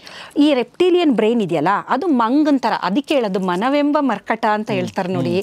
ಮನಸ್ಸೆನ್ನುವ ಒಂದು ಮರ್ಕಟ ಅಂತಾರಲ್ಲ, ಮನಸ್ಸು ಎಲ್ಲಿದೆ ಅಂದರೆ ಎಲ್ಲ ಕಡೆ ಇದೆ. ಅದು ಮೇಯ್ನ್ ನಾನು ಅನ್ಕೊಂಡಿರೋದು ಅದು ಲಿಂಬಿಕ್ ಸಿಸ್ಟಮ್ ಅಲ್ಲಿ ಇದೆ ಅಂತ. ಲಿಂಬಿಕ್ ಇದೆಯಲ್ಲ, ಸರಿಸೃಪದ ಮೆದುಳು ಅಂತ ಅಂತೀವಲ್ಲ, ಅಲ್ಲಿ ಈ ಮನವೆಂಬ ಮರ್ಕಟ ಇರೋದು ಚಿಂಪ್ ಅಲ್ಲಿದೆ ಅಂತ. ಚಿಂಪ್ ಅಂದ್ರೆ ಅದು ಕ್ಷಣಕ್ಕೊಂದು ಥರ ಅದು ಆಡ್ತಾ ಇರುತ್ತೆ. ಆಮೇಲೆ ಅದಕ್ಕೆ ಎಲ್ಲ ಥರದ್ದು, ಅದಕ್ಕೆ ಭಯ ಇದೆ. ಮೇನು ನಮ್ಮ ಲಿಂಬಿಕ್ ಸಿಸ್ಟಮ್ದು ಪ್ರಾಬ್ಲಮ್ಮು ಭಯ. ಅದು ಯಾವಾಗಲೂ ಭಯ, ನಾನು ಏನಾದ್ರು ಮಾಡಿದ್ರೆ ಏನಾಗ್ಬಿಡುತ್ತೋ ಯಾವಾಗಲೂ ಸದಾ ಭಯ, ಎಚ್ಚರಿಕೆ, ಹಸಿವು, ನೀರಡಿಕೆ, ಆಮೇಲೆ ಸೆಕ್ಷುವಲ್ ಅರ್ಜು, ಮತ್ತು ಎಮೋಷನ್ಸ್ ಹೇಳಿದ್ನಲ್ಲ, ಕೋಪ, ತಾಪ, ಮೋಹ, ಮದ, ಮತ್ಸರ್ಯ, ಇದೆಲ್ಲ ಬರೋದು ಅದೇನೇ ಜಾಗನೇ. ಎಲ್ಲ ಕೆಲವು ಸಲ ಅದು ಬೇಕು, ಇಲ್ಲ ಅಂತಲ್ಲ. ಈಗ ಮೋಹ, ಮಕ್ಕಳ ಬಗ್ಗೆ ನಮಗೆ ಪ್ರೀತಿ ಬೇಕಲ್ವಾ, ಅಂದ್ರೆ ನಾನು ಅದು ಬೇಡವೇ ಬೇಡ ಅಂತ ಹೇಳ್ತಾ ಇಲ್ಲ. ಆದಷ್ಟು ಪ್ರೀ ಫ್ರಂಟಲ್ ಕಾರ್ಟೆಕ್ಸ್ ಆಕ್ಟಿವೇಟ್ ಆಗಿ ಸಮಯ ಸಂದರ್ಭಕ್ಕೆ ತಕ್ಕಂಗೆ ಈ ಒಂದನ್ನು ಬೇಕದು, ಅದಕ್ಕೋಸ್ಕರ ಎರಡೂ ಇದೆ. ಇಲ್ಲ ಅಂದ್ರೆ ಡಿಜನರೇಟ್ ಆಗೋಗಿರೋದು. ನಮ್ಮ ಎವಲ್ಯೂಷನರಿ ಪ್ರಾಸೆಸ್ ಹೆಂಗೆ ಅಂದ್ರೆ, ನಿಮಗೆ ಬೇಡವಾದದ್ದನ್ನ ನೇಚರ್ ಇಡೋದಿಲ್ಲ, ಅದನ್ನ ಹಾಗೆ ಡಿಜನರೇಟ್ ಮಾಡ್ಬಿಡುತ್ತೆ. ಏನಕ್ಕೆ ಅಂದ್ರೆ ಇದೆಲ್ಲ ಬೇಕು, ಬಾಂಡಿಂಗ್ ಬೇಕು, ಮಕ್ಕಳ ಬಗ್ಗೆ, ಸಂಸಾರದಲ್ಲಿ, ಅದಕ್ಕೆ ಆದ ಮೆದುಳು ಬೇಕು ನಮಗೆ. ಬಟ್ ಯಾವಾಗ್ಲೂ ಮೋಹದಲ್ಲೇ ಇದ್ರೆ, ಯಾವಾಗ್ಲೂ ಫಿಯರು ಅಥವಾ ಅಂದ್ರೆ ಭಯ, ಮೋಹ, ಒಂದು ದಾಹ, ಈ ಥರದ್ರಲ್ಲಿ ಇದ್ರೆ ನಮ್ಮ ವಿವೇಕ, ನಾವು ಮನುಷ್ಯ ಆಗಲ್ಲ, ನಾವು ಪ್ರಾಣಿನೇ ಆಗದು ನಾವು. ಹಾಗಾಗಿ ಚಿಂಪ್ ಪ್ಯಾರಾಡಾಕ್ಸ್ ಅಲ್ಲಿ 3 ರೂಲ್ಸ್ನ ಹೇಳ್ತಾರೆ. ಮೊದಲನೇದು ಏನು ಅಂತಂದ್ರೆ, ಇದೆರಡು ಇದೆಯಲ್ಲ, ಒಂದು ಮೆಮಿಲಿಯನ್ ಬ್ರೈನು, ಈ ಮಂಗನ ಬ್ರೈನು ಅನ್ಬೋದು. ಸರಿಸೃಪದಲ್ಲಿ ಅದನ್ನ ಚಿಂಪ್ ಅಂತೀವಿ, ಮಂಗ. ಇದನ್ನ ಫಸ್ಟ್ ನನ್ನ ಕ್ಯಾರೆಕ್ಟರ್ ಏನು ಅಂತ ನೋಡ್ಬೇಕಂತೆ ನಾವು. ಈಗ ನಾನು ಯಾವ ಥರದ ವ್ಯಕ್ತಿ, ಯಾವಾಗಲೂ ಮೋಹದಲ್ಲೇ ಇರ್ತೀನ, ಅಥವಾ ನನಗೆ ತರ್ಕ ಮಾಡೋಕ್ಕೆ ವಿವೇಕ ಅನ್ನೋದು ಇದೆಯಾ ನನಗೆ. ಈಗ ಯಾವುದೋ ಒಂದು ಸಂದರ್ಭ, ಉದಾಹರಣೆಗೆ ಹೇಳ್ಬೇಕಂದ್ರೆ, ನಾನು ಇವಾಗಲ್ಲ, ಮೊದಲು ಸಣ್ಣವಳಿದ್ದಾಗಿಂದ ಇಡೀ ಎಲ್ಲ ಜನ ಒಂದು ಥರ ನೋಡಿದ್ರೆ, ಯಾವುದೋ ಒಂದು ವಸ್ತುಸ್ಥಿತಿನ ನಾನೇ ಬೇರೆ ಥರ ನೋಡ್ತಾ ಇದ್ದೆ. ಏನೋ ಒಂದು ಘಟನೆ ನಡೆದಿದೆ ಅಂದರೆ ನಾನು ಅಷ್ಟು ಸುಲಭಕ್ಕೆ ಒಪ್ತಿರ್ಲಿಲ್ಲ, ಅಲ್ಲಿ ತರ್ಕ ಮಾಡ್ತಾ ಇದ್ದೆ. ಅದಾಗಿದ್ಯಾ, ಈಗ ನಾವಿಬ್ರು ಏನೋ ಮಾತಾಡ್ತಾ ಇರ್ತೀವಿ, ಯಾರೋ ಒಬ್ರು ಮಧ್ಯ ಬರ್ತಾರೆ, ಅವ್ರು ಕೇಳಿಸ್ಕೊಳ್ಳೋದು ಬಿಟ್ವೀನ್ ದ ವರ್ಡ್ಸ್, ಅದನ್ನ ಅವ್ರು ಯಾವ ತರ ತಗಂತಾರೆ, ಅದಕ್ಕೆ ಮೊದಲು ಏನ್ ನಡೆದಿದೆ ಗೊತ್ತಿಲ್ಲ ಅವ್ರಿಗೆ. ಸೊ ನಾವು ಯಾವತ್ತೇ ಆಗ್ಲಿ, ಅದಕ್ಕೆ ಹೇಳ್ತಾರೆ ಪ್ರತ್ಯಕ್ಷವಾಗಿ ನೋಡಿದ್ರು ಪ್ರಮಾಣಿಸ್ಬೇಕು ಅನ್ನೋದು ವಿವೇಕ. ಅದು ನೋಡಿರ್ಬೋದು, ನೋಡಿದ್ರು ಅದು ನಿಜನಾ ಅಲ್ವಾ, ಅದೇನು ಕ್ರಿಯೇಟ್ ಮಾಡಿದಾರ ಅನ್ನೋದನ್ನ ನಾವು ಯೋಚನೆ ಮಾಡ್ತೀವಲ್ಲ, ಅದು ಆಗ ನಾವು ಪ್ರತಿಯೊಬ್ಬ ವ್ಯಕ್ತಿನೂ, ಇದು ಬಹಳ ಮುಖ್ಯ, ಪ್ರತಿಯೊಬ್ಬರು ನಿಮ್ಮನ್ನ ನೀವು ಅವಲೋಕನ ಮಾಡ್ಕೊಳ್ಳಿ. ಈಗ ಯಾರೋ ಒಂದು ಹೇಳ್ತಾರೆ, ತಕ್ಷಣ ಎಸ್ ಅಂತಾರೆ, ಅದು ಮಂಗನ ಅಥವಾ ಚಿಂಪ್ ಬ್ರೈನ್ ಅಂತ ಅಂತೀವಿ. ತಕ್ಷಣ ರಿಯಾಕ್ಟ್ ಮಾಡೋದು. ಈಗ ನೀ ಏನೋ ಹೇಳಿದ ತಕ್ಷಣ ಪಟಾರ ಅಂತ ಹೊಡಿಯೋದು, ಅದು ಮಂಗನ ಬ್ರೈನಿನ ನೇಚರ್ ನಂದು ಅಂತ ಅನ್ಕೋಬೇಕು. ಇಲ್ಲ, ಯಾರೋ ಹೇಳ್ತಾರೆ, ಅವ್ನು ಯಾಕೆ ಹೇಳ್ದ, ನಾನೇನು ಮಾಡಿದೆ, ಈ ಥರ ಒಂದು ಸ್ವಲ್ಪ ಅದು ಕೂಲಿಂಗ್ ಎಫೆಕ್ಟ್ ಕೊಟ್ಬಿಟ್ಟು ಅನಲೈಸ್ ಮಾಡಿ ಸರಿನಾ ತಪ್ಪ, ನಾನು ಏನು ಮಾಡಬೇಕು ಅನ್ನೋದನ್ನ ನಿರ್ಧಾರ ಮಾಡೋದು, ಅದನ್ನು ನಾವು ಯೋಚನೆ ಮಾಡಬೇಕು. ನಾನು ಯಾವುದ್ರಲ್ಲಿ ನಿಲ್ತೀನಿ ಅಂತ. ಈಗ ನನಗೆ ಗೊತ್ತು ನನ್ನ ನೇಚರ್ ಏನು ಅಂತಂದರೆ, ನಂದು ಪ್ರೀ ಫ್ರಂಟಲ್ ಕಾರ್ಟೆಕ್ಸ್ ಆ್ಯಕ್ಟಿವೇಟ್ ಆಗಿದೆ. ಯಾಕೆಂದರೆ ನಾನು ಯಾವುದನ್ನು ಸುಲಭವಾಗಿ ಒಪ್ಪಲ್ಲ, ಸಡನ್ನಾಗಿ ರಿಯಾಕ್ಟ್ ಮಾಡಲ್ಲ, ಡಿಸಿಷನ್ ತಗೊಳ್ಳಲ್ಲ. ಅದು ಯಾರೇ ಏನೇ ಬಂದು ಹೇಳಿದ್ರು ನಾನು ರಿಯಾಕ್ಟ್ ಮಾಡಲ್ಲ. ಸೊ ನಾನು ಯೋಚನೆ ಮಾಡ್ತೀನಿ, ಹೌದಾ ನಡೆದಿದೆಯಾ ಇಲ್ವಾ ಅಂತೇಳಿ. ಅದು ಫಸ್ಟ್ ರೂಲ್ ಹೇಳುತ್ತದೆ. ನಮ್ಮ ಎಮೋಷನ್ನು, ಸ್ಟ್ರೆಸ್ನ ಕಂಟ್ರೋಲ್ ಮಾಡಬೇಕಾದ್ರೆ ಇದು ಮೊದಲನೇ ರೂಲ್. ಸೆಕೆಂಡು, ನಾನು ಇನ್ನೊಬ್ಬರ ಜೊತೆ ಇಂಟ್ರ್ಯಾಕ್ಟ್ ಮಾಡ್ತೀನಲ್ಲ, ನಿಮ್ಮದು ಯಾವ ಥರ ಬ್ರೈನು ಅಂತ ನಾನು ಯೋಚನೆ ಮಾಡಬೇಕು. ಅದು ನಮ್ಗೆ ಅರಿವಿರಬೇಕು. ಈಗ ಇದರಲ್ಲಿ ಉದಾಹರಣೆಗೆ 4 ಥರದನ್ನ ಕ್ಯಾಟಗರಿ ಮಾಡಿದ್ದಾರೆ. ಒಂದೇನು ಅಂದರೆ, ನಾನು ನಿಮ್ಮ ಜೊತೆ ರಿಯಾಕ್ಟ್ ಮಾಡಬೇಕಾದ್ರೆ ನಿಮ್ಮದು ಮನುಷ್ಯನ ಮೆದುಳಿನಲ್ಲಿ ಪ್ರೀ ಫ್ರಂಟಲ್ ಕಾರ್ಟೆಕ್ಸು ನಿಮ್ಮದು ನಂದು ಆ್ಯಕ್ಟಿವೇಟ್ ಆಗ್ತಿದೆ, ನೀವು ಅದೇ ಥರದ ಒಬ್ಬ ವ್ಯಕ್ತಿಯಾಗಿದ್ದರೆ ನಮ್ಮ ಸಂವಾದ ಅದ್ಭುತವಾಗಿರುತ್ತೆ. ಇದನ್ನ ನಾವು ಎಲ್ಲೆಲ್ಲಿ ನೋಡ್ತೀವಿ ಅಂದರೆ, ಮಹನೀಯರುಗಳಲ್ಲಿ ನೋಡ್ತೀವಿ. ಶಾರದಾ ಮಾತೆ, ರಾಮಕೃಷ್ಣ ಪರಮಹಂಸರು, ವಿವೇಕಾನಂದರು. ಅಂದರೆ ಈ ವ್ಯಕ್ತಿಗಳಲ್ಲಿ ನೀವು ನೋಡೋದು, ಸಾವಿತ್ರಿಬಾಯಿ ಪುಲೆ ಮತ್ತು ಅವರ ಪತಿ, ಅಂದರೆ ಆ ಒಂದು ಅನ್ಯೋನ್ಯತೆ, ಅಂಡರ್ಸ್ಟ್ಯಾಂಡಿಂಗು, ನೋ ಕ್ಲಾಶ್. ಕೆಲವು ದಂಪತಿಗಳಲ್ಲಿ ಕೇಳಿ ನೀವು, ಮಧ್ಯ ಒಂದು ದಿನನೂ ನಾವು ಜಗಳಾಡಿಲ್ಲ ಅಂತಾರೆ. ಯಾವುದೇ ವಿಚಾರಕ್ಕೂ ನಮಗೆ ಇಬ್ಬರಿಗೂ ಒಂದು ಬೇರೆ ಥರದ ವೈಮನಸ್ಯ ಉಂಟಾಗಿಲ್ಲ ಅಂತ. ಅದು ಯಾವ ಥರ ಅಂದರೆ, ಇಬ್ಬರ ಮೆದುಳಿನಲ್ಲೂ ಈ ಪ್ರೀ ಫ್ರಂಟಲ್ ಕಾರ್ಟೆಕ್ಸ್ ಆಕ್ಟಿವೇಟ್ ಆಗಿರುವಂಥ ಜನಗಳವರು ಅದ್ಭುತವಾಗಿ. ಅದನ್ನ ನಾವು ಇದರಲ್ಲಿ ಹೇಳ್ತಾರಲ್ಲ ಗಣಗಳು ಅಂತ ಹೇಳ್ತಾರೆ ನೋಡಿ, ರಾಕ್ಷಸ ಗಣ, ದೇವಗಣ, ಮನುಷ್ಯಗಣ ಅಂತ ಹೇಳ್ತಾರದು ಅದು ಇದೇನೆ. ಅವರು ಸ್ಟೀವ್ ಪೀಟರ್ ಬರ್ದಿರೋದು ಬುಕ್ಕಲ್ಲಿ ಈ ತರ ಹೇಳಿದ್ದಾರೆ. ಬಟ್ ನಮ್ಮಲ್ಲಿ ಹಿರಿಯರು ಹೇಳಿದಾರಲ್ವ ಮದುವೆ ಮಾಡ್ಬೇಕಾರೆ, ಅದು ಅಂದ್ರೆ ಅವ್ರಿಗೆ ಪಾಪ ಇದೆಲ್ಲ ಗೊತ್ತಿಲ್ಲ. ರಾಕ್ಷಸ ಗಣ ಅಂದ್ರೆ ಗಣಗಳನ್ನೇನೋ ಲೆಕ್ಕ ಹಾಕ್ತಾರೆ, ಜಾತಕ ನೋಡ್ತಾರೆ ಅವರು. ಬಿಹೇವಿಯರ್ ನೋಡಿದಿದ್ರೆ ಚೆನ್ನಾಗಿರೋದು, ಇದು ಜಾತಕ ನೋಡ್ತಾರೆ. ಜಾತಕ ನೋಡಿ ಹೇಳ್ತಾರೆ ಇಷ್ಟು ಗಣ ಕುಡಿ ಬಂದಿದ್ರೆ ಈ ಹುಡುಗಿ ದೇವಗಣ, ಇವಳು ರಾಕ್ಷಸ ಗಣ ಹೊಂದಾಣಿಕೆ ಆಗಲ್ಲ, ಮನುಷ್ಯಗಣ ರಾಕ್ಷಸ ಗಣ ಹೊಂದಾಣಿಕೆ ಆಗುತ್ತೆ, ದೇವರು ರಾಕ್ಷಸ ಗಣ ಹೊಂದಾಣಿಕೆ ಆಗಲ್ಲ ಅಂತಾರಲ್ವಾ. ಹಾಗಾಗಿ ಇದು ಅದೇ ತರ. ಈಗ ಫಸ್ಟ್ ಇಬ್ರು ಒಂದು ಹ್ಯೂಮನ್ ಬ್ರೈನ್ ಅಲ್ಲಿ ವರ್ಕ್ ಮಾಡಿದ್ರೆ ಸೂಪರ್ ಫ್ಯಾಂಟಾಸ್ಟಿಕ್ ಆದರ್ಶ ದಂಪತಿಗಳು ಅಥವಾ ಆದರ್ಶ ಸ್ನೇಹಿತರು. ಅವ್ರು ಯಾವತ್ತೂ ಜಗಳ ಆಡಲ್ಲ. ನೀವೇನು ಹೇಳ್ತೀರಾ ಎಸ್ ಕರೆಕ್ಟ್ ಅಂತ ಇವರು ಅನಲೈಸ್ ಮಾಡಿ ಹೇಳ್ತಾರೆ. ಅಲ್ಲಿ ಯಾವುದೋ ಒಂದು ಬೇರೆ ಥರ ವಿರೋಧ ಇರೋದಿಲ್ಲ, ಆ ಥರ ಇರುತ್ತೆ. ಈ ಪಾರ್ಟ್ನರ್ಸ್ಗಳು ಬಿಸ್ನೆಸ್ಸಲ್ಲಿ ಈ ಥರ ಸಿಕ್ಬಿಟ್ರೆ ಅದ್ಭುತ. ಅವರು ಎಲ್ಲೋ ರೀಚ್ ಆಗಿಬಿಡ್ತಾರೆ ಅವರು. ಏನಾದರೂ ನೆಕ್ಸ್ಟ್ ಟೈಪ್ ಹೆಂಗೆ ಅಂತಂದರೆ, ನನ್ನದು ಹ್ಯೂಮನ್ನು, ಎದುರುಗಡೆ ಇರೋರು ಚಿಂಪು. ಇಲ್ಲೂ ಸಮ್ ಎಕ್ಸ್ಟೆಂಟು ಓಕೆ, ಹೆಂಗೋ ಒಂದು ಅದು ಇದು ಕ್ಲಾಶಸ್ ಆಗುತ್ತೆ. ಏಕೆಂದರೆ ಅವರು ಲಿಂಬಿಕ್ ಸಿಸ್ಟಮಲ್ಲಿ ಇರ್ತಾರೆ, ನಾನು ವಿವೇಕದಿಂದ ಯೋಚನೆ ಮಾಡ್ತೀನಿ. ಸೊ ಒಂದು ಬಿಸ್ನೆಸ್ ಅನ್ನೋದು ಒಬ್ಬ ಆ ಥರ ಯೋಚನೆ ಮಾಡಿ ಇನ್ನೊಬ್ಬ ಸ್ವಲ್ಪ ವಿವೇಕ ಇದ್ರೂ ನಡ್ಕೊಂಡು ಹೋಗುತ್ತದೆ. ಓಕೆ, ನೀವು ಇಲ್ಲಿ ಹೆಂಗೆ ಅಬ್ಸರ್ವ್ ಮಾಡಿ ಅಂದರೆ, ಚಿಂಪ್ ಅಂತಂದ್ರೆ ರಾಕ್ಷಸ ಗಣ ಅನ್ಕೊಳ್ಳಿ. ಹೌದು. ಓಕೆ, ಆಮೇಲೆ ಇದು ಪ್ರಿಫ್ರಂಟಲ್ ಕಾರ್ಟೆಕ್ಸ್ ಮೆಮಿಲಿಯನ್ ಅಂತಾರೆ ದೇವಗಣ ಅಂತ. ದೇವಗಣ ಅನ್ಕೊಳ್ಳಿ. ಬಟ್ ಮನುಷ್ಯಗಣ ಇಲ್ಲ ಇಲ್ಲಿ. ಮನುಷ್ಯಗಣ ಇಲ್ಲ, ಇವರು ಎರಡೇ ಕೊಟ್ಟಿದ್ದಾರೆ. ಎರಡೇ ಅವ್ರ ಬುಕ್ಕಲ್ಲಿ ಆ ಥರ ಹೇಳೋದು ಎಮೋಷನ್ ಬಗ್ಗೆ. ಅಥವಾ ಅಪೋನೆಂಟ್ ಪರ್ಸನ್ನು ಮನುಷ್ಯ ಅಂತ ಬ್ರೈನ್ ಇರ್ಬೋದು, ನಂದು ಚಿಂಪ್ ಇರ್ಬೋದು, ಫೈನ್, ಅಲ್ಲೂ ನಡೀತಾ ಇರುತ್ತೆ.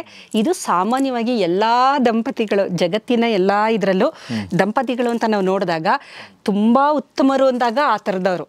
ಇನ್ನು ಮಿಕ್ಕವ್ರೆ ನಾವೆಲ್ಲ ಇದರಲ್ಲೇ ಬರ್ತೀವಿ. ಚಿಂಪು ಮತ್ತು ಈ ಕಡೆ ಎರಡು, ಗಂಡು ಚಿಂಪಾಗಿರ್ಬೋದು, ಹೆಣ್ಣದು ಮನುಷ್ಯನದು ಬ್ರೈನ್ ವರ್ಕ್ ಆಗ್ಬೋದು, ಈ ಥರ ಇರುತ್ತೆ. ಸೊ ಇದು ಫೈನು, ಜಗಳಗಳು ನಡೆಯುತ್ತೆ. ಒಬ್ಬರು ಸ್ವಲ್ಪ ಅದನ್ನ ಹೇಳ್ತಾರೆ, ಒಬ್ಬರು ಹೆಂಡತಿ ಗಯ್ಯಾಳಿಯಾಗಿ ಗಂಡ ಶಾಂತ ಸ್ವಭಾವನಾದರೆ ನಡ್ಕೊಂಡೋಗುತ್ತೆ, ಗಂಡ ಜೋರಿದ್ದು ಹೆಂಡತಿ ಶಾಂತ ಸ್ವಭಾವ ನಡ್ಕೊಂಡೋಗುತ್ತೆ, ಆ ಥರನೂ ನಾವು ಹೇಳ್ಬೋದು. So it will be balanced. ಇಬ್ರದ್ದು ಚಿಂಪ್ ಮೈಂಡ್ ಅಂದರೆ ಅಂಥ ಸಂಸಾರ, ಅಂಥ ವ್ಯಕ್ತಿಗಳು ಯಾವತ್ತೂ ಅವರು ಕ್ಲಾಶ್ ಅವರು. ಏಕೆಂತಂದರೆ ವಿವೇಕನೇ ಇರಲ್ಲ ಅವ್ರಿಗೆ. ಸಣ್ಣದಕ್ಕೂ ಈಗ ಇತ್ತೀಚಿನ ದಿನದಲ್ಲಿ ನಮ್ಮ ಯುವ ಜನತೆಯಲ್ಲಿ ನಾವು ನೋಡ್ತಾ ಇರೋದೇ ಅದನ್ನು. ಡೈವರ್ಸ್ಗಳಾಗ್ತಿದೆಯಲ್ಲ, ಕಾರಣ ಏನು? ರೀಸನ್ ಕೇಳಿದ್ರೆ ಯಾರಾದರೂ ನಂಬ್ತಾರ? ಅಂಥ ಸಣ್ಣ ರೀಸನ್ಗಳು. ಆಮೇಲೆ ಅಡ್ಜಸ್ಟ್ ಆಗ್ತಿಲ್ಲ, ರೀಸನ್ ಕೇಳಿದ್ರೆ ಆಶ್ಚರ್ಯ ಆಗುತ್ತೆ. ಹಾಗಾಗಿ ಇದು ಎರಡನೇ ರೂಲು ಆ ಪುಸ್ತಕದಲ್ಲಿ ಹೇಳೋದು. ಮೂರನೇದು, ಯಾವತ್ತೇ ಆಗಲಿ ಈ ಚಿಂಪ್ಗೆ ಆ ರೆಪ್ಟಿಲಿಯನ್ ಬ್ರೈನಲ್ಲಿ ಆ ಮೊದಲನಲ್ಲಿ ವರ್ಕ್ ಆಗುತ್ತಲ್ಲ, ಅದು ಬೇಕು ಬೇಕು ಬೇಕು ಅಂತ ಶೇಖರಣೆ ಮಾಡೋದಂಥದ್ದು. ಈಗ ನನಗೆ ಒಂದು ಸೈಟ್ ಇದ್ದರೆ ಇನ್ನೊಂದು ಸೈಟ್ ಬೇಕು, ಇನ್ನೊಂದು ಬೇಕು. ಅದು ಹೆಂಗೆ ಆಗ್ತಿದೆ, ಅದರಿಂದ ನನಗೆ ಒತ್ತಡ ಆಗ್ತಾ ಇದೆಯಾ, ಅಥವಾ ನಾನು ಯಾವ ದಾರಿಯಲ್ಲಿ ಹೋಗ್ತಾ ಇದ್ದೀನಿ, ಮುಂದೆ ಅದು ಏನಾಗ್ಬೋದು ಏನು ಯೋಚನೆ ಇಲ್ಲ. ಈಗ ನಾನು ಒಂದು 10 ಸೈಟ್ ಮಾಡಿದೆ, ನಾಳೆ ದಿನ ರೈಡ್ ಆಯಿತು, ಅದು ಯೋಚನೆ ಮಾಡಲ್ಲ. ಮುಂದೆ ಏನಾಗುತ್ತೆ ತರ್ಕ ಇಲ್ಲವೇ ಇಲ್ಲ, ನನಗೀಗ ಬೇಕು. ಅದು ಚಿಂಪ್ ಮೈಂಡ್. ಇಬ್ಬರೂ ಅದೇ ಥರ ಇತ್ತು ಅಂತಂದರೆ ಅದು ಡಿಸಾಸ್ಟರ್ ಅಂತ ನಾವು ಹೇಳ್ಬೋದು. ಅಲ್ಲಿ ತುಂಬ ಎಮೋಷನ್ಸ್ ಜಾಸ್ತಿ ಇರುತ್ತೆ, ಇಬ್ಬರಲ್ಲೂ ವಿವೇಕ ಇಲ್ಲ. ಏಕೆಂದರೆ ಇಲ್ಲಿ ಮೊದಲನೇ ಪ್ಯಾಟ್ರನಲ್ಲಿ ಒಬ್ಬರು ಕಂಟ್ರೋಲ್ ಮಾಡ್ತಾರೆ. ಈಗ ನೀವು ಯಾವುದೋ ದಾರಿಲಿ ಹೋಗ್ತಾ ಇದ್ದರೆ ಗಂಡ ಅಥವಾ ಹೆಂಡತಿ ಕಂಟ್ರೋಲ್ ಮಾಡ್ಬೋದು, ವಿವೇಕ ಇರುತ್ತೆ. ಇಲ್ಲ ನೀವು ಹೋಗ್ತಿರೋದು ಸರಿ ಇಲ್ಲ ಅನ್ಬೋದು, ಅಥವಾ ಹೆಂಡತಿಗೆ ಅವನು ಬುದ್ಧಿ ಹೇಳ್ಬೋದು, ನೋಡೋ ಸರಿ ಇಲ್ಲ ನೀನು ಮಾಡ್ತಿರೋದು, ಇಷ್ಟೊಂದು ದುಂದು ವೆಚ್ಚ ಮಾಡಬೇಡ, ನಾಳೆ ದಿನ ನಾವು ಬೀದಿಗೆ ಬರಬೇಕು. ಈ ಥರದ್ದೆಲ್ಲ ಸಂಸಾರದಲ್ಲಿ ನಡೆಯುತ್ತೆ. ಇಬ್ಬರು ಆದರೆ ಪ್ರತಿಯೊಂದಕ್ಕೂ ಜಗಳ ಆಗುತ್ತೆ, ಪ್ರತಿಯೊಂದಕ್ಕೂ ಜಗಳ, ವೈಮನಸ್ಯ, ಹೊಡೆದಾಟ, ಬಡದಾಟ, ಈ ಥರದ್ದೆಲ್ಲ ಅದಾಗೇನಾಗುತ್ತೆ, ಅಂಥ ಸಂಸಾರಗಳು ನಿಲ್ಲಲ್ಲ. ಹಾಗಾಗಿ ಈ ಮೂರನೇದು ನಾನು ಹೇಳಿದೆ, ಯಾವಾಗಲೂ ಬೇಕು ಬೇಕು ಅನ್ನೋದು ಶೇಖರಣೆ ಮಾಡೋದು. ಅದು ಬೇಕಾ ಬೇಡವಾ ಗೊತ್ತಿಲ್ಲ. ಈಗ ನನಗೆ ಆ ವಸ್ತು ನನಗೆ ಅವಶ್ಯಕತೆ ಇದೆಯೋ ಇಲ್ವೋ ಗೊತ್ತಿಲ್ಲ, ಆದರೆ ನನಗದು ಬೇಕು. ಅದು ನನಗೆ ಉಪಯೋಗ ಆಗುತ್ತಾ, ಅಥವಾ ಅದು ಇಟ್ಟರೆ ಹಾಗೆ ಹಾಳಾಗುತ್ತಾ, ಅದು ಯಾರಿಗೂ ಉಪಯೋಗ, ಇದನ್ನು ಯೋಚನೆ ಮಾಡೋದು ಕಂಪ್ಲೀಟ್ ಚಿಂಪ್ ಮೈಂಡ್ ಅಂತ. ಅದಕ್ಕೆ ನಾವು ಏನು ಮಾಡಬೇಕು ಅಂದರೆ ಅದನ್ನು ಶಟ್ ಡೌನ್ ಮಾಡಬೇಕು. ನೀವು ಈ ಚಿಂಪ್ ಇದೆಯಲ್ಲ, ರೆಪ್ಟಿಲಿಯನ್ ಬ್ರೈನಲ್ಲಿ ಓಡಾಡ್ತಿರುತ್ತಲ್ಲ ಮಂಗ, ಅದಕ್ಕೆ ಒಂದು ಕೇಜ್ ಹಾಕಿ ಆ ಕೇಜಲ್ಲಿ ಅದನ್ನ ಕೂರಿಸಿ ಅದಕ್ಕೆ ಬಾಳೆಹಣ್ಣು ಕೊಡಬೇಕಂತೆ. ಬಾಳೆಹಣ್ಣು in the sense some reward, ಆ ಥರ ಅದನ್ನು ಹೇಳ್ತಾರೆ. ಹಾಗಾಗಿ ಈ ಚಿಂಪ್ ಪ್ಯಾರಾಡಾಕ್ಸ್ ಅನ್ನೋ ಬುಕ್ನ ಓದಿದ್ರೆ ನಿಜವಾಗ್ಲೂ ನಮ್ಮ ಒತ್ತಡಕ್ಕೆ ಏನು ಕಾರಣ, ಒತ್ತಡದಿಂದ ಹೊರಗಡೆ ಹೇಗೆ ಬರಬಹುದು ಅನ್ನೋದನ್ನು ತಿಳಿಸ್ತಾರೆ. ಆಮೇಲೆ ಒತ್ತಡಕ್ಕೆ ಭಾಳ ಮುಖ್ಯ, ನೀವು ಒತ್ತಡನೇ ಬರಬಾರ್ದು. ಇದೆ, ಒತ್ತಡದಲ್ಲಿ ಇದ್ದೀನಿ ನಾನು, ಆದರೂ ಆರಾಮಾಗಿ ಸದಾಕಾಲ ಸಂತೋಷವಾಗಿದ್ದೀನಿ ಅಂತ ನಾನು ಇರಬೇಕು ಅಂದರೆ ನಮ್ಮಲ್ಲಿ ಸೆಟ್ ಆಫ್ ಹಾರ್ಮೋನ್ಸ್ಗಳಿದೆ. ಹಾರ್ಮೋನ್ಸಲ್ಲಿ ಡೊಪಮೈನು, ಎಂಡಾರ್ಫಿನ್, ಸೆರೋಟೋನಿನ್, ಮೆಲಟೋನಿನ್, ಆಮೇಲೆ ಆಕ್ಸಿಟಾಸಿನ್, ಇಷ್ಟು ಹಾರ್ಮೋನ್ಗಳು ರಿಲೀಸ್ ಆಗಬೇಕು. ಓಕೆ.